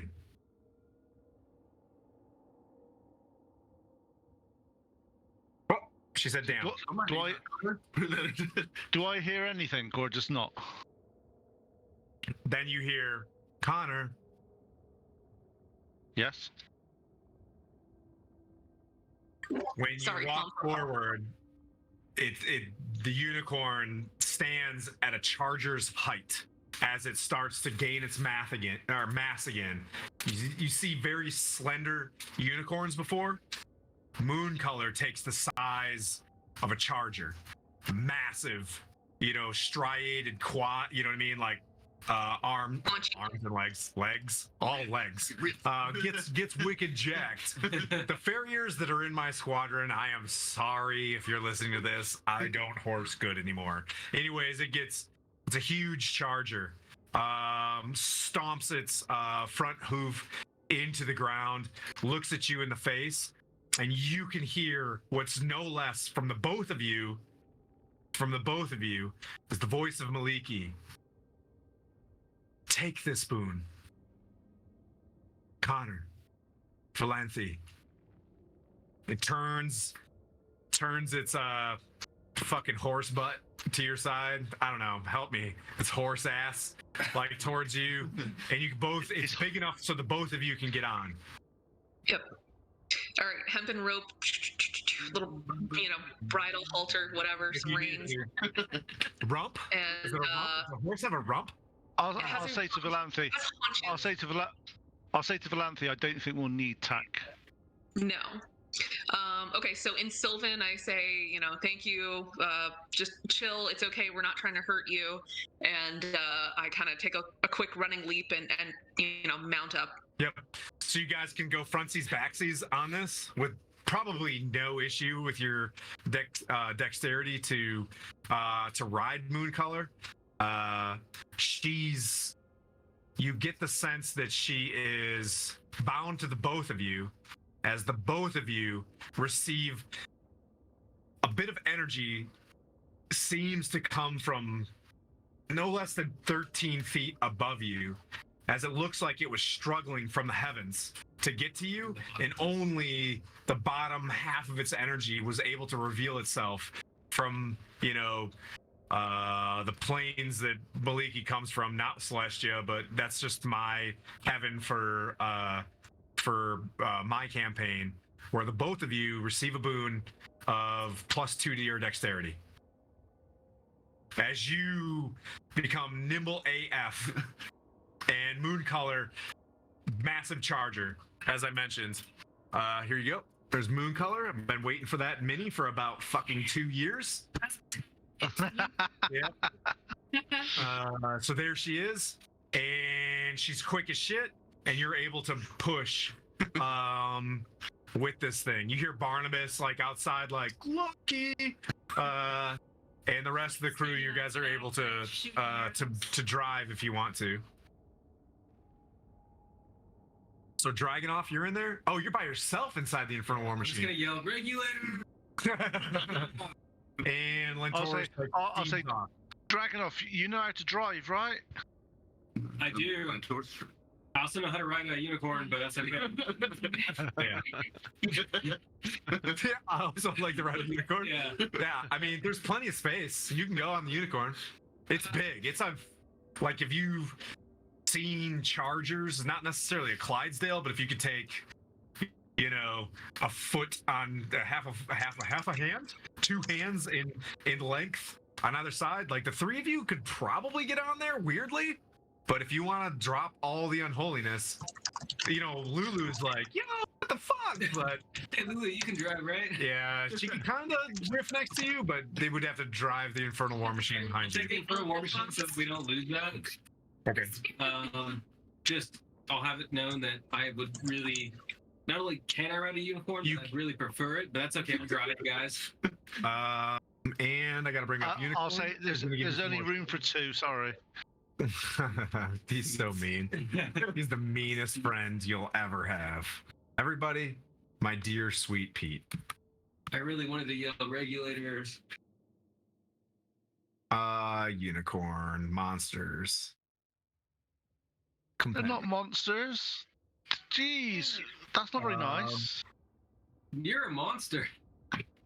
No, Says the guy that killed the elephant. yeah. Stop making amends with everybody else's attitudes. Oh, it doesn't have healing. It doesn't have healing, does it? It can do. You're the boss, remember. Oh, healing touch. So it gives you all.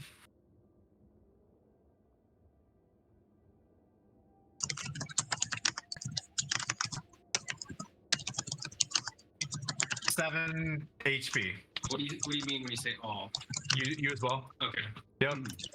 So Connor gets 7 HP, and you guys get a short rest along the way. Sweet. All right. And you arrive at a. Let me know when you guys have a short rest. As you guys steam along, you've got the Horned Devil, or not the Horned Devil, the Ice Devil, like sits on the front of the Hellfire War Machine, and basically acts as a a passport to get to this. What's up, brother? As we're going, I'm talking. We're shouting to Dragonoff because obviously we're just outside. But I explain that we've been sent here to break the chains of some demon. I'm sorry, say we're here to break the chains of a demon that's holding the demon in place. There may be some devil guards. Where it's affixed should be good to go. I don't want to risk more of my friends in this engagement. Okay, we don't want to either. So... No, but if you run a distraction, I can get in, deal with what we need to do, and get out. We're not here to do a frontal assault. There's 3 of us. Let's be realistic here. The frontal assault didn't work last time, and there was 5 of us. Okay, so Dragonoff, go draw fire. You got the vehicle. Stay in the armor. Stay in this metal armor.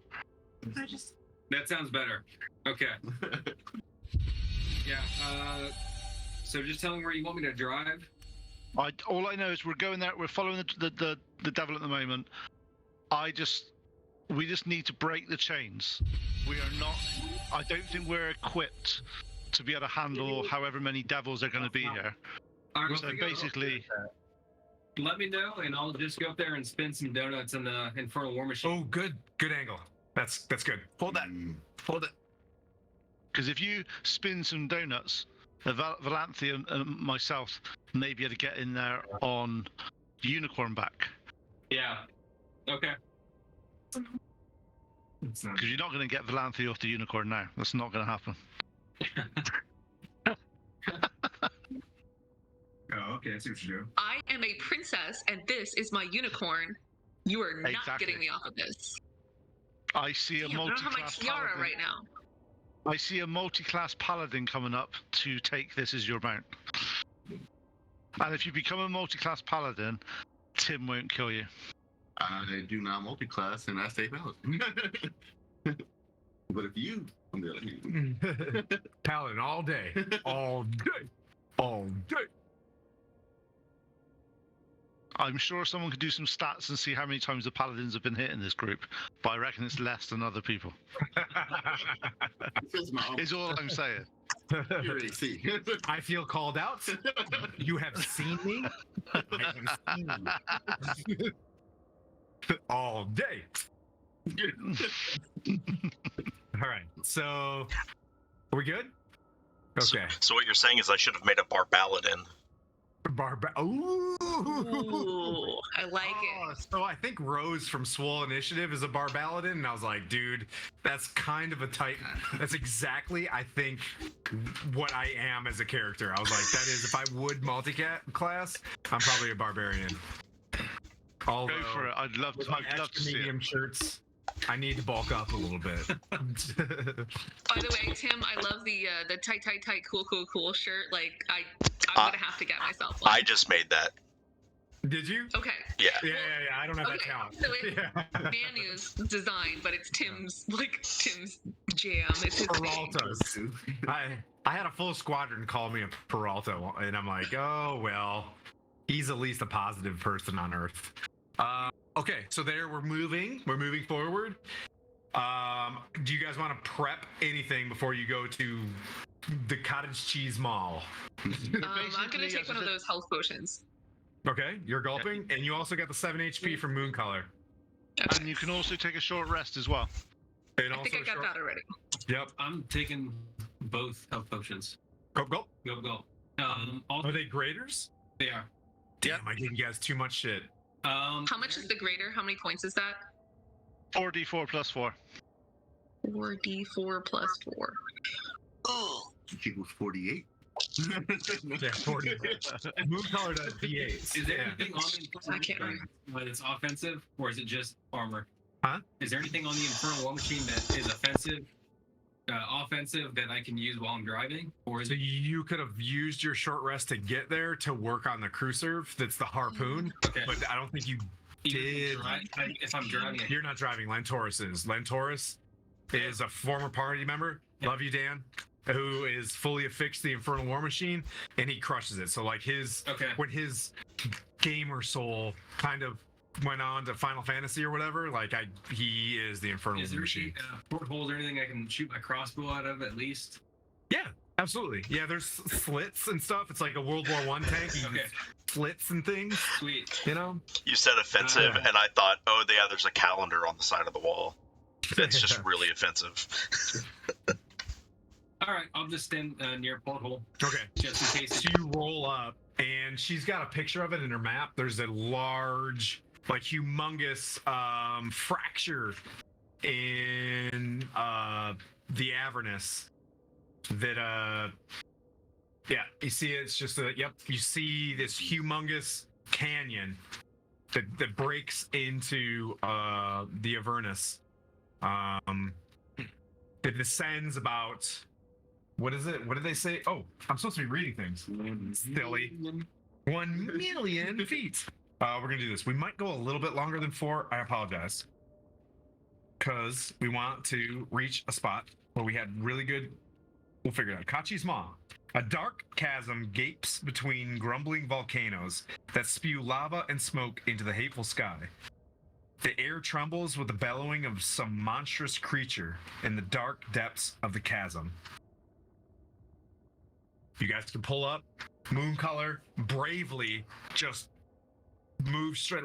You can control her if you'd like, but you get the sense that she's kind of the boss in her own way. So she's kind of moving out, and she trucks it straight to the edge of this thing, slides her hoofs to the front, and looks down and tips who's in the front and who's in the back of Moon Color. I think I'm in the front because I popped up first. Valenti, you lean forward, you tighten your quads, and you lift yourself up, and you can see a it's really deep. Something chains 500 feet to the bottom. You see a very narrowing chasm. It goes to darkness. You can't see the bottom. But you hear in something hissing and deep. Anybody speak Abyssal? Didn't think so. No. Yeah. I do. I speak Abyssal. Shut the fuck up! Abyssal, Common, Dwarvish, Elvish, Orc, and Sylvan. You hear. I don't think we want to go down there, guys. No, we're good. Doesn't sound bad even if you didn't understand it. Yeah.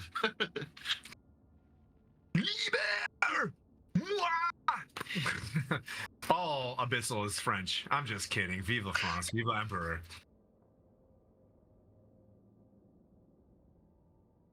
That's a good picture.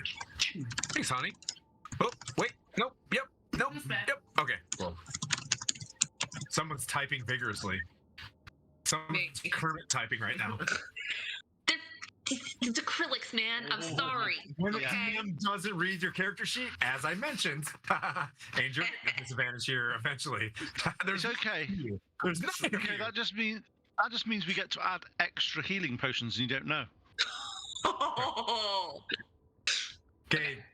Hey, dog. I'll just Hey, I'll just as we put that. say in the States. Okay, I'll dog. send that out to everybody else. Everybody else can now have that idea. Do you want extra healing potions? He doesn't know what we've got. We're fine. Roger. That. Hey, I just want to say, Tim, there was already a TPK last week. You can't do it again, Yeah. man. You're going to lose viewers. We'll see what happens. Copy So anyways, 45 there's a supreme chasm. healing potions. Yeah, he doesn't.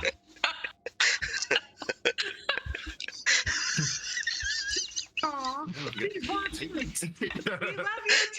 Yeah. Make it to the moment. Yeah. All right. Okay, so using my knowledge of Abyssal, I tell everybody, hey, bad things in Giant Chasm. No go in there. Does anybody speak giant, by the way? No. Every once in a while, you hear words in German coming from the bottom of this place. Yeah, I said it. German Giants noted. Yeah. German is giants. And all that. 9! Yeah. You also hear things very also guttural from the bottom of this thing. Okay. Guttural? we're It's there. probably Korean. You are in Cottage Cheese Ma.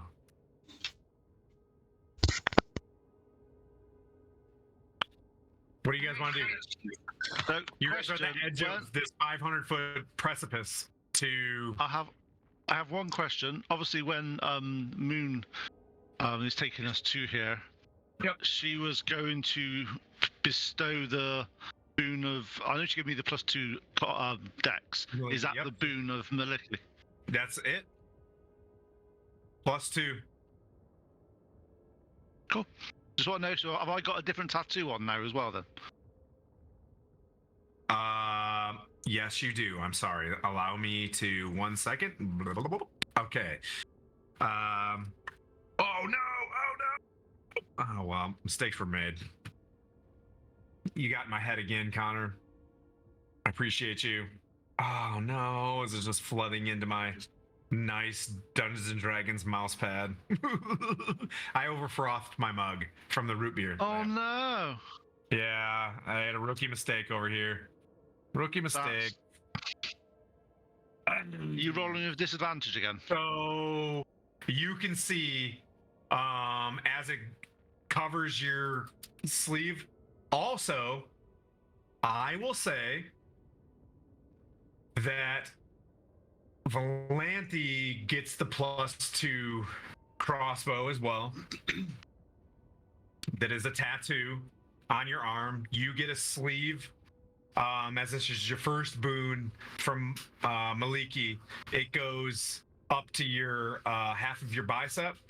As like you can see, leaves and vines and other elven bullshit that cause a human paladin all day, goes up, like climb up your arm. For Connor, it crosses your pec as well, and where it reaches there, and your pec is a half moon for Maliki, and there's also there's a unicorn doing shit as you wish in your own artist's mind. So you decide how that looks, but there's unicorns and like a half moon and vines and stuff. Puppies. Make sense? I don't want to describe it in it's your character, but it's like your happy place is Maliki gives you a boon. So basically the tattoo spreads up your arm, but you do I will say, because you have the longbow, your tattoo can turn into a +2. Ooh. You're gonna hate me, Connor. You're gonna hate me. Why? You're gonna hate me, and it's because I'm doing a Tim thing again. Valanthe, you have the oath bow. On top of the Hellfire longbow? I think no, you can have both, but you can shoot one or the other. And if you look at one, there's one's better than the other, but you have the oath bow. Okay, let me think about it. But there you are on the while she works through that, and she realizes that she has this beautiful. It's made of horn of the unicorn. You know what I mean? Like it's pretty awesome. Holy shit!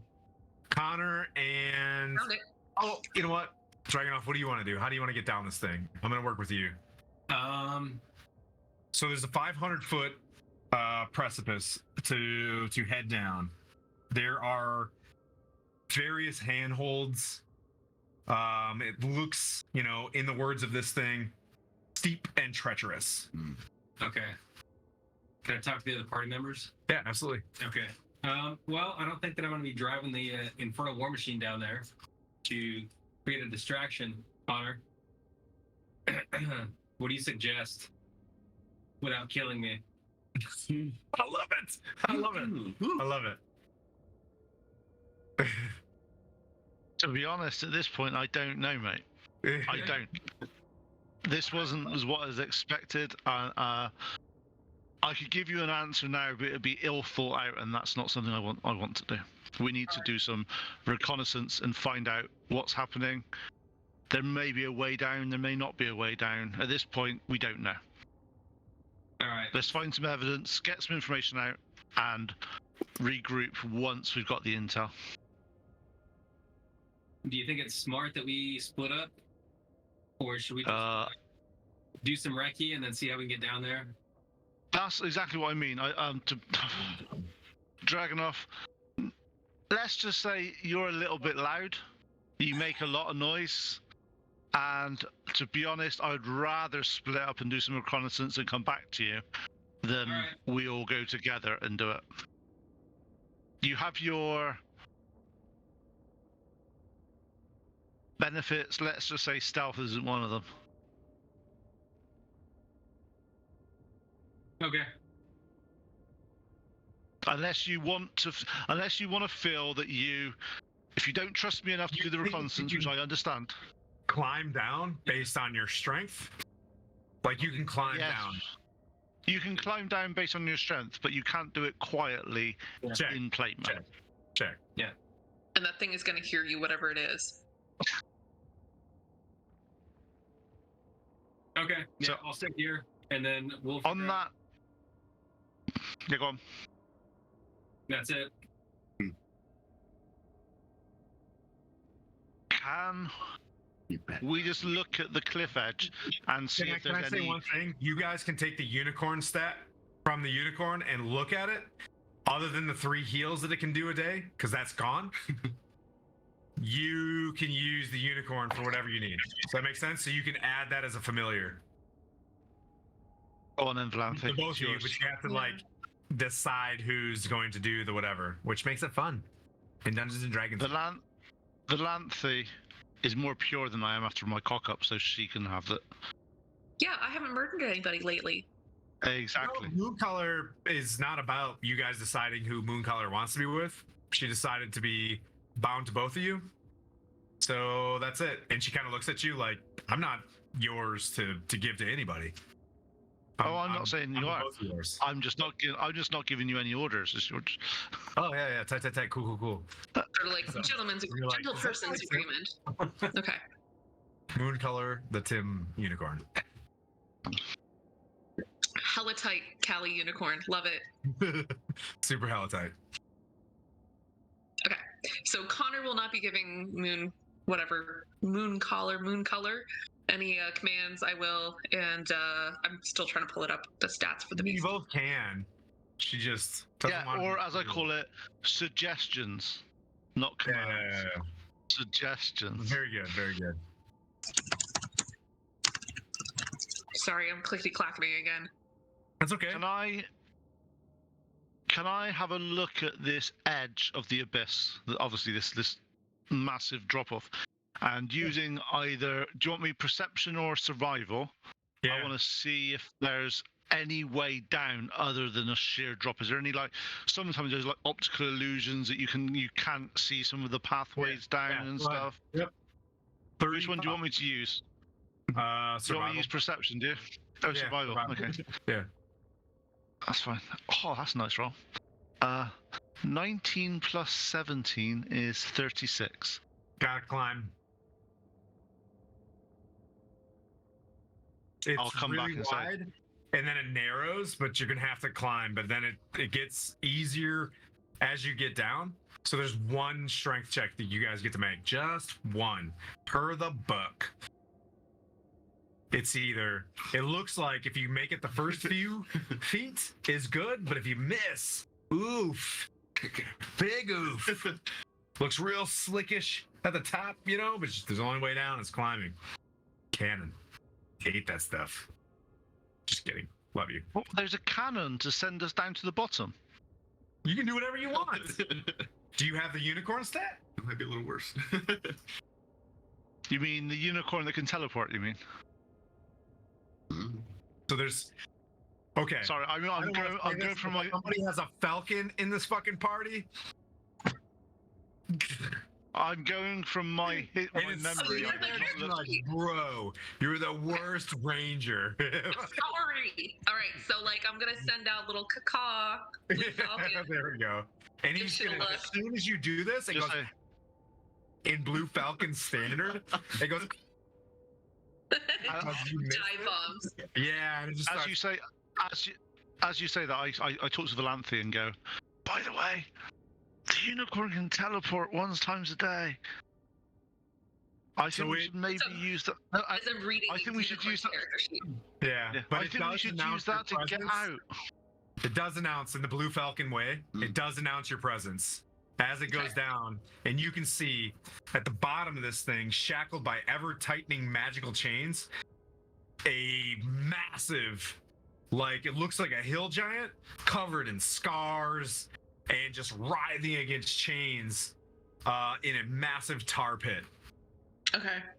And so, sorry, because I was reading the character sheet. Our aim here is that we are trying to get across this chasm, or we're trying to get somewhere in the chasm. And the bottom of the chasm. You're supposed to release Kaschichi. Got it, cheesy, got it. What I'm thinking is cheesy the thing in the bottom? I think so. Okay. You're looking for a giant demon, a demon giant, is how he described it. And you see what you've only seen, you're like, oh, yeah, check. Because the Falcon and you can talk, or can you warg through the Falcon?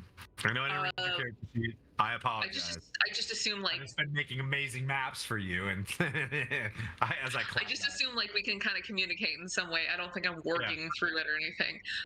You're doing Druish stuff. Yeah. So my next question is, the whole if it's at the bottom of the thing and it wants us to release it, is it harder to climb down or climb back up? Because if we teleport down to the bottom to release this thing, now I have to climb back up. I was thinking. I was thinking the same. I was thinking, is it going to be? I think it'll be easier to use the teleport to escape. Yeah, I'm thinking hippity hop, flippity clop, let's go bouncing down the hillside on this unicorn with a dex of 14, and then have it teleport us back up rather than teleport down and try to climb up and leave it there. I'm pretty sure, you see, because this is the large celestial. It's going to be. How strong are you, Dragonoff?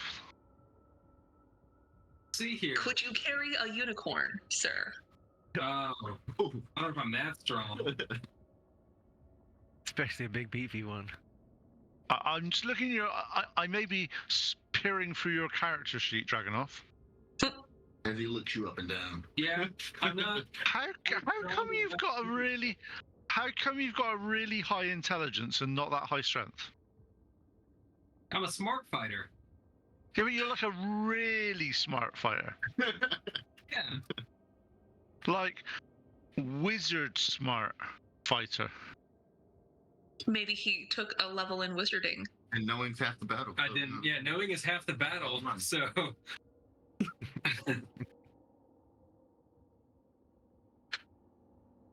In fact, I actually think you're only a little bit stronger than Connor. You guys decide what you want to do? Yeah, that. Here, Con. This way. I want to be smart, okay? Oh, crap. Oh yeah. Talk crap Tell about us me? how. Okay, Dragonoff, you're far more intelligent than I am. How do we get this unicorn down there? You guys want to bring the unicorn with you? Yeah, we got to teleport us back up. Yeah, to get back up easier. Nobody wants to climb this shit, Tim. Come on, man. Yeah, like, come on. Get on the page. Get on the page. Tim, we've all been gaming with you long enough to know better.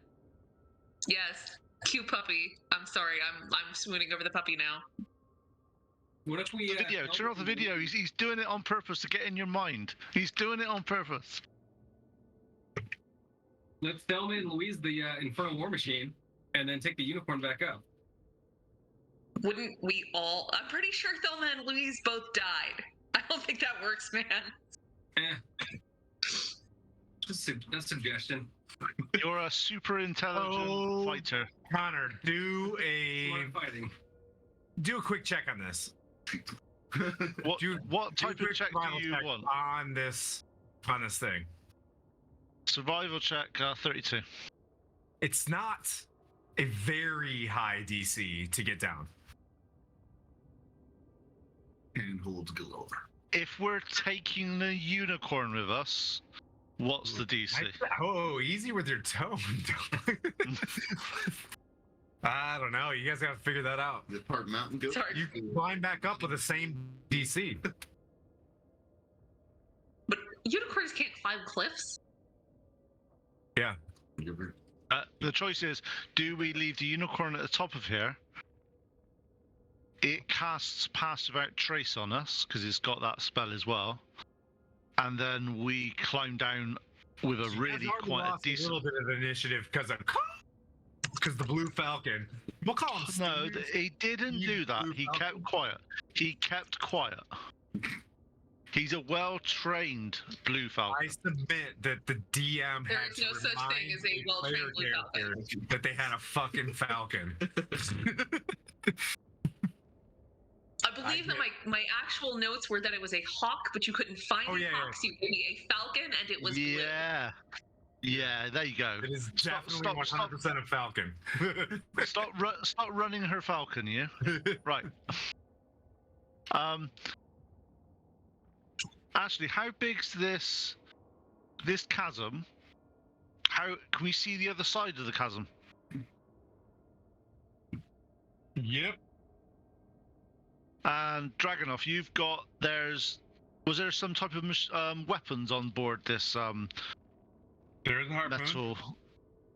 How about you drive that way, and I point towards whichever way I'm not going, Okay. and you fire down to the left as far as you can, which may get upset a few people, and then Valanthi and I, under Pass Without Trace from our friendly unicorn, descend covert stylely, get down there, release the giant, and get back. Love it. Wait, what? So I fired If you didn't catch up, Tim, I'm not repeating it. Pew If you pew, don't get it, Tim. drop, quiet, kill thing, release thing. Yay! Everybody goes home. Yeah, Dungeons and Dragons. exactly. Where are you going? So I'm in the Infernal War Machine. Yep. I'm gonna take the harpoon gun, fire it away from where they're going, down in the canyon. They're gonna drop on the other side. So my firing at this end is gonna cause a distraction. You're staying up. You're not going down. Correct. You silly Pinocchio. They win. When? So you're shooting the harpoon on the opposite side to make a distraction. Yes. Is there anything Yep. down there that I can see that I can at least aim for? She describes nothing other than like chains that are writhing and pulling into the tar. But it's very dark down there. Clearly. It's hell. Except for the light that's above that. That's just, I spray painted the cotton to, make it. It's a steaming tar pit. Y'all have dark vision? I did not. But I'm not. How far down is it, Tim? 500. Okay. Remember, I've got 120 feet of true sight. Cool. You see Darkness. Yeah. I think we're going to have to. Things we don't Might be know at the a moment. long session for everybody. Are we stopping, or do you guys want to continue with this mission? How's everybody doing? I may need a bladder break, but after that, I'm good. Yeah, you can take bladder breaks, no problem. You want to keep going? Let's go.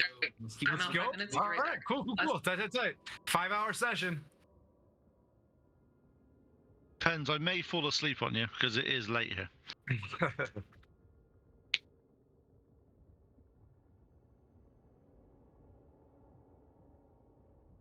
What are you thinking, Connor? No, I'm just trying to figure out how we. It might be that we need to do as you say, if I drop, can literally just climb down. So I just Yeah. want to say, is the harpoon gun? Does the harpoon gun have like a rope attached to the projectile? yes, it does. It can. I mean, it does not. No, it does not. But you can affix one. Okay. You guys want to build like a? There is one. If you guys have rope, because she says she has rope, Yeah. you can affix it to it. You guys want to build like a zip line? Or is that going to aid you at all? Just climb down? yeah, we just don't. The thing is, if it's 500 feet down, I'm pretty sure we haven't got 500 feet of rope. Okay. So the choice is, how about I do a reconnaissance climb down and come back up to see if there's any devils down there first. The last horse crosses the line. Golf Stop clap. clapping. Stop being sarcastic, you. Are you English? Are you English? That was very. You no, taught that me was, very well, master. Okay. And I'm back. All right, so you're going down? Yeah. With the unicorn. I've had to take many bios, so bios are approved in this. All right, so go for it. All right. He's Do you climbing need us to down. roll like the unicorns' decks, my decks? Connor's What do you gonna go want? down and check it out. Okay. I'm just climbing down on my own first of all, just to see if there's anything bad around there. First I of all, need to before know the we send it. number that you hit on this. What do you want me to roll? Athletics check. Stealth. your Oh, favorite. stealth. Yeah. Stealth. Oh, stealth, then a strength check to climb down. Athletics check to climb down. Yes. Oh God. Thank No, you. I'm good. Yep. We're good. We're good, Connor. You just keep poking the bear, broski. Okay, stealth. Yeah. 39. Oof. You're gone. Give me that strength check. Give me that bean footage. 25. Fuck. Because you was gonna die. All right. So, nimbly bimbly, you get to the bottom of this thing. You see that one side has a bit of a beach to it, and the other side are sheer cliffs. As it he somehow built this into a funnel. The rest of the cavern goes on, but it's got like a slide to one side where you can get down. So it's like it's sheer, then it slides, and the other side is sheer. You pick the right side, you scoot to a little bit, and you hear the writhing and screaming of a demon that's staring straight at you, fully aware that you're there with its awareness, and it's pulling against. Oh, okay. Yeah, he wants up. Pulling against chains that are moving. Those are the rules that you get to get down there and look at this. You see a pool with the tar around it that's by 40 by 40, we'll say, Door Forge. Nice, Matt. And and bellowing tar on the outsides of this, and the chain. Every once in a while, you do see a new chain flying up outside of the tar and latching onto this thing. Where is it flying? I want to see where those chains are flying from. Roll another stealth check while you're there. And I only got a nat 20 then, so it's only 41. yeah, so you just like oof, you use the stone thingy, and you're just eyeballs like looking out the side of this thing. You see a hand, a gauntleted hand, throwing chains and wrapping around this thing constantly, just constantly working and throwing more chains at this. Do I have any idea what that would be? Can roll a religion check. Does a 6 do it? Nope. checking. Looks terrible. You're like, ugh, not very elven. Ugh. Okay. Okay. I need to get a bit close. I need to get a bit closer then, because to feed back to what my friends are saying, I want to know at least Allow roughly me the to creature. roll a perception check real quick.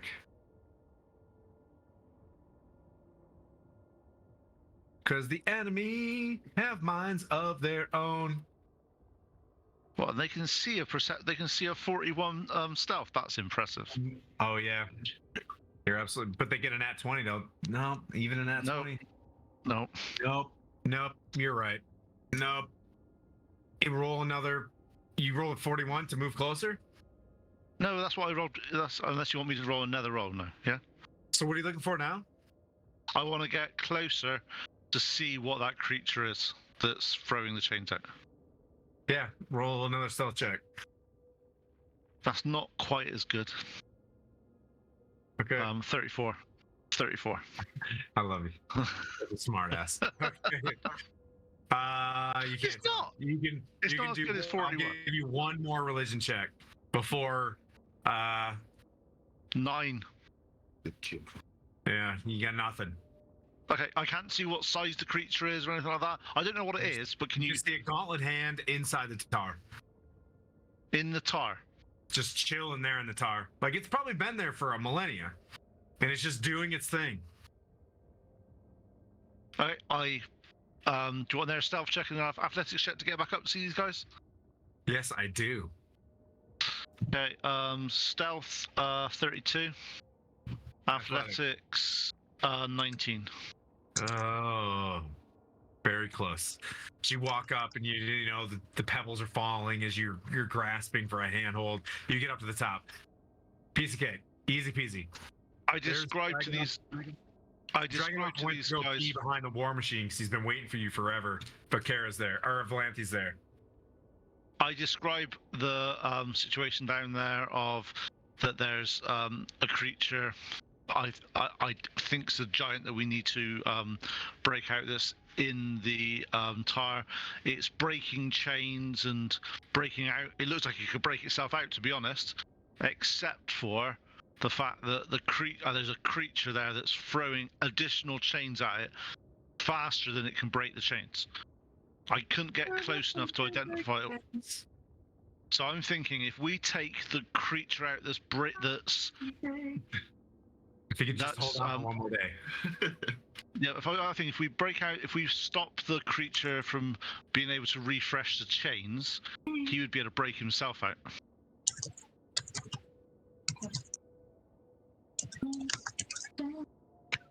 However, this creature was in the tar and I have no idea what it was.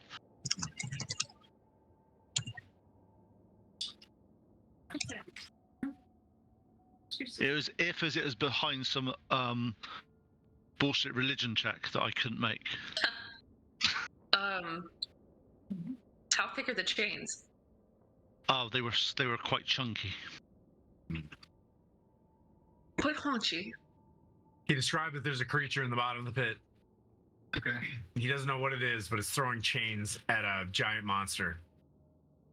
Okay. And the giant's breaking the chains, just not faster than the chains that are being refreshed on it. So if we stop the creature So kill throwing the the thing. chains, Can you point? Kill one thing, release one thing. Okay. but I don't know what the problem is. We don't know what that thing is. That's the problem. It's long. It's covered in tar, and we don't know what it is. The one that's chained up? No, the creature that's in chains is the giant that we were trying to release. Okay. He is breaking the chains out as if they are. It's really hard to break, but he's breaking them. However, Okay. they're getting refreshed faster by another creature that I can't see. Okay. Can you point the direction of where that guy is that's throwing the chains? I could shoot in that direction at least with the harpoon. If you still want me to do that for distraction. Yeah, as soon as I come back up, I go, yeah, the problem I got is I can see them when I'm about 100 feet up. Up here, I only know the rough area, and I'm not sure if you'll hit them. The rough area is going to be fine, right? We're just trying to piss him off. That's fair. If you're trying to piss him off, and then Valanthe and I go down and pew him to death. Yeah. Full send. Hey, it's better than any idea we've got at the moment. Has anybody got any better ideas? Barnabas is like, sounds great. Who? Yeah, it's a flame skull that you took as an NPC about 2 years ago. Oh yeah. Unless you got a decent idea, shut up. Ow. Sorry, Connor's in a bad mood at the moment. He's had a bad couple of hours. All right, go. Just say go. So- Who's gonna do the first thing first? So we tell Dragonoff, wait 5 minutes. That'll give us a time to get down. And then once we start hearing you shoot bolts, and we see the bolts in that direction, hopefully it'll stir the creature out of the bog, out of the tar, and at that point we will heroically destroy this creature and upset him. Okay, I'll hack my watch to 5 minutes. So splitting the party. Good stuff. No, we're not splitting the party. We are being 5 tactical. minutes? 5 minutes on 6-second rounds? Huge fan. So you guys are going downstairs? We are being tactical. Yeah. Whatever words you want to use. Yeah, it's great. I mean, we're not being strategic, that's for sure. So you guys are heading down. That's too long a word. Strategery. Yeah. Okay, so the two elves going down. Mooncaller and you are up top. Okay. Good sir, I think you need to rephrase that real quick. Oh, yeah. Okay, I got it. We got tops and bottoms. So the elves and the bottoms. No, we got it. Yeah. So the bottoms are Hang going down. on. Are you just saying that Dragonoff's the top? I think that's what he said. Yeah. So anyways, moving on. I didn't say it was a bottom, I said it was submissive. Jesus. There's a difference. Get the terminology right. Moving on. Oof. So collective stealth? Let's do a collective stealth. Buffering. Yeah. We'll do a collective stealth and a collective athletics check. Okay, collective stuff. I got 40. Jeez. 15 plus 6, 21. Okay. And then your strength check. You're sneaky. Strength check. Hold on. Athletics check. 19.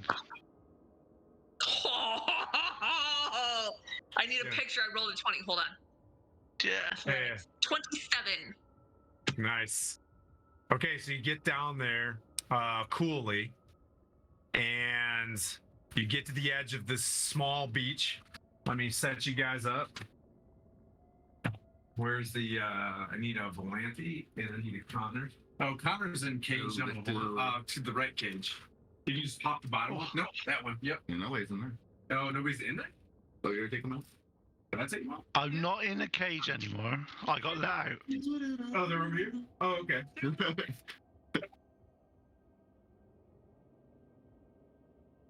Okay, now what? Mhm.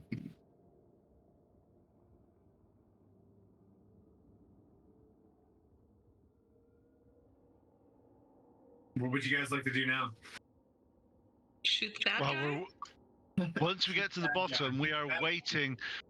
When we get to the bottom, we are waiting for our distraction to fire the harpoon. Oh, and you fired the harpoon exactly. At the right Right time, yeah, the and we're- perfect time. Yep. Yeah, we are waiting with actions ready. As soon as we see the creature in front of us, we are going to shoot it. Okay. Harpoon shoots, Pew pew.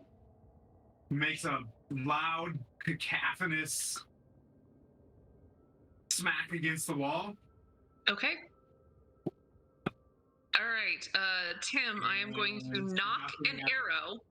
They didn't look over or anything. The hands just keeps busily throwing chains at the beast. Sweet. Well, he doesn't know that from the top, so he's fine. So do we still see the hand? Yes. There may be some pew pew action going against his hand then. Okay, go for it. All right, I'm going to take out the oath bow. I am knocking my arrow. Muerte rapiditlaque me hecho mal. So I'm whispering in Spanish, which really means Elvish, and I'm saying swift death to those of you who have wronged me. And this person is now my sworn enemy. And I get a little bonus action here when I shoot this MFer. So let me roll real quick. Okay. Hold on.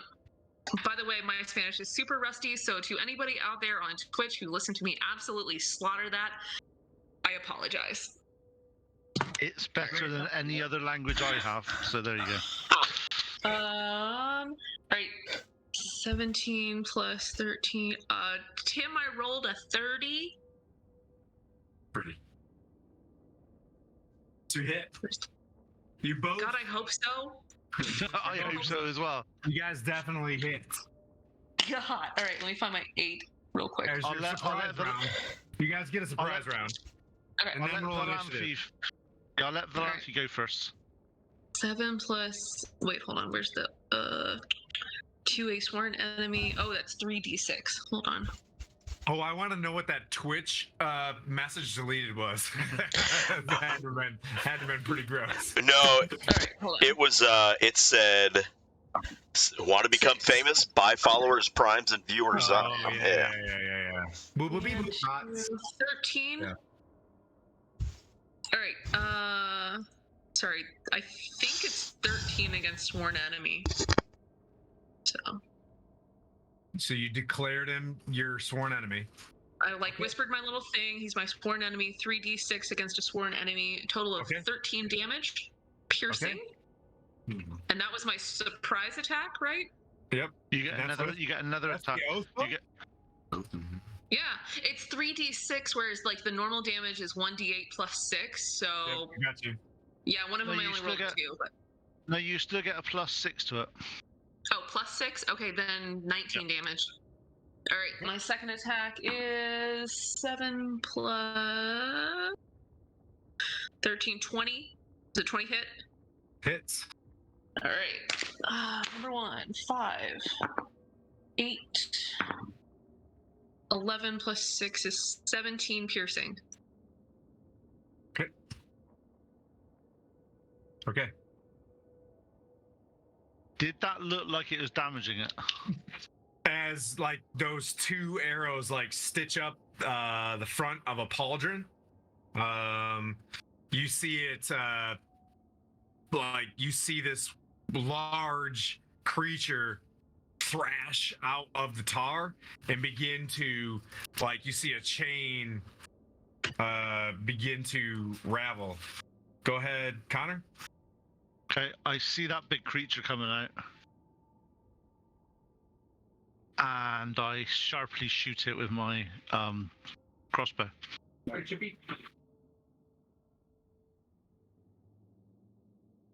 Oh, that's shit. Does a 25 hit? That's only because it's plus 14. Yes. 20 hits, so I'm gonna guess yes. Oh, I thought you rolled. Oh, You're in charge of the baddies. All right. so this is our surprise round, yeah? Wait, no, he's part of the fight. Yeah, okay. This is our surprise round, yeah? You can come down. You're in charge of your own life. Yes, it is a surprise round. Okay, cool. I'll just make sure I'm not using abilities that I can't If you use yet. jump, it takes only one round to come down. Just saying. I don't know what's Were happening. we already down there? Yeah, we're down there. I We're was down talking there. to Dragonoff. We didn't talk about that though. Yeah, there's no. There was no. It was just, hey, shoot this in 5 minutes, and then we'll take care of the rest. That's fair. We'll be fine. So 28 points of damage on my first attack. Okay. you guys could possibly call up for help if you needed it, right? Second attack. Cool. Do I need it? 21. 21. That's a hit. 24 points of damage. You're in a cavern. Cockness cavern. You can. How did the force damage? How did it look? Did it look all right that it was damaging it? It looks like it's damaging it pretty bad. Okay, cool. So that's all I can do in my because I am right in saying that during a sneak attack you can use your action, or do you get a full round in our sneak attack? What do you want us to do, boss? No, we're gonna roll for initiative now. Okay. So go.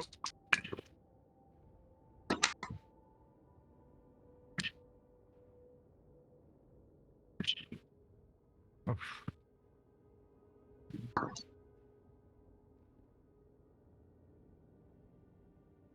$21. What you got? 31. Go ahead and roll your initiative just in case you decide to do something.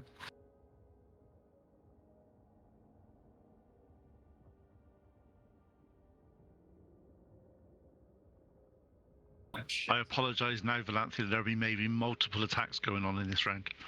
I did not mean to click on D&D Beyond just now. Well, that's okay. Do you want me to bring him up? No, I've got 15. Drag. Okay. All right, Connor. So you guys, you watched her shoot. You shot with your crossbow as well. Hit the hand. It jumps up out of the tar, and you see it swinging around a chain. Go for it. Okay. So first attack, What'd you get for your initiative? 21. 31. Valanthi was 21 though, right? Yep. Okay. Yeah. Okay. Go for it. There's no sneak.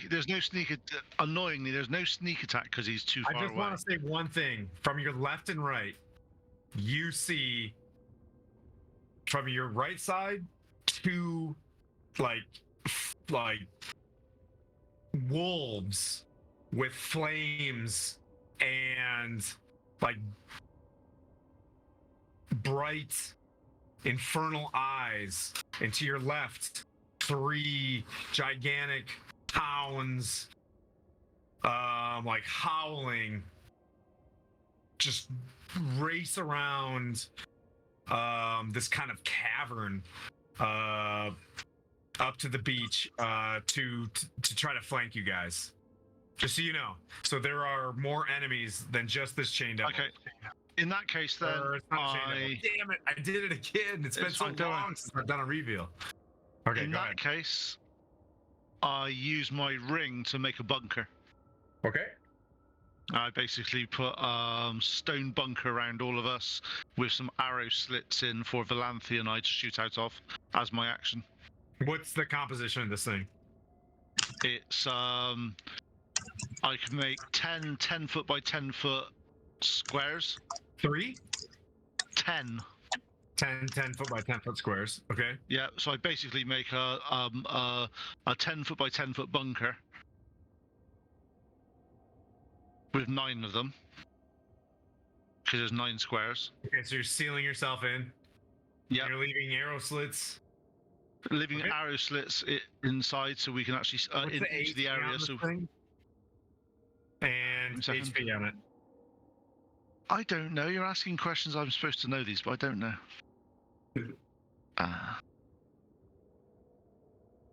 I have stone somewhere. I think it's 30. Okay, I think I it's got it, don't 30 worry. and 10. I'm just trying to look at it and just see. Just 2 seconds. So it's You wall want of to do thir- stone. You want to do 10 and 30? HP. Wall, AC Wall of is stone 15, is- 30 hit points per inch of thickness. Okay. and it creates. Okay. I like that. Yeah, basically it's 3 inches thick. So there's 60. There's 90 hit points per side. Okay. Okay. Go. And I use that as my. Valanthe, you're So I up. basically. So Valanthe, I've just put a bunker around us. We're protected for at least 90 damage on all sides for at least a round or two, depending on if they do something daft. Okay, sorry. Translating English into English. Daft, not Daffy. Okay, so I'm gonna pop up through one of Connor's little arrow slits and pew pew with my oath bow. Old home slice that's trying to keep big dude under chains. He's still alive, yes? Yep. That's correct. Had not. Okay. As my sworn enemy, I'm going to shoot this MFer with the sworn enemy thing on As lock. you do this, as you shoot, as Connor's father has been imprisoned in this place, you see the visage of your mother coming out of the tar. Make a wisdom check. Bitch. All right. Not your mother, Yeah. right? Just in case. No, it would be my dad. For the back. Yeah, this backstory would be my dad. Okay, 19 plus 4, 23. Yep, it is a chain devil. It was trying to mess with your head. Okay, cool. Noted. Yeah. I think I just had my good shot. I'm really scared now. All right, let me try this again. Be good to me, dice. Fuck my life. I rolled a 2, so 15. Misses. I hate you. I'm sorry. Okay. And it begins to charge forward at you, and it's going to bang away at this. That's actually perfect.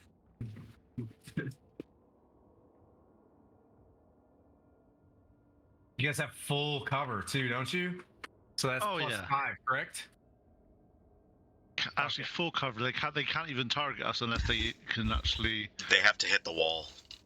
Yeah. Yeah. It's going to. Well, they're going to hit the wall. They're going to hit the wall, all of them. All right, so they're going to aim towards just the front. And it's 15. This guy is going to nat 20 and a 16. So that is 12. I believe all the wolves are just chain devil already. Huh? All the wolves are just chain devil. Everything's moving to the front of this thing and try to hit it.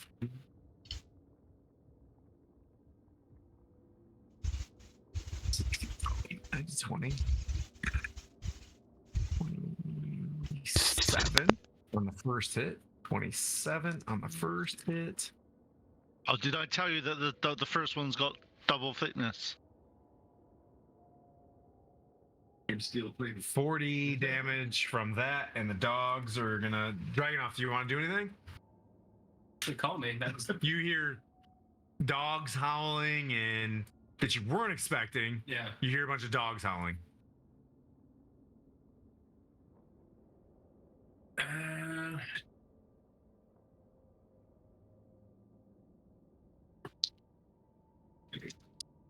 I'll climb down there. Okay, one. So that's gonna be a 2. 2 turns. Oh, okay. can move things. 3 hits. Okay. It takes 1 turn to get down there if you really, really want to get down there. Does that make sense? It does. I'm being an instructor. Yeah. If you really want to get down, it takes 1 turn. Yeah. It'll take you. Yeah, it's going to take you all the 500 feet to try to get down there. I apologize I don't mean to be that guy, but your movements, difficult terrain. You get 1 strength check to figure it out to go down, but it'll take your amount of time to get down. Yeah. Unicorn doesn't know how to get down there. Yeah. I mean, Infernal War Machine has its HP. You know what I mean? Like, you do it's your turn as I do math. All right, I'm gonna stay up with the Infernal War Machine because I hear howling, but I haven't heard. Like, you guys would call me if you needed me.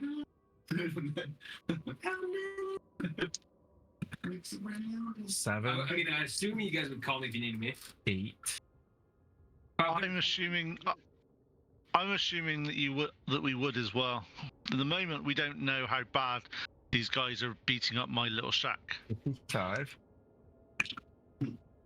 55. 60. 60. 64. Sounds like he's counting. Tim, remember, there's 10 squares. The front one's double. 64. They're all going at the same square, bro. Exactly. The front one that you said they were attacking is double. They're going to the bottom square so the dogs can get through. Just left of 74. Yeah. 74. 75. On the third dog.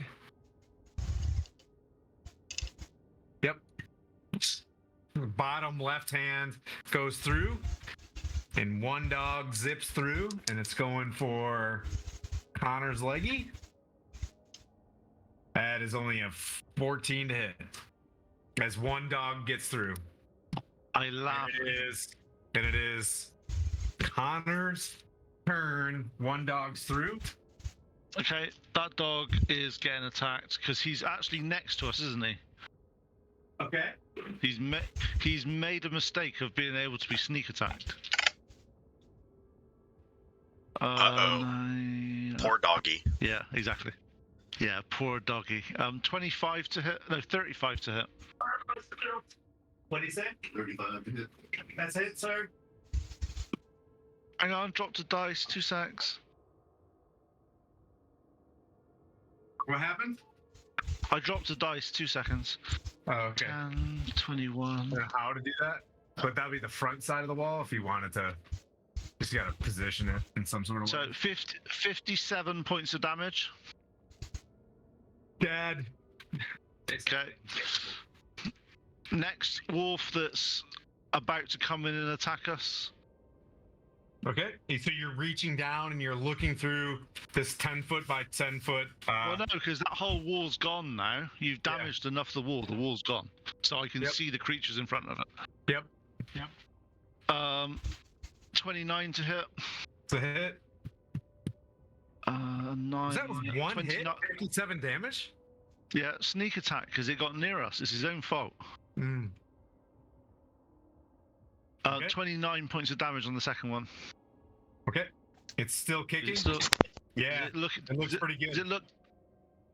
Okay, so It my looks, extra... it looks like you did a significant, hit towards it. Towards it. Okay. My bonus attack to attack it is 32. It's a hit. 30 points of damage. It's dead. Okay. So how many wolves are there left? 3 more. Okay, I use my bonus action attack on one of them, which is 16, 28 to hit.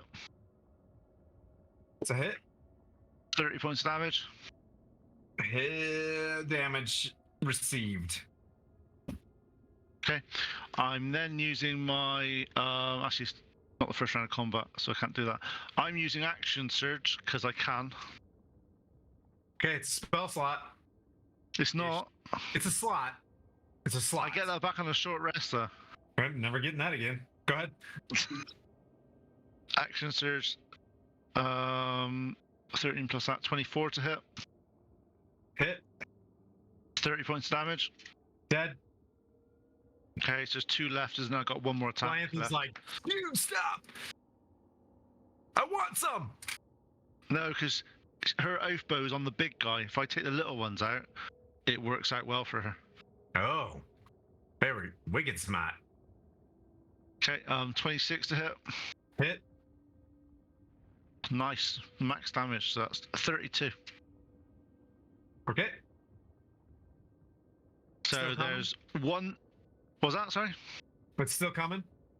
Yeah, I know, but that's all I've got. I can't do anything. I've done 5 attacks. There's not much more I can do. Seems pretty weak. All right. Blanty, go ahead. Oops, sorry, I had my my blue falcon showed up. All right, pew pew time. Still Keep going attacking the after big the dude keep that attacking has the big guy. I am attacking the big guy. We killed little guy, like my what did I call him? My sworn enemy. Yep. Cool. All right, big guy, no Chain bonus. Devil? Did you declare the Chain Devil as your sworn enemy? He's still kicking. No, the guy that was holding down the chain devil. Yeah, the Chain Devils. It's a Chain Devil you're attacking. Yeah. Okay. He's I still thought he was alive. he was the smaller guy, and there was a bigger guy in the tar. Nope. Just one guy in the tar. Okay, that's not the guy. It was the guy that was holding him down. Yeah, that is the Chain Devil. Okay. Promise. Yeah. Okay, good deal. We have a 12, which is plus 13, 25. Hey, let's say that. Oh, yeah. Yeah. All right, spawned enemy. 5. Oop, sorry, reroll. Did you read Oathbow that fast? Bravo. 6. And 8 plus 6 is 14. Damage? Yes. Yep. Okay. Pew pew. Okay. That's it? Total damage? Okay. He's still kicking. He's still trudging through the muck towards you. Sorry, it's the Avernus. It's getting close to the end. All right. It's his turn. Is that it? That's all you got, Kara? Cool. Uh-oh. You say it like that. I only have one. Well, wait, no, I do have. Oh, sorry, I do have a second attack. Hold on. Right at this point. Okay. Yeah. Sorry. Double check. Make sure I'm not a liar here. You do have 2 attacks. I do have 2 attacks. Sorry. Oof. Oh, boy. Do you know Chain Devil? Connor? Okay, here we go. Let's try this again. It can try. Okay. All right. 8 plus 13, 21. It's a hit. All right, 21. All right, ready? 6. 10. 14 plus 6, 20 damage.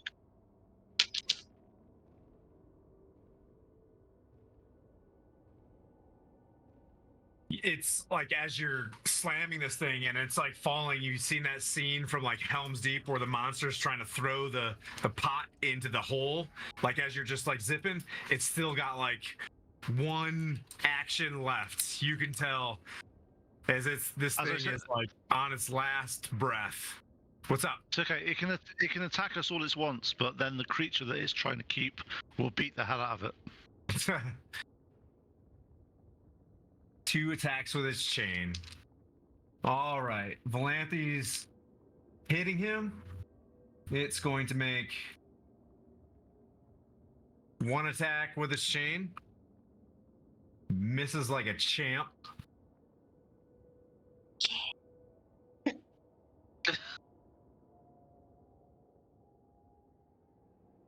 With magic wand.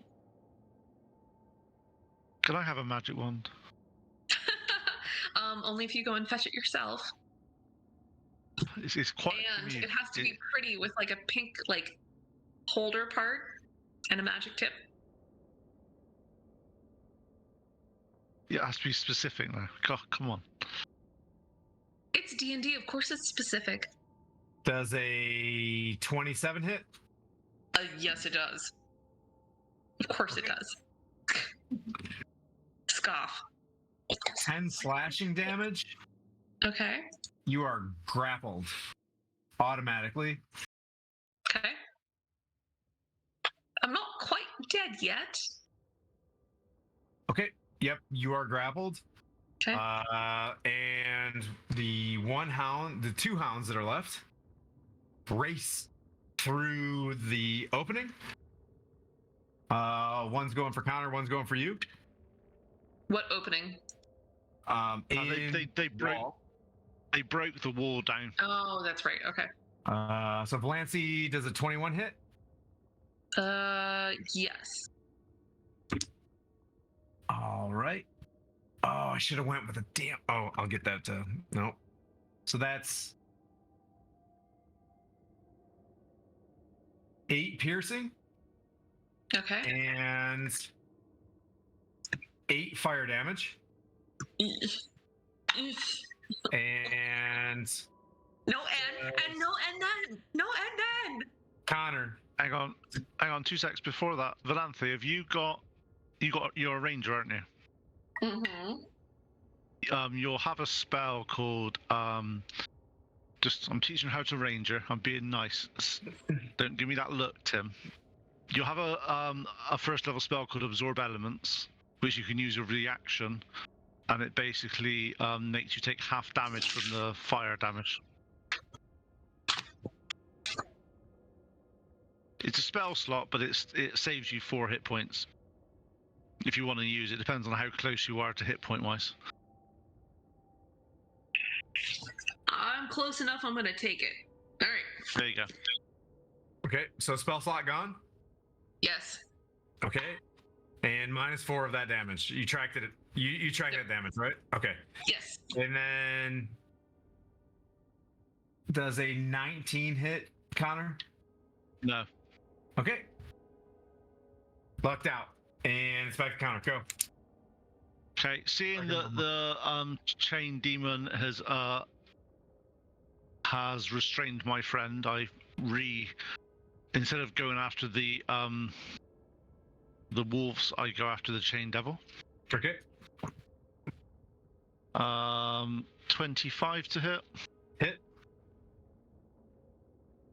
28 points damage. Okay. Hits it in the neck, and it splashes in the tar. Dead. Okay, I then use my second action to attack both these wolves are next to us, aren't they? Yes. Okay, so I attack the one that I didn't attack last time first. Can you shoot crossbow in melee? I can with crossbow expert, yeah. Okay. So that one AC 25 hits.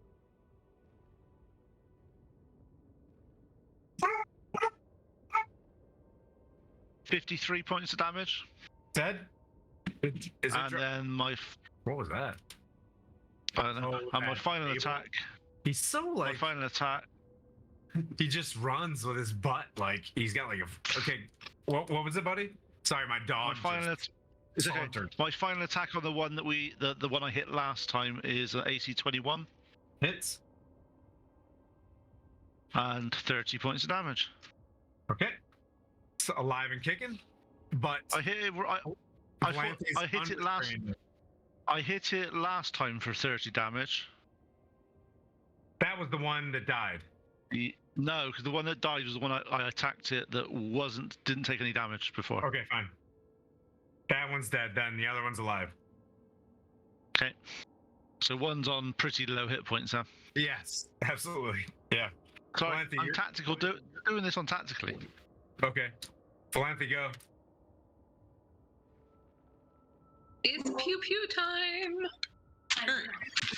Okay. Does she have expert in melee? You have disadvantage on your attack roll because you're in melee. What's that? -2?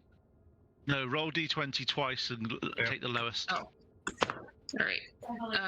First one was the lowest, 7, so 20. Hits. Okay. Shit, nice. 1, 2, 6, 3, 10, plus 6 is 16. Okay. And then On this round, do I have disadvantage? Because you shoot the bow straight through the back of its neck and it falls limp. It's dead. Okay. Do I need a security round? Except for this guttural screaming, thrashing, monster as it's starting to break through the chains on its own because the chains have been put into the tower. It's got about 3 chains or so left as it's covered in chains. I say to Valanthe, we need to get the hell out of here and start climbing. Yep, I concur. You're climbing down? Mount up, baby. As I start shouting. I thought he was coming down. I start shouting, warm up the engine, Dragonov. We're on the way He's out. on the opposite side of the mountain. Say again? Warm up the engine. I warm up the engine when we're on our way out. All right. Start up the engine! This is like an Indiana Jones thing, like as you're running, and they're shooting little arrows at you. Engine, what? Okay. So you guys work your way to the top of this thing as you hear this, you speak Abyssal, correct? You hear as it's like breaking out, Matala! And you feel wind from behind you as whoosh, some sort of creature flies out of the cavern. You guys get to the top of this thing, mission complete. This thing you see it just flying at 300 feet per round, ripping by to your northwest, and a beeline towards something. And that's where we'll pick up next week. Poof. We went 30 minutes extra. I apologize, but we wanted to wrap some things up. Dungeons and Dragons, y'all. Dungeons and Dragons, everybody. That was a fun session. That was amazing. I loved it. Hope everybody had Tim, fun. I want you to know I have asked for a pony for my birthday every year since I was 4, and you gave me a unicorn. You have Mooncolor, which if you look up Mooncolor in fandom, or was it fandom? What's the nerd wiki? Mooncolor is pretty legit. Yeah, you can search Mooncolor specifically, and if she's got extra stats or whatnot, let me know. Okay, I'll look it up as well. Valanthe, if it's a wiki, we can change them. It's fine. You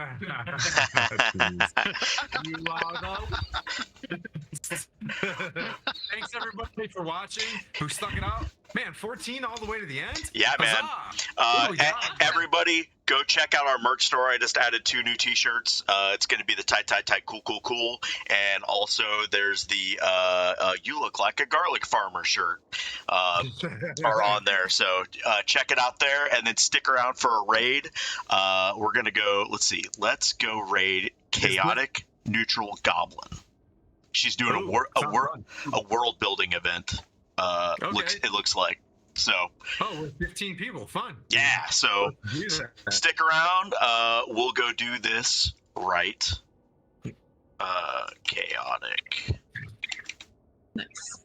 Neutral. I started retweeting you guys on my main account, so that's 11,000 followers later. So hopefully it's helping. I think so. Yeah. Maybe. All right. 291, right? So everybody, get ready for the raid in about 10 seconds, and have a great night. And we'll see you all next week. 7 or 6 or 5 or 4 or 3 or 2 or 1 or commence raid. Sorry, it's going now. Bye. Oof. Connor. Yikes.